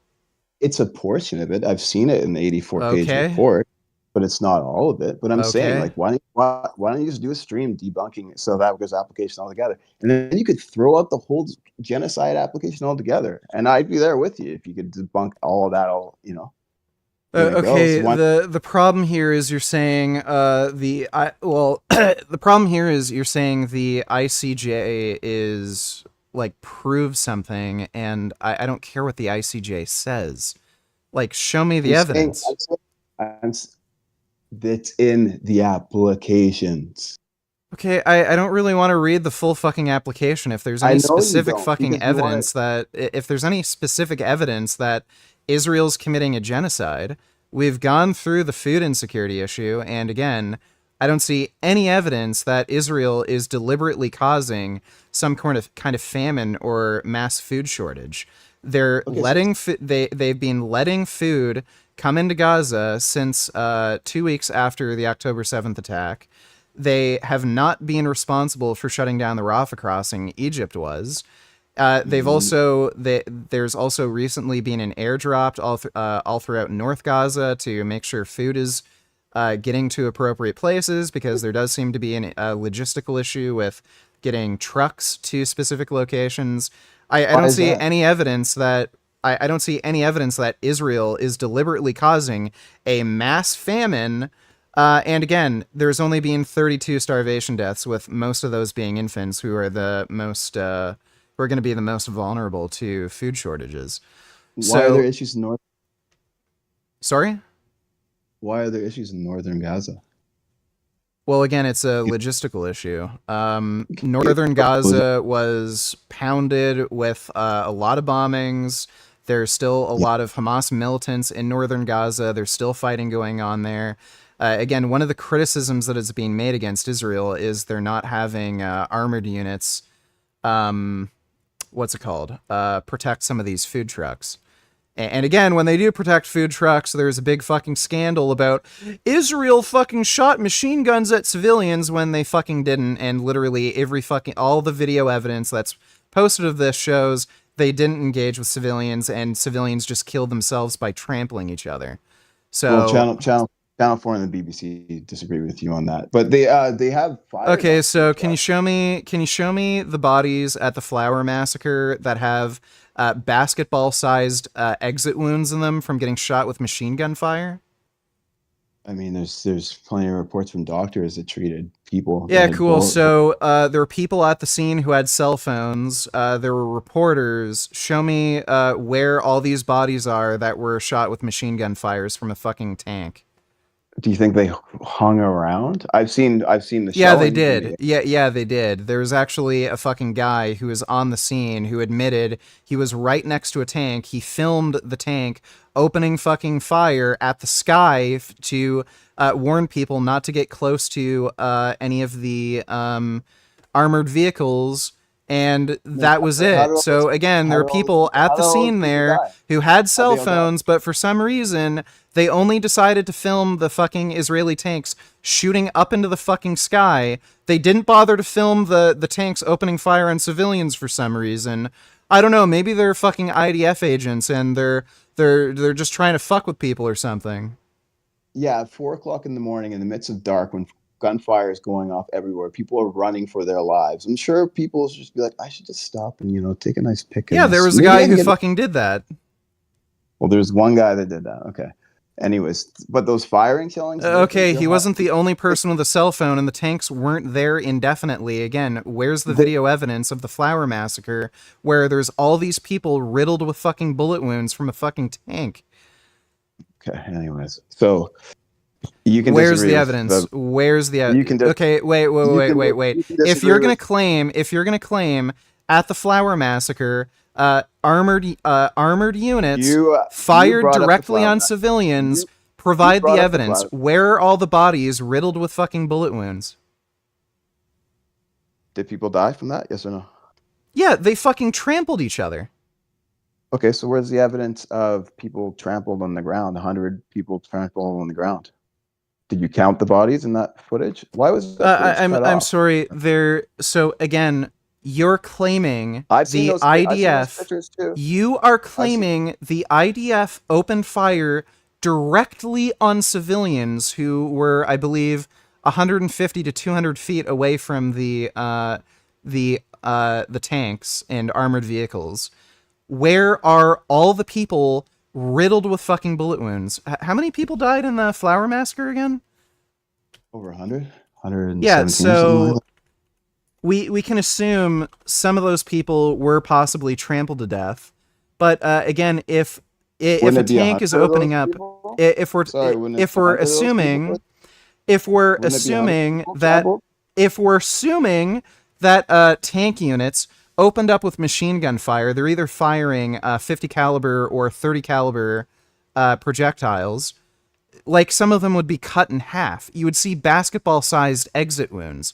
Where are the 50 to 100 fucking bodies with people riddled with fucking bullets?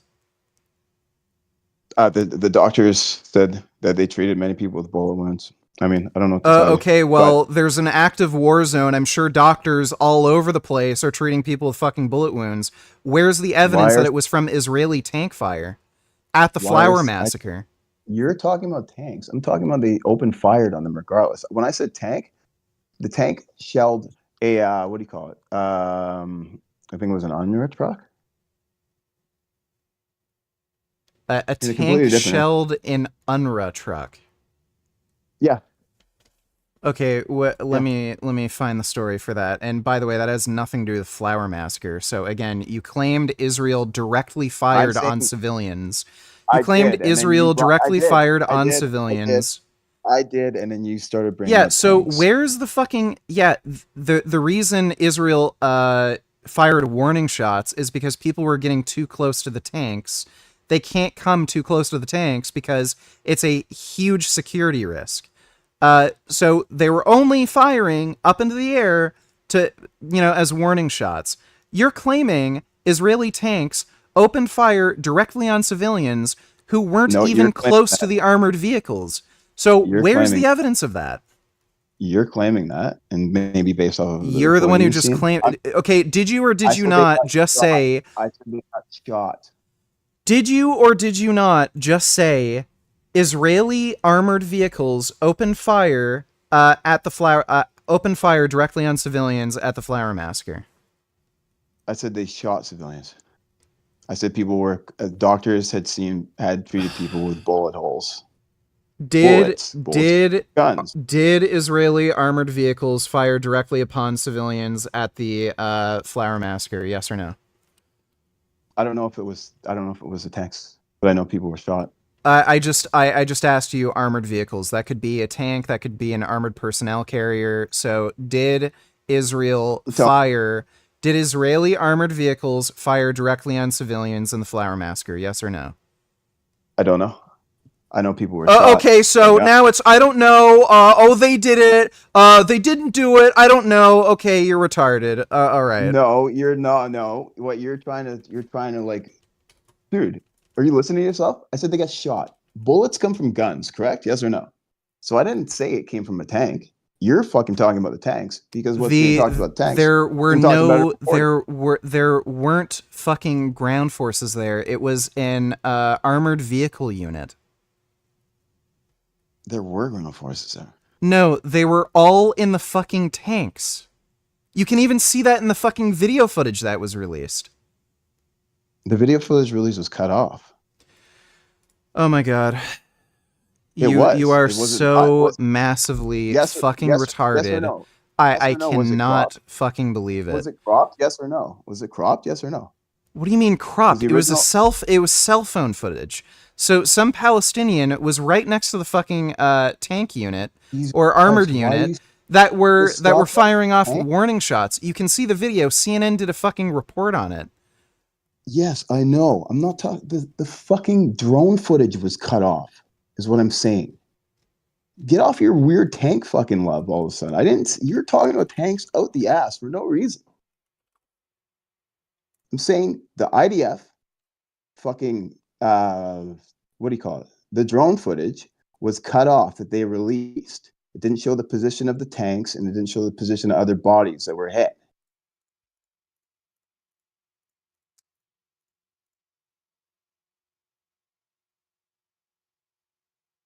Are you there?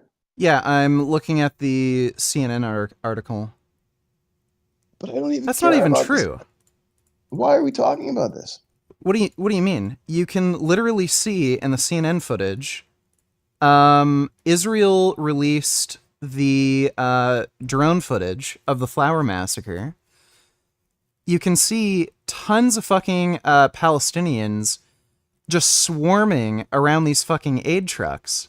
Wait, did the IDF not say they aimed at legs when they shot people? No, they didn't. The account from the IDF was that they fired off warning shots because some Palestinians were getting too close to the tanks, the armored vehicles. Pretty sure they said they aimed at legs. This is... Hold on. You're asking me to remember some shit from months ago. So CNN did the report on this.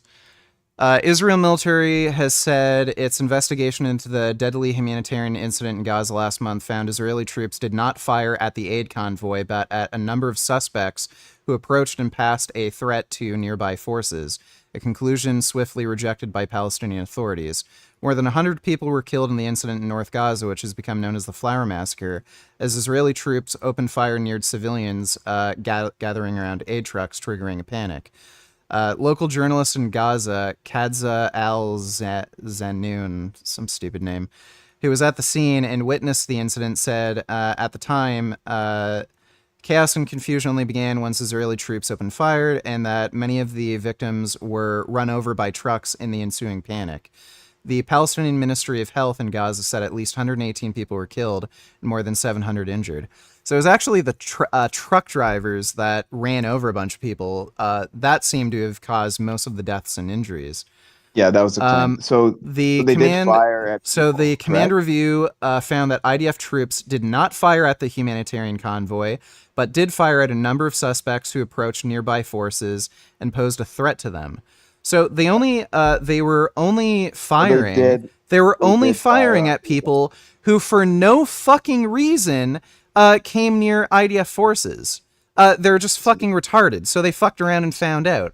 Most of the fucking deaths occurred from these truck drivers freaking out about being swarmed and fucking off and driving over some people, and some people were trampled. And the IDF only opened fire at some of the people who just came way too fucking close to IDF troops. So and again, if you look at the fucking video footage, so they shot at people, correct? We agree on that? Yeah, so they only opened fire at people who came too close to IDF troops. Okay, so then doctors who talked about treating people with bullet wounds, those might have been some of those people. Yesterday, defense. Sorry? Doctors that treated people with bullet wounds, those might have been some of those people. Oh yeah, they definitely found dead bodies who were riddled with bullet wounds and treated them, hoping that maybe if they plug up the bullet holes, they'll come back to life. What are you talking about? I said doctors claim they treated lots of people with bullet wounds. When did I say they were dead? Yeah, so when in the fuck, like how do you determine this was even at the Flower Massacre? You just said. What are you talking about? The IDF admitted to open firing on people. Sorry? The IDF, you just literally said the IDF admitted to firing on people. Yeah, at people coming too close to IDF forces. Yeah, at 4 o'clock in the morning in the middle of the dark. Yes. Okay. Yeah, yeah, okay. So it's not just pitch fucking blackness where nobody can fucking see. You can clearly make out fucking IDF forces. You know, the people wearing body armor with the IDF patches and the fucking AR-15 rifles. I think people can fucking pick those people out, especially when they're standing next to fucking tanks and armored vehicles. Okay, so your initial claim that it was just tanks firing shit into the sky to scare people, and nobody was shot, you take that back at least? Okay, your fucking original claim was that the majority of the casualties were from the IDF firing on fucking civilians around aid trucks, which is fucking bullshit. It looks like the aid trucks themselves were responsible for most of the civilian casualties. You don't know that. Oh, yeah, I don't know. I'm just assuming that a fucking 10-ton truck would kill people. I'm just assuming, but, you know, what do I know? What do I know? I just, you know, I stop at red lights, so I wouldn't really know much about this personally.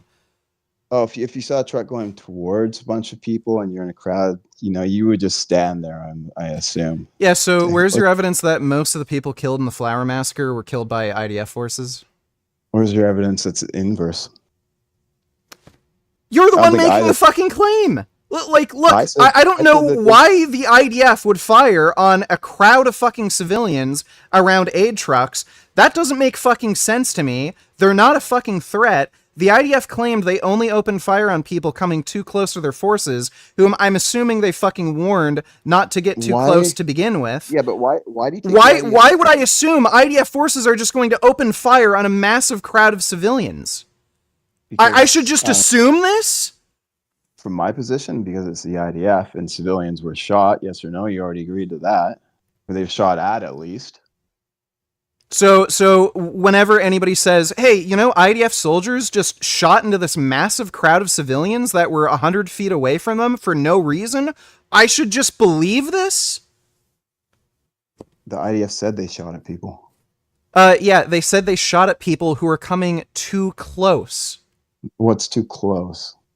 I'd imagine it's they probably have a standard for what too close is. I'd imagine it's 50 feet. Usually, so with I know with American forces, it's usually within 50 feet. I thought we weren't comparing America to the IDF, or the America's moral measures to the IDF. I don't know what the fuck you're talking about. Again, I know in the US it's usually something like 50 feet. Kind of depends, but I'd imagine it's something like within 50 feet. That was part of our last conversation where we talked about the IDF not holding themselves accountable. That's great. That's great. So you have no evidence that the IDF opened fire on a massive crowd of civilians. You have no evidence that they're responsible for the majority of deaths at the Flower Massacre. So that's fantastic. Do you have anything else to talk about? I've literally just been trying to talk about whether or not you think the ICJ is legitimate or not. I don't know if the ICJ is legitimate. I don't know much about their court system. Like again, we're talking about the evidence that was presented to the ICJ, and so far we talked about the starvation bullshit. And again, so far, I'm not seeing adequate evidence that Israel is intentionally trying to fucking starve a mass amount of people. It doesn't make sense that they've been allowing aid to come through since 2 weeks after October 7th. It doesn't make sense that there appears to be a working day average of about 120 trucks coming through. It doesn't make sense that they've also been trying to have airdrop supplies. It doesn't make sense that they've been trying to open up the border between Gaza and Egypt. None of that makes fucking sense when you're claiming they're trying to starve a massive amount of civilians, especially also considering only about 32 people have fucking died so far from starvation. So, yeah, that's all fucking bullshit. Well, just because you say it's bullshit and it doesn't make sense to you doesn't mean it doesn't make sense to other people. So it made sense to Right, okay, so Israel's trying to intentionally starve people when they've been letting aid through. There's been more food trucks coming into Gaza than pre-war. They've been trying to open up the border crossing with Egypt and Rafah. But yeah, they're trying to starve people. I get it. Okay, Israel evil, no matter what they do. Doesn't it seem strange that over the last 8 months, you've taken the position of Israel in essentially every stance except the ones where it's just been completely irrefutable? And you talk about international law and whether or not it's genocide and all those types of things. But you've said in this conversation, you don't know much about the highest authority body in international law that operates only off of international law, that has 16 judges. This is an argument from authority. I don't really care about the ICJ ruling. I care about the evidence that's presented. If you're talking about international law, and I don't care about the ICJ ruling. I care about the evidence that's being presented. I don't care. I don't care. I don't care. Well, you can talk about how the ICJ is the highest court in the world. They have the biggest penises. They shit gold. I don't care. I care about the evidence that's being presented. And so far, the evidence you've shown me doesn't lead to me believing, well, Israel's trying to starve people to death. Then why have you never taken any time to look at the evidence that's been presented to the ICJ for them to make their orders? Well, I just did. You just linked it to me, and I just explained to you why I don't think it's credible. And you said it wasn't credible. Even though, again, in comparison, it is the most credible organization when it comes to food insecurity. That's great. I just explained to you why I don't think it's credible. They have clearly relied on fucking numbers that don't exist. Okay, I'm not gonna rage quit, but I don't think we have anything else to talk about. Okay, I appreciate your time. Yeah, no problem, dude. Take care.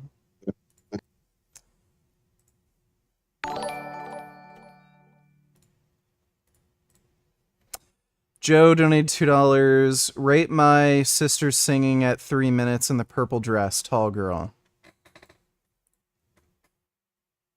At 3 minutes.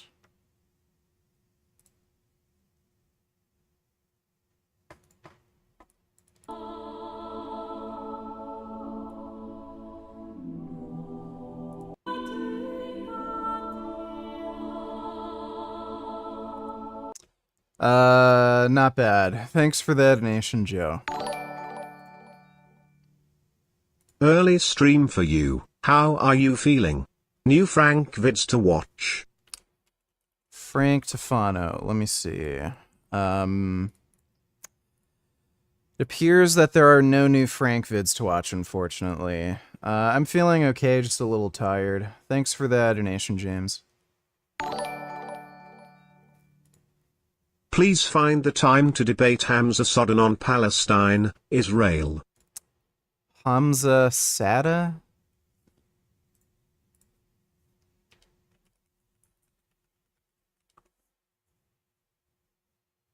Oh, this guy. He just debates fucking random assholes. Does he have an email? Let me see. This guy is the biggest buzzword clown I have ever fucking seen in my life. Let me see.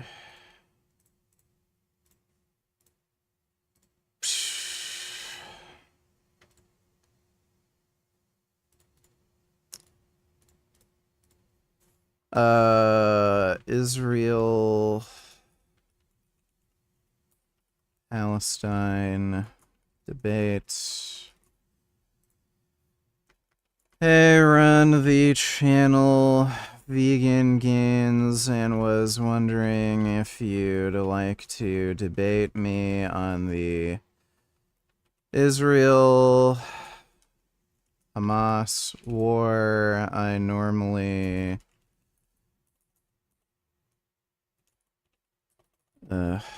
host my debates live through Zoom. Message me back if you're interested. There we go.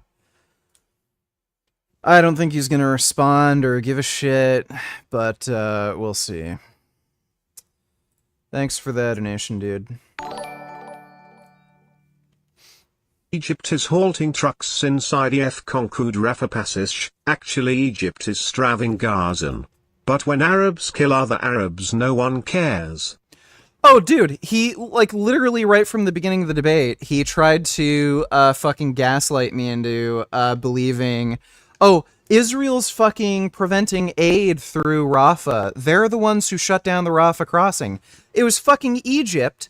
And then when I pointed this out to him, he still tried to gaslight me, and he's like, well, it's still Israel's fault. Like, it's just fucking insane. Thanks for the donation, Vagabond. React to these, donated $3. Sure. When me and Brad... Let me see. When wokes and racists actually agree on everything, this is probably going to be fucking So to start- AIDS. The government of Japan will start banning... Alright, take a look at those. Thanks for the donation, dude. Does your companion animal named Chicken make this noise? If not, check out these bunnies' sound they make when they sneeze.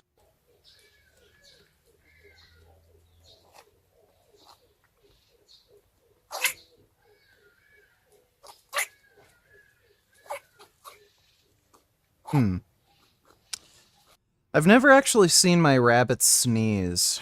They're very quiet. I've never actually really seen them make any noise, aside from, like, thumping on the ground or just chewing boxes or something. Thanks for that donation, Bend Over. Start out, like, tell me, what's your favorite kind of food? Vegan meat. Oh, man. What? You can't eat vegan meat, man. Why not? It's bad. Why? Because it's like pretty bad for you. But what makes it bad? Oh, yeah, no, it's like probably one of the worst things you can eat. How come? Because of like the ingredients in it. Which ones? I mean, yeah, like basically all of them. Name one. I mean. Yep.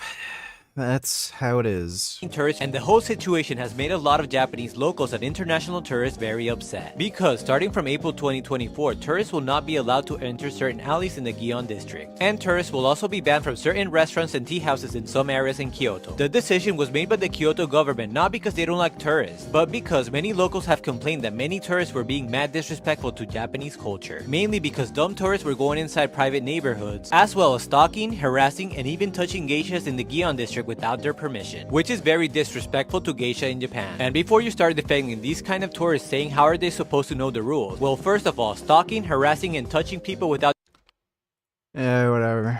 First met, I didn't think we'd get along, but turns out we kind of agree on everything. Your racial identity is the most important thing. Everything should be looked at through the lens of race. Jinx, you owe me a Coke.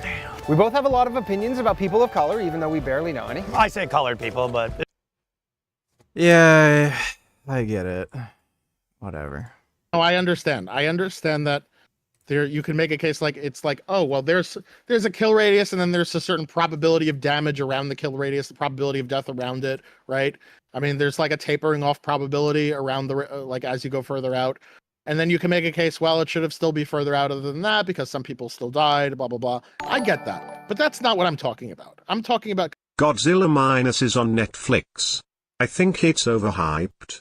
CGI in opening shots of young Godzilla were bad, a lot of overacting. Godzilla walks on land like a geriatric stiff penguin, very uneven all around. Second half was better too, just very inconsistent emo. Huh. Well, I'll still watch it. I like Godzilla, so I'll see how it is. Thanks for that donation, Adam. because I know what's being claimed here is that Israel is just straight up dropping bombs right on hospitals. That's what's being claimed. Yeah, yeah. And I'm not aware of any. Oh, my bad. I forgot about that one dude. Are you still there? Hello? You like Shin Godzilla? Oh, yeah? Yeah, hey, what's up, dude? Oh, yeah. I just wanted to, I'm not, when it comes to you guys were talking a lot about Israel and Palestine.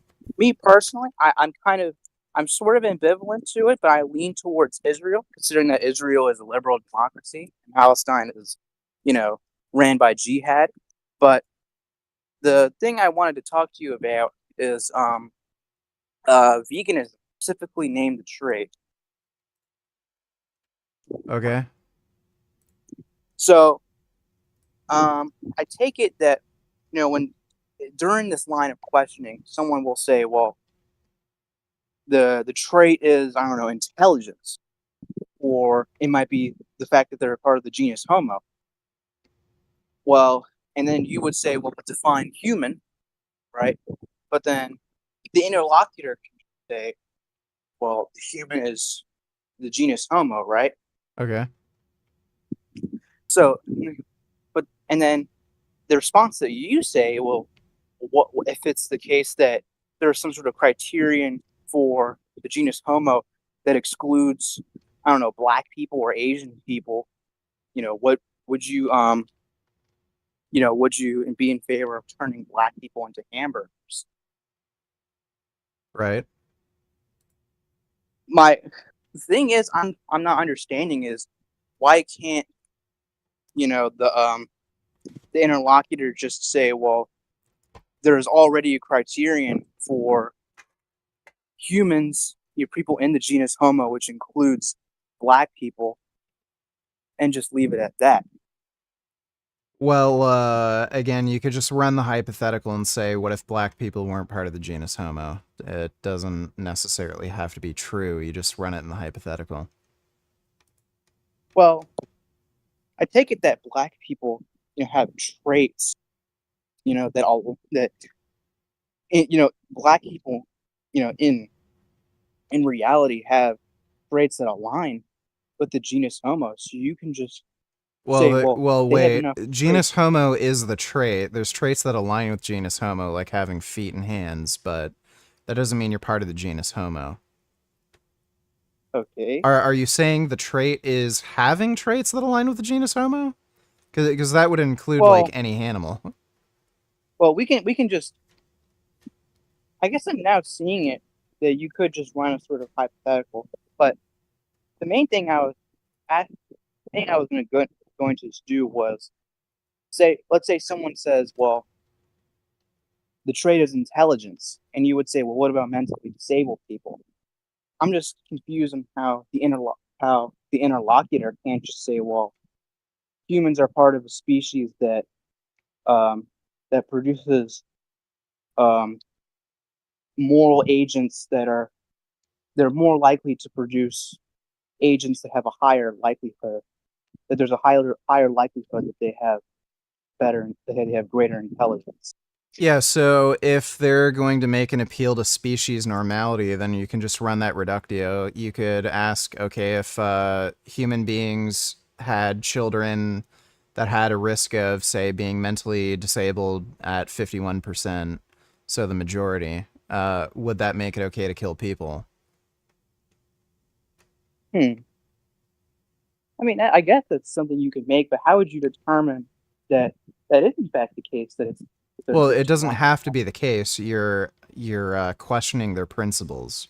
So you just have to make a hypothetical that makes logical sense. Doesn't have to necessarily make practical sense or be real.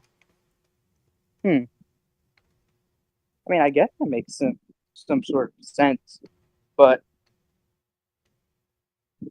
a person can just say, well, the interlocutor can just say, well, humans are part of a species that produces moral agents, and animals are not part of a species that produces moral agents.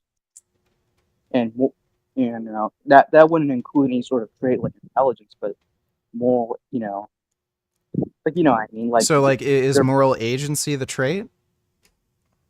Well, being part of a species that produces moral agents. Okay, well, first of all, you might want to ask them what they mean by moral agency, because, like, any social species is going to have some amount of moral agency.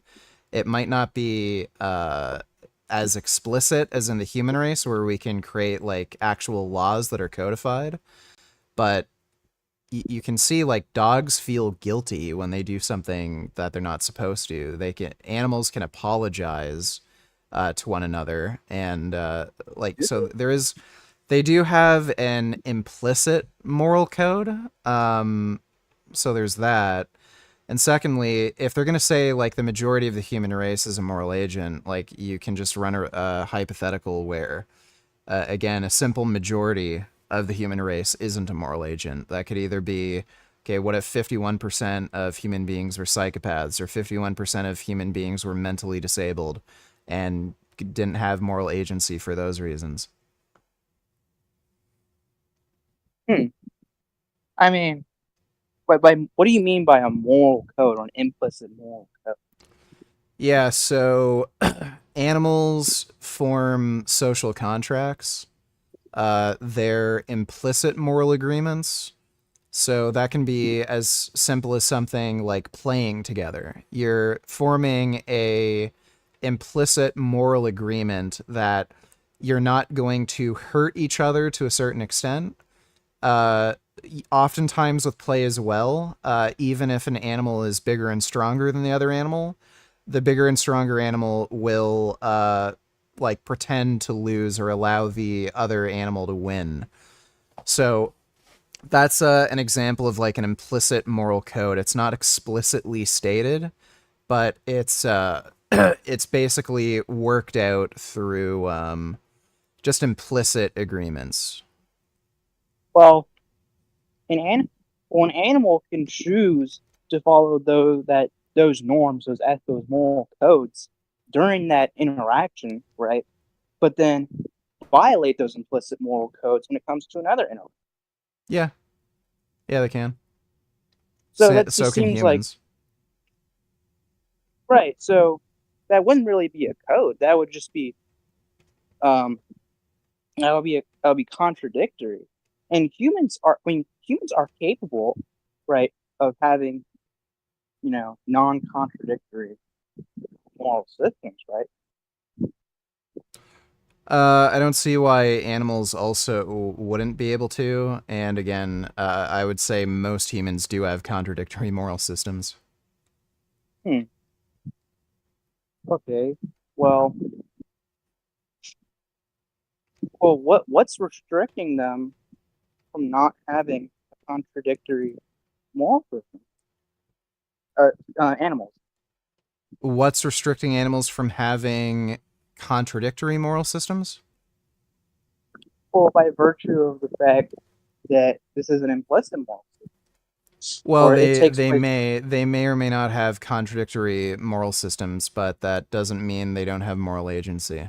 Same with a human being. Like most human beings, I would say, do have contradictory moral systems. Like if you debate meat eaters within any regularity, you'll see most people contradict their moral values. So that doesn't mean you don't have moral agency. So if you're debating somebody on this and they're using moral agency as the trait, I would maybe push back a little bit and maybe ask them what they mean necessarily by moral agency, because that might at least include some animal species. And on top of that, you can just run the reductio for moral agency. There's a number of things that could eliminate moral agency. So psychopathy, mental disability or mental illness, so like being a schizophrenic or being in psychosis, being mentally disabled, would they be okay with killing those types of humans? Well, I've heard this. I've heard this. This is somewhat similar to this, but I've heard some people say that in order for someone to be a moral agent, they have to be capable of arguing. I don't see why that would necessarily be the case. Well, are you aware of people that are like libertarians or like anarcho-capitalists? Yeah. Well, they use this. It's called this thing called argumentation ethics, which essentially, during the course of arguing, you're necessarily going to have to follow some sort of. You're following, argumentative norms, so which would preclude a sort of non-aggression principle, i.e., that you're choosing not to argue, you're choosing not to aggress upon people, right? And that would be, and so arguing against a non-aggression principle, arguing against libertarianism would be a form of contradiction. Now, I'm not really sure if we want to get into specifics of argumentation ethics, right? So that would be their proof that humans have moral agency, or their criteria for it. So, by virtue of the fact that humans argue, they follow a sort of non-aggression principle, which can be seen as non-aggression principle would be violated if you kill and eat animals. Well, they say that animals are not. They say that animals are not put in that because they're not capable of arguing. So, by virtue of the fact that humans are capable of arguing, they can follow the non-aggression principle. Okay, well, then that would disqualify humans that can't argue. So mentally disabled people, people who have mental disabilities or mental illness. Well, you could say, well, from the case of like a mentally disabled people, usually they're in, they're taken care of by, some sort of guardian, like a parent or an adoptive parent or like a mental institution. So aggressing upon a mentally disabled people, or aggressing upon that kind of person would be aggressing on. I don't want to use this, but they're aggressing upon that person's property, quote unquote. Again, if they're going to go based on the non-aggression principle and animals would be excluded from the non-aggression principle because they're not moral agents, that would disqualify mentally disabled people. Unless they're going to appeal to species normality, then you just have to ask them if 51% of the human race was mentally disabled, then would it be okay? Well, that would disqualify, okay, in the case, majority of mentally disabled people and mentally ill people, they're usually being taken care of I'm not really understanding how like a mentally ill person, like a schizophrenic or a psychopath or whatever, they don't have a capacity to argue. But just going on mentally disabled people, usually they're being taken care of or the property of a guardian, like a parent. So aggressing upon a mentally disabled person would be aggressing upon that guardian's property. And I've heard you say multiple times that kids are technically the property of their parents. So I don't think you would dispute that they would be the property. Right, and assuming they didn't have a parent, then I guess you can just that run would- it in the reductio. I guess that would exclude them from moral agency. So I guess in a libertarian sense, if a non-aggression person, if a mentally disabled person didn't have a parent and was just wandering around aimlessly, it would be okay to kill. Yeah. In that. Well, I've also heard that animals lack free will. They don't have. They don't have. Well, rational knowledge. there. You could argue that about human beings. There's not really any concrete evidence of free will. What do you mean if there's not any concrete evidence? I mean, what are we There's no way defining to as free will? prove free will. What are we defining as free will? Well, the ability to choose. You may have no ability to choose, and you live in a deterministic universe, and free will's an illusion. Well, what if? Okay, well, what do we? Well, the ability to choose, that necessitates that choice is based upon our desires, our preferences, right? So the way I define free will, most is that our actions happen as a result of our desires, right? That's what I would define as free will. But I can go with that. What would So, you define as free will? the free will is basically when our actions our actions occur because of preference of because of our preferences or desires. Well, that's not free will. Is it? I asked Jack Angstreich how he defined free will, and that's how he defined free will. I mean, we can go by your definition if you want. I don't know how that could be a definition of free will. Well, if we didn't have the ability to choose, then the outcome that we have, it doesn't necessarily have to correspond with our desires. Right, but that's not proof of free will. Like, I could stab myself in the hand. That's not something I want to do it, but that doesn't prove free will. Well, wait, okay. If you didn't want to stab yourself in the hand, why would you do it? Well, the thing is, I could do it, but whether I do it or not, it doesn't establish free will. By virtue of the fact that you're choosing to do it, that presupposes that. Yeah, and again, choice. Well, again, the argument is choice is an illusion. So through a number of chemical processes going on in your brain, pressure, like social pressure, biological pressure, anything you do is not necessarily a choice. It's just something that's determined to happen, and then your perception of choice is an illusion. I mean, again, if we didn't have a choice, wait, so I guess you're using a sort of hard determinism, right? You're saying that we don't choose our desires. Well, yeah. But that doesn't mean that the actions aren't caused by our desires. Right. But again, this isn't proof of free will. So if somebody's going to say animals don't have free will, that would include human beings. So you're a hard determinist. You don't believe in free will. I am agnostic. I don't think there's really proof either way. Well, you say there's not proof anyway, but you're saying that if there's no proof towards free will, I'm not sure why you wouldn't be a determinist. Well, because I'm not convinced of either position. Oh. Well, I've heard, are you aware of Randian objectivism? No. You said yes? No. Oh, well, there's this, there's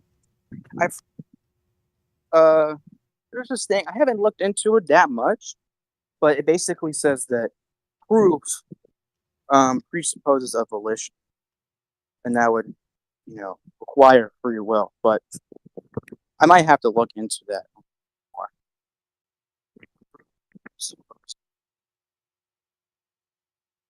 Free will. Hold on.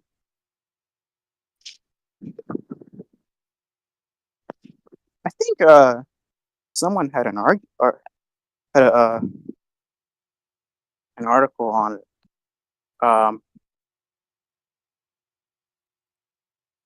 So I can say that free will isn't necessarily proven, but it's validated. I mean, there's evidence in favor of it, but there's not any concrete proof that free will exists. Like, this is a philosophical debate that's been going on for thousands of years, and it's still going on. There's no concrete proof of free will. Well, just because the debate that's going on for that years doesn't mean that there isn't any proof. Yeah, there's proof. Well, I mean, there's evidence in favor of it, but, like, again, this is something that you can debate. If you're gonna if you're gonna make the claim that animals don't have free will, I don't know how you can make the claim that humans do. Like, on what basis?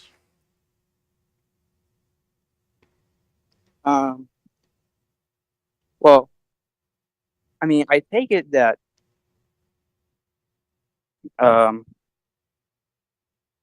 that proof or justification is like an epistemological.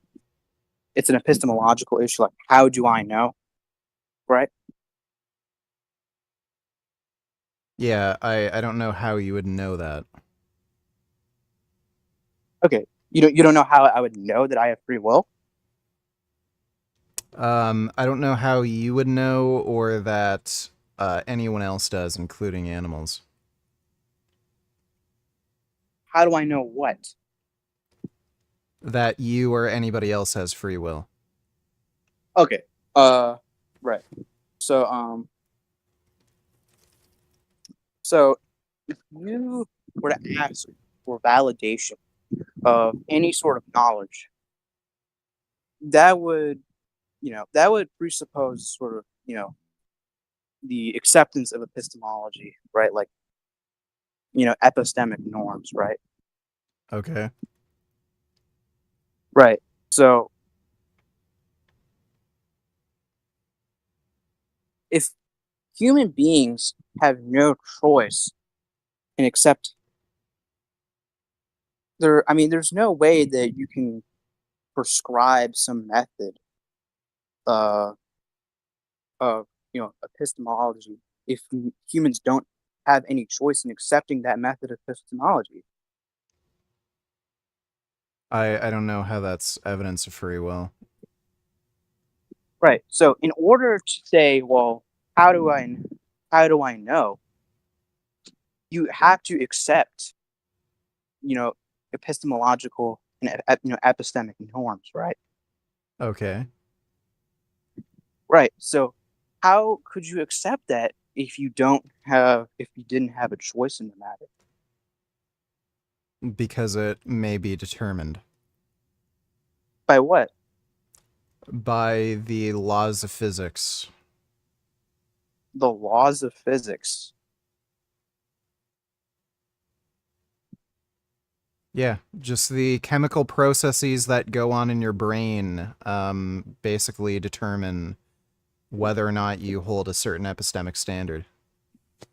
I mean, I'm not really too I'm not really so like I'm not really so knowledgeable in this aspect, right? So, I mean, we can just move on from the free will discussion. I mean, me, I would consider myself a compatibilist, but I don't. So, I've heard one critique of Name the Trait is that one critique of Name the Trait is that of moral particularism. Are you aware of moral particularism? No.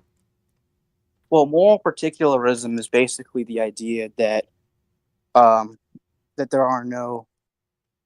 there's no universal system for morality. So the moral particularists would say, well,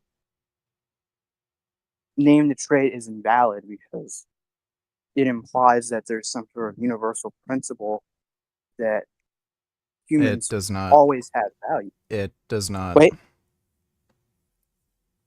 It does not. If you're running Name the Trait, you can run Name the Trait on a dog versus a pig. You can run Name the Trait on a human versus a cow. You're just you're just establishing somebody's epistemic standard and then challenging them on the consistency of their epistemic standard. And if you find an inconsistency, you point out the inconsistency. And either they have to bite the bullet and say, yeah, I'm fine with killing X based on, given trait, or they change their standard. Well, in moral particularism, there isn't really a moral system. There isn't really a moral standard. Humans have moral value, or agents have moral value based on relevant moral facts. But that's what moral particularism tells us.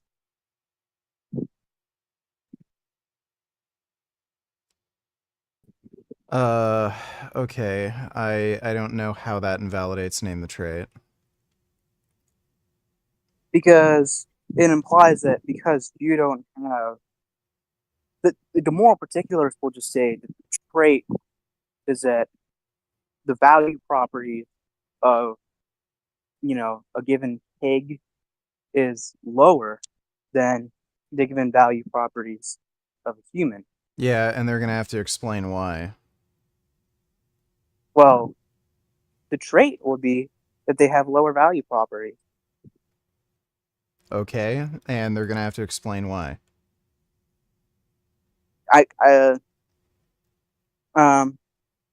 Well, they can just say, well, that all the traits of a given organism, all the traits between a given human and a given pig can be the exact same, down to the molecules and everything. Well, they'll just say, well, I have a preference towards the human or the Okay, pig. so then they'd have to accept that if somebody has a standard where they just don't like them, it would be okay to kill them. I mean, not according to their particular system. Yeah, it would be. Because if they're gonna say, well, just because I don't like pigs, but I do like humans, it's okay to kill pigs, then it would have to be okay to kill them, because somebody might not like them in particular. Well, in a person's, in an individual agent's moral system, right? They can value humans and not value animals for that reason. I don't know why it would necessitate that another person's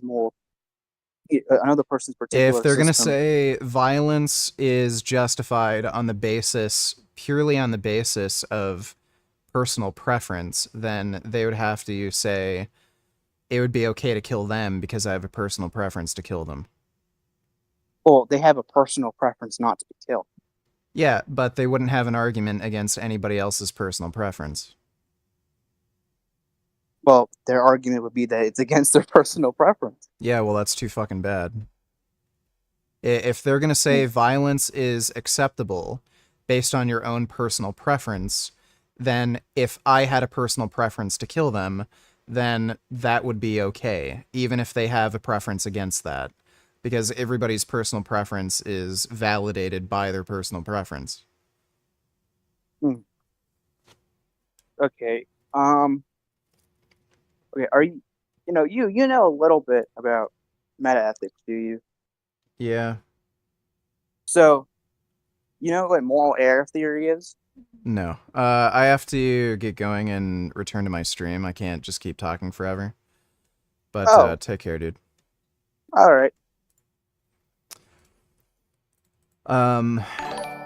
Yeah, so Jalen, I haven't seen Shin Godzilla. I didn't get great reviews, so I never saw it, but thanks for the donation, dude. Gark McGark donated $2. Fuck that Godzilla bullshit.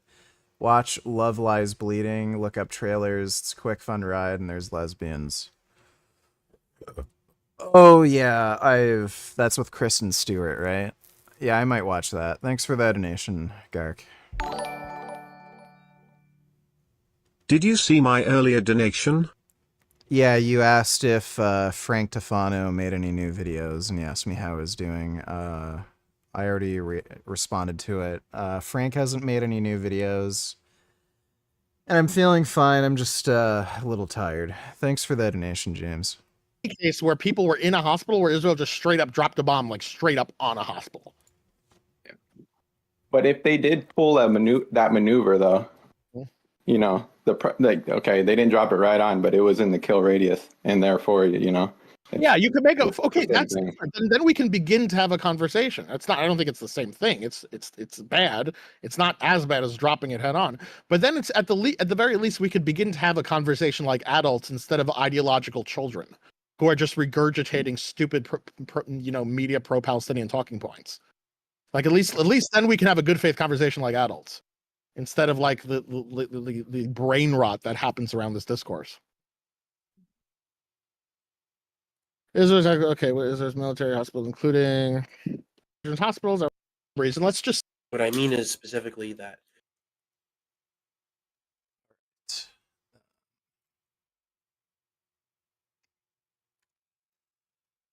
I think I'm gonna go take a nap, and then I'll stream later tonight, like around 8. So hope you guys had fun. Big thanks to everybody who donated on Streamlabs. Really appreciate it.